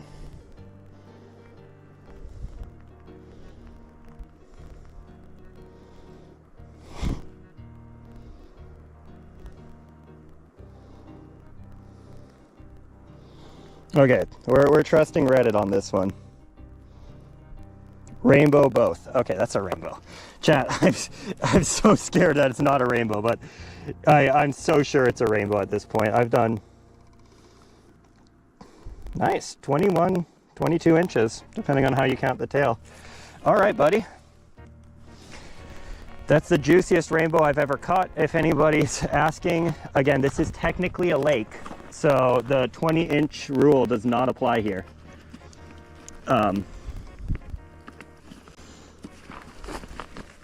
If anyone's wondering what the 20-inch rule is, a wild rainbow trout over 20 inches caught in streams need to be released. This is legal. I can't stress this enough. It's legally a lake. So I'm sorry that we made you suffer while I double checked, but hang on, chat, don't look at this. That's a juicer. It's a legal juicer.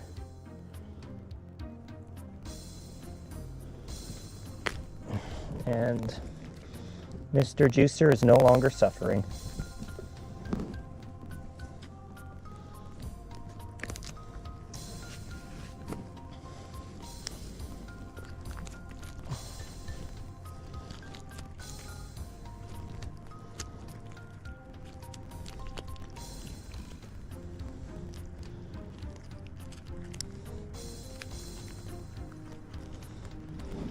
All right. See, Mr. Juicer is feeling good now. Okay. We can update the content now. Hang on 1 second. Chat, that's why you, by the way,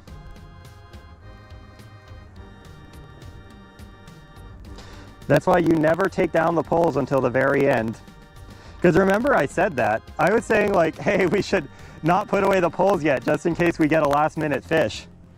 Case in point, last minute fish in a tank. Chat, that's a big boy. I'm really trying to hold in my excitement, but that's a big fish.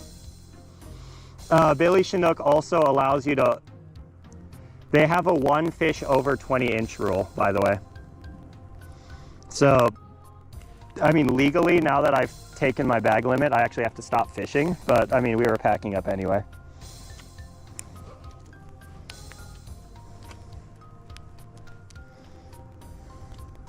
God damn it, I said where I am. Oh well, it was pretty obvious for anybody who fishes here regularly.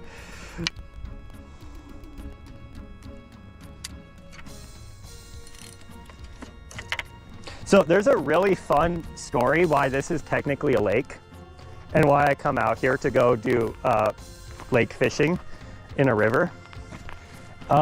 Just upriver of this spot is the, what's it called?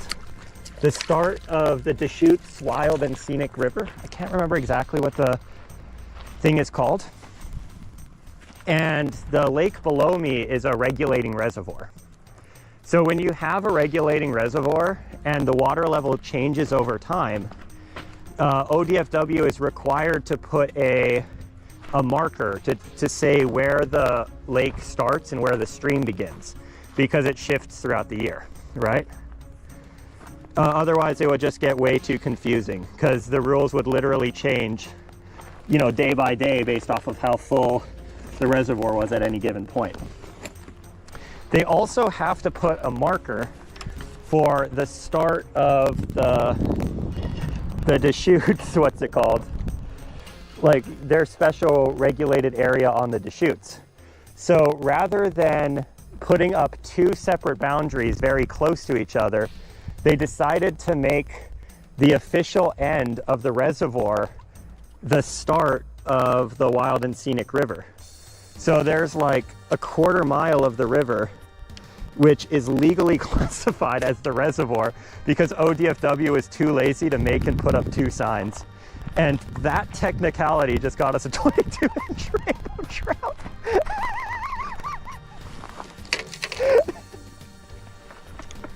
Because if they had gone through the effort of making 2 separate regulation areas, like 1 river and 1 wild and scenic river, that would be a rainbow trout I have to release.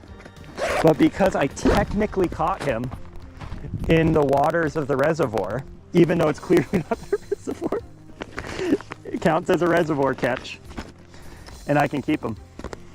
There's also like all sorts of other funny implications to that, where the bag limit is traditionally 2 for rainbow trout, but on this specific part of the river, because it's technically the reservoir, it shares the bag limit with the reservoir, which is 5. So you can keep extra fish here. A downside is that there's also a bag limit on bass, which is very unusual for rivers. Usually rivers have no bag limit on bass because they go around and they eat all the fish, and they're a real problem. The reservoir, because they want to encourage like bass sport fishing, limits the number of bass you can take. And the same with brook trout. Traditionally, brook trout, you can, what's it called, keep fingerlings, like 6-7 inch brook trout, and they make really tasty fish. The reservoir says, no, don't do that. They're going to count towards your trout limit, and they have to be 8 inches. So, like, it's not like you get it totally for free.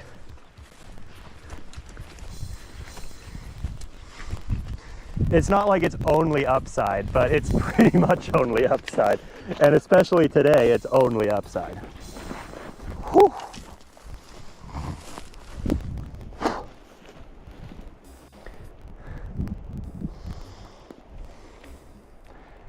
So if you want to know a fun fact, the reason why there's a 20-inch limit for rainbows in rivers, it's because ODFW has exactly the same problem I just had, where I'm looking at a fish and I'm like, oh, is this a rainbow trout? And there's no super easy way to tell them apart. Because it's like you remember whitefin and you don't remember, hey, does whitefin mean rainbow or does whitefin mean steelhead? And yeah, so basically rainbow trout very rarely get larger than like 16 inches in rivers. They typically need to be in a lake in order to get bigger than that. So ODFW just says, hey, if it's more than 20 inches, you're probably not looking at a rainbow trout. And if it is a steelhead and it's in a river, it's completing its life cycle. So it better be over 20 inches. So they just say, hey, if you catch a rainbow that's more than 20, it's a steelhead, put it back. And that's why like that whole 20-inch rule came into play. But in this case, this water is maybe a quarter mile away from 100-foot deep lake water. So I could legitimately see a tank of a rainbow getting to 22 inches here. And then it became a whole issue of what the hell am I looking at? Whew.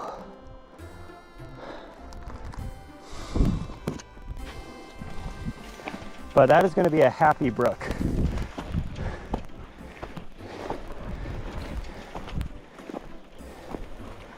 That is going to be a brook who will be quite excited to see me.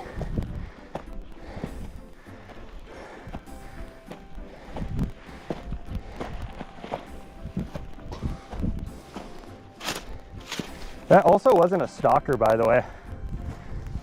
Sometimes ODFW will put what they call trophy stalkers or brooder stalkers into a river, and those are the fish that they hold on to either for breeding purposes or just for an extra like year or so that they grow extra big. And then they will, what's it called? You know, release them out as like a trophy fish for beginners. Because even though it's a big fish, it doesn't have, no, she's not watching. Even though it's a big fish, it doesn't have the survival instincts. Well, I guess that's the instincts. It doesn't have the survival experience of other large fish that have survived for many years. So they're easy to catch. And they mark the fish. And that fish didn't have the mark, so it was just a wild fish.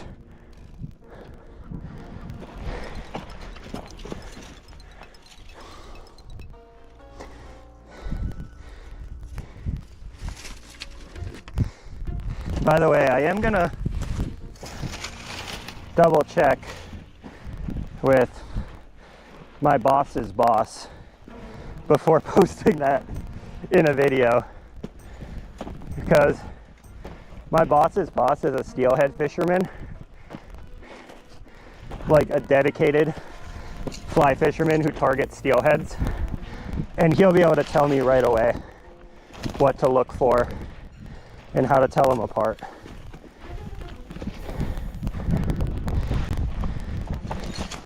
Also, fun fact, you cannot tell by the color of the meat, because the more bugs a rainbow trout eats, the darker its meat will become. And if it also eats, if it primarily eats other fish, the flesh will be like this whitish pink. But if it eats a lot of crayfish in particular, And this river has a ton of crayfish. It'll actually turn dark and salmony, just like a steelhead.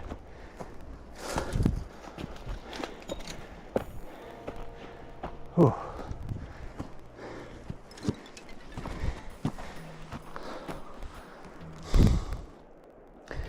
Woo!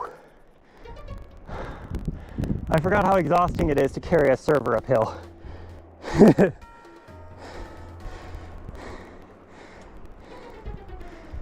Oh, give me a second to catch my breath, chat. I'm kind of out of shape. I'll be the first to admit it.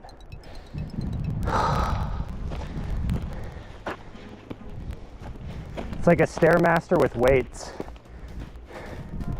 And on top of that, I have a big fish in my backpack.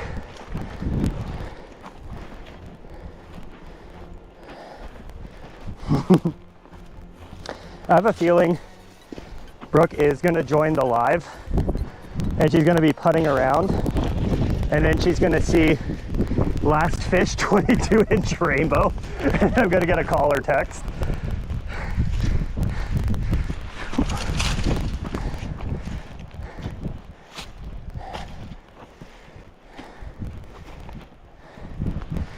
Whew.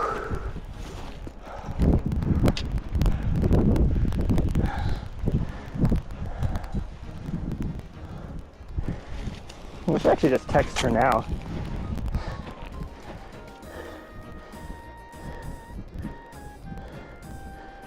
I just say don't eat dinner. Got big fish.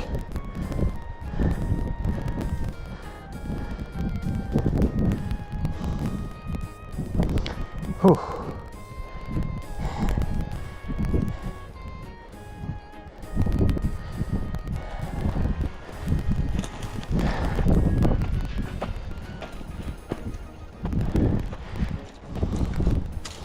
You know what I'm really glad about, chat?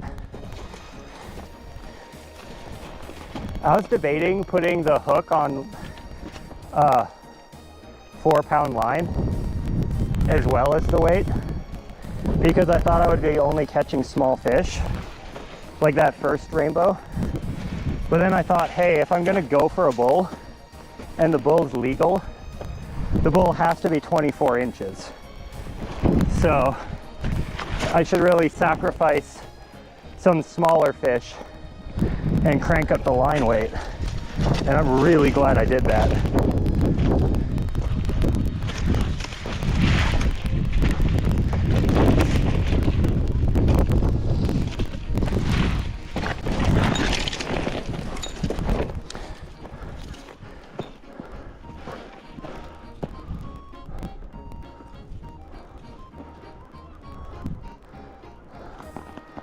Whew. I would have been heartbroken if that fish broke off. Whew.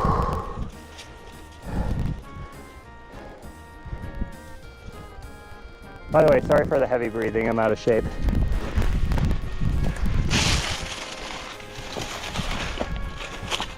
And I don't remember which way to go. I know I need to get through that little chute. I don't remember how to get there. Whew.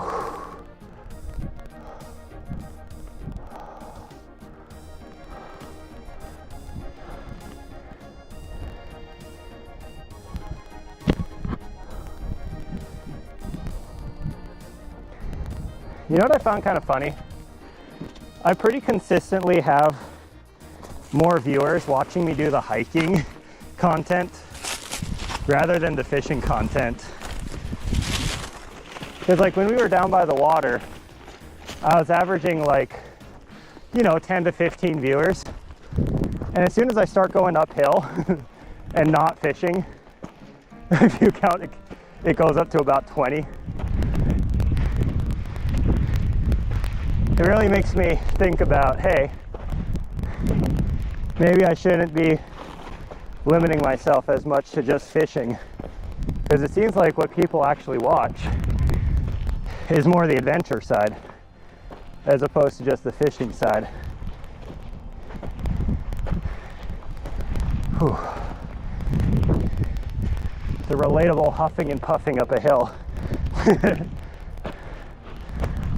They're so freaking out of shape. Oh God. At least I have water this time. You guys remember when I did this with no water? On like a bright sunny day?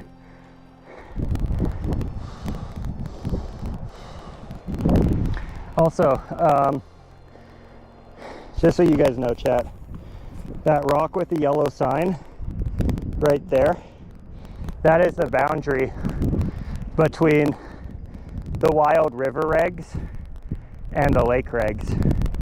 So from right there where my pole is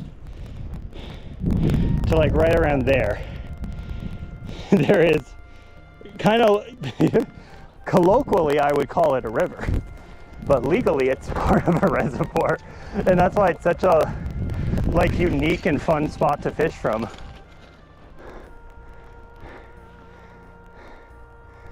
Oh.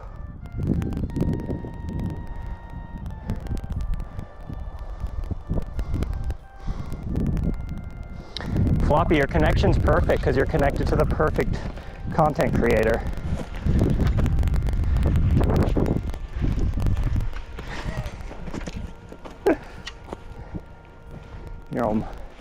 Oh, Floppy, you missed us catch a tank.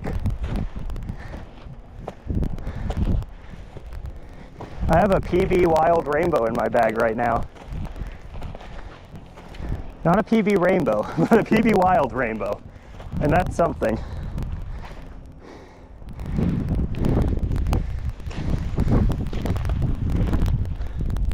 Took forever to make him tire himself out.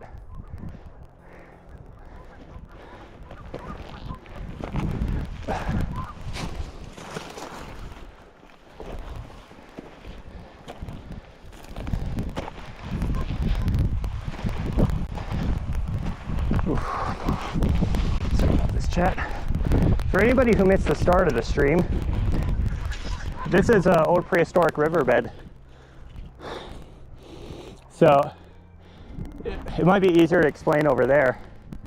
What you have is just a bunch of layers of river filling up. Then you have sediment on top. So this is where the river used to be. And you can see all the river rocks that got trapped in the sediment over here. But you can still see them all. And then you can also see the layers of it, where it's like, you know, you have kind of the fast moving river, then you have more silt that gets buried, then you have another fast moving river. That fast moving river layer continues for a while, then you get more silt.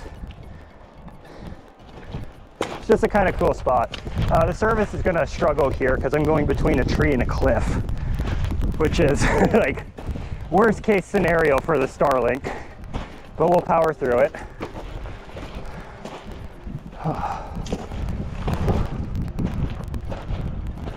And yeah, as we walk up, we're essentially like reversing time on this riverbed.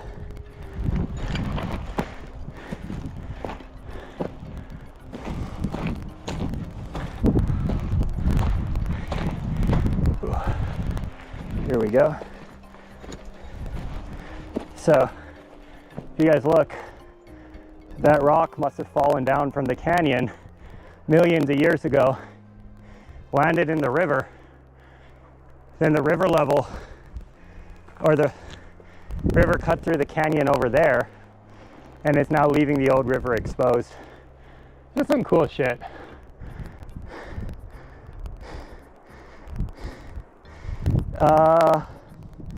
I don't know how stable it is. Like, genuinely, you bring up a good point. I probably shouldn't be standing right here next to it. It doesn't look super secure. And this is why I think Chad is sometimes smarter than I am. Because I'm just standing there, yapping about a riverbed, and every single one of those river rocks we stepped over has fallen from this feature at some point. And then here, like, you just have ash and silt. And this is from when this whole area was volcanic. So you can see, like, the river was there. Hang on, let me point better. Like, the river was there. It gets buried in ash, but some millions of years before it, the river was up there. And that also got buried in ash millions of years even before that. Or I guess after that. Because the river has to form before it can get buried in ash. And then 5 million years goes by. The river now cuts through that side of the canyon, and all this old material is getting exposed and running down the cliff. It's all just cool shit, really.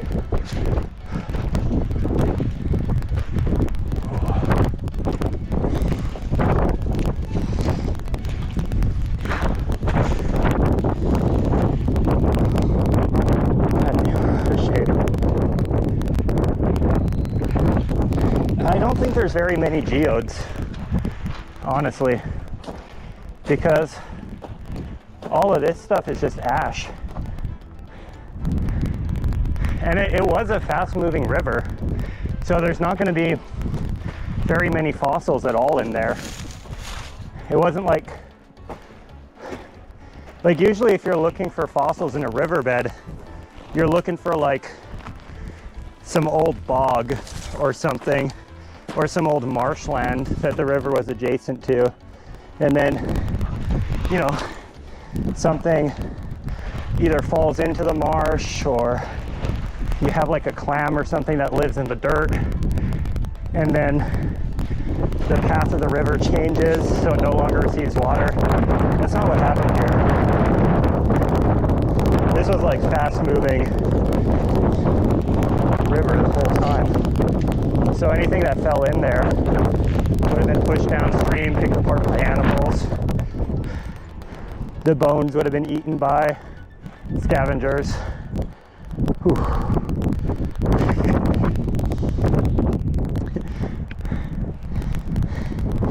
Actually, Adam, the Earth is 6,000 years old. I can refer you to a good book if you want more details. Wait, is it 6,000 or 8,000 according to the Turbo Christians? I can't remember.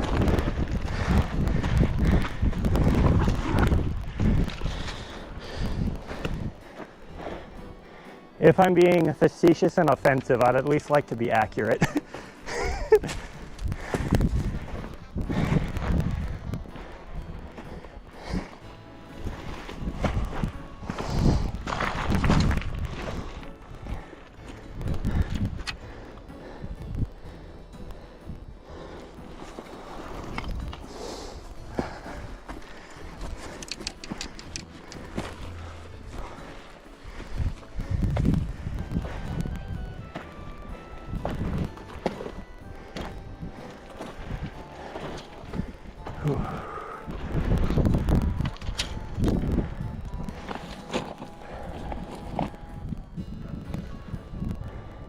By the way, that chat, this is why you can't come down this way. Because it's a little easier to go up these things than down them. Because when you're coming up, you can just kind of shift your weight into the sand like that. Versus when you're going down, you have to put all your weight into the thing before you establish your point of contact, and it can slide. Whew. In some mountains like Broken Top, you don't get that luxury. You have to go down one of those. Or bring a rope. Bringing a rope is cringe. If you need a rope to climb the mountain one. Hot takes with Michael.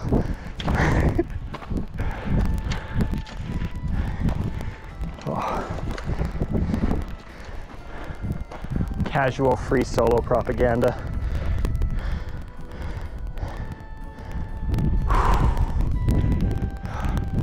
This meme is brought to you by Alex Harnold.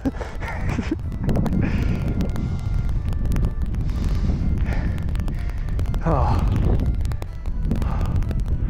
Chat, we're getting close to the rim. And then I'm just gonna be flavor blasted by the wind for the rest of the day, which honestly might feel kind of nice.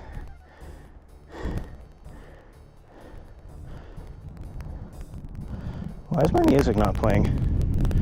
Hello? Spotify? I just realized my music's not playing.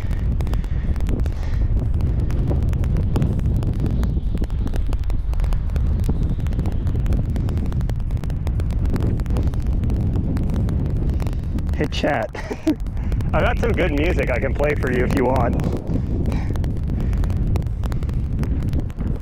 You know what? Executive decision. We're watching the sunset.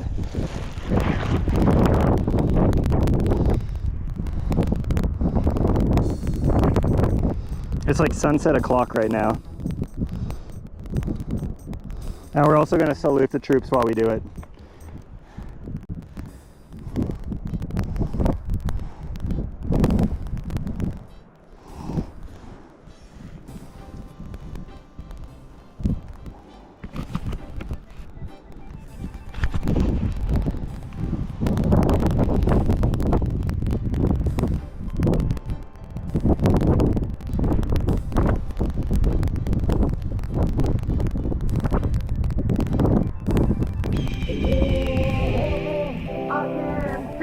Where'd my salute command go? Hang on.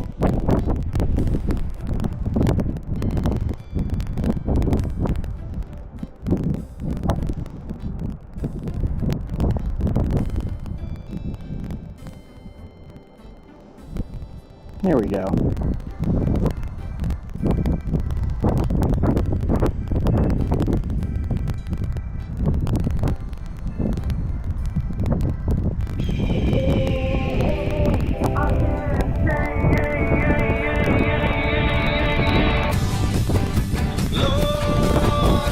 What the heck? Why isn't it working?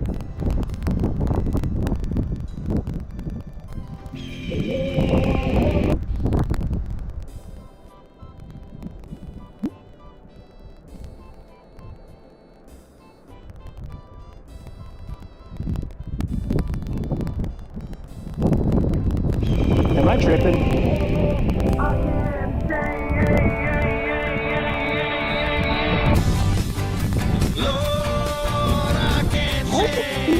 Hang on.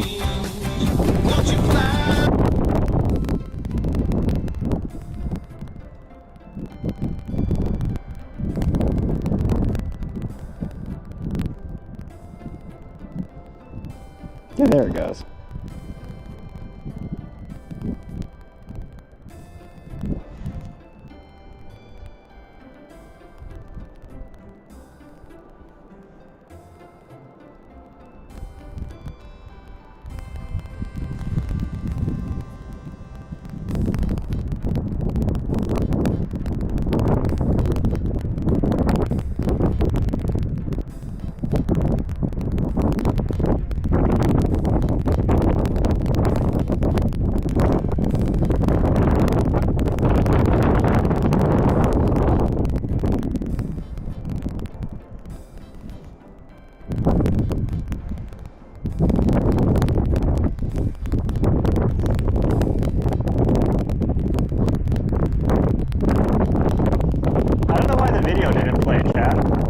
For you guys, because it wasn't playing for me.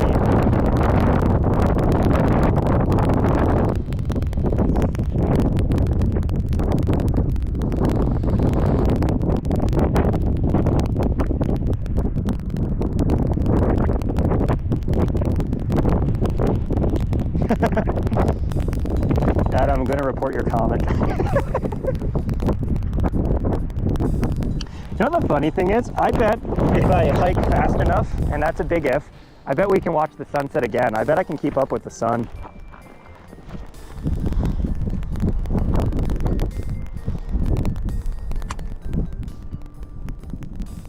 Yeah, that's what it looked like happened to me too. I have no idea what that was up. It looked like the audio was playing though.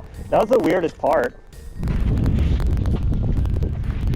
I'll go check that out when I get home, see what was causing issues.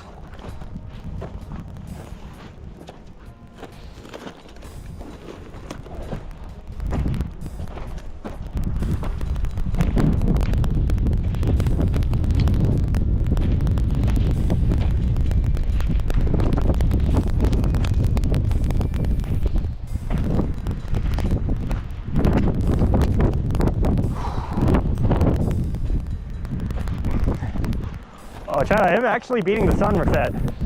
Look, I'm back in the sun. Chad, we can watch the sunset again.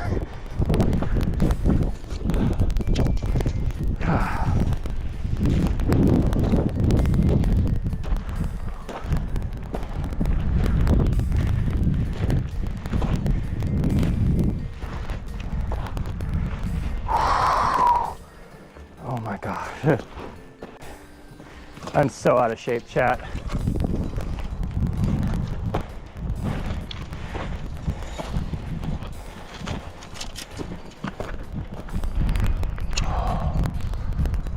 Come on. Don't be a baby, Michael.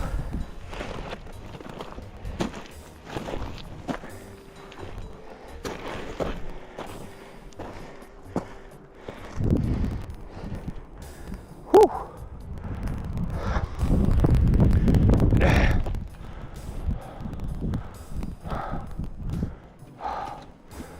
Holy crap, I'm out of shape.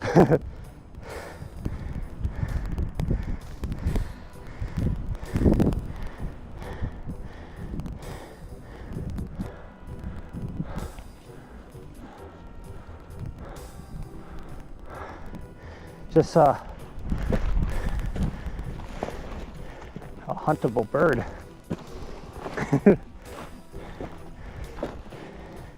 My ears perked up.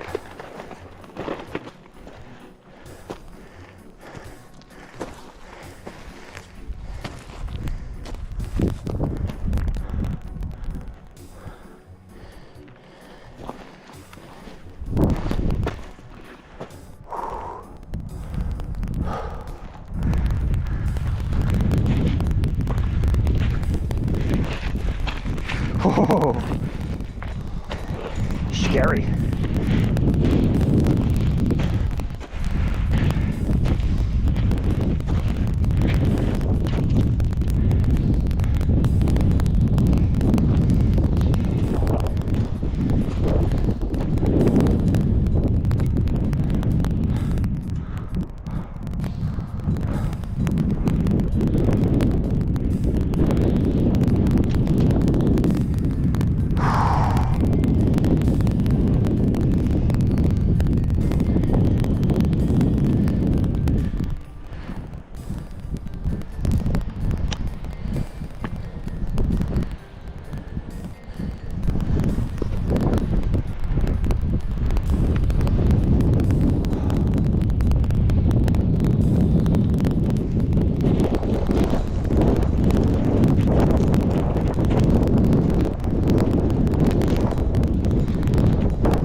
Okay, we're so close.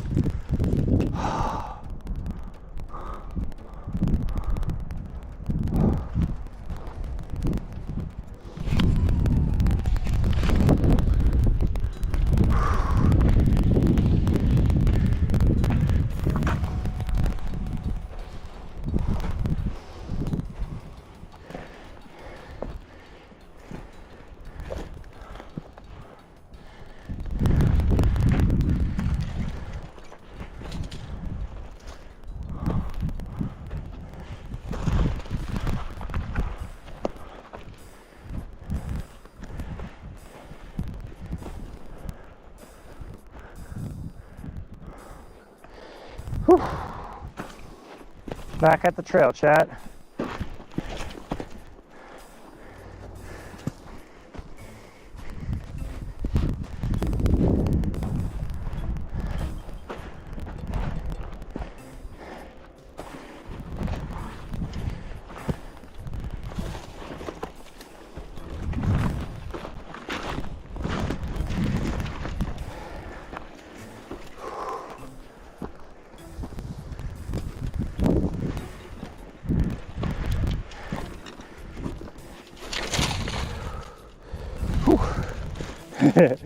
That scared me. This thing wrapped around my hand. I didn't know what it was, so dropped it.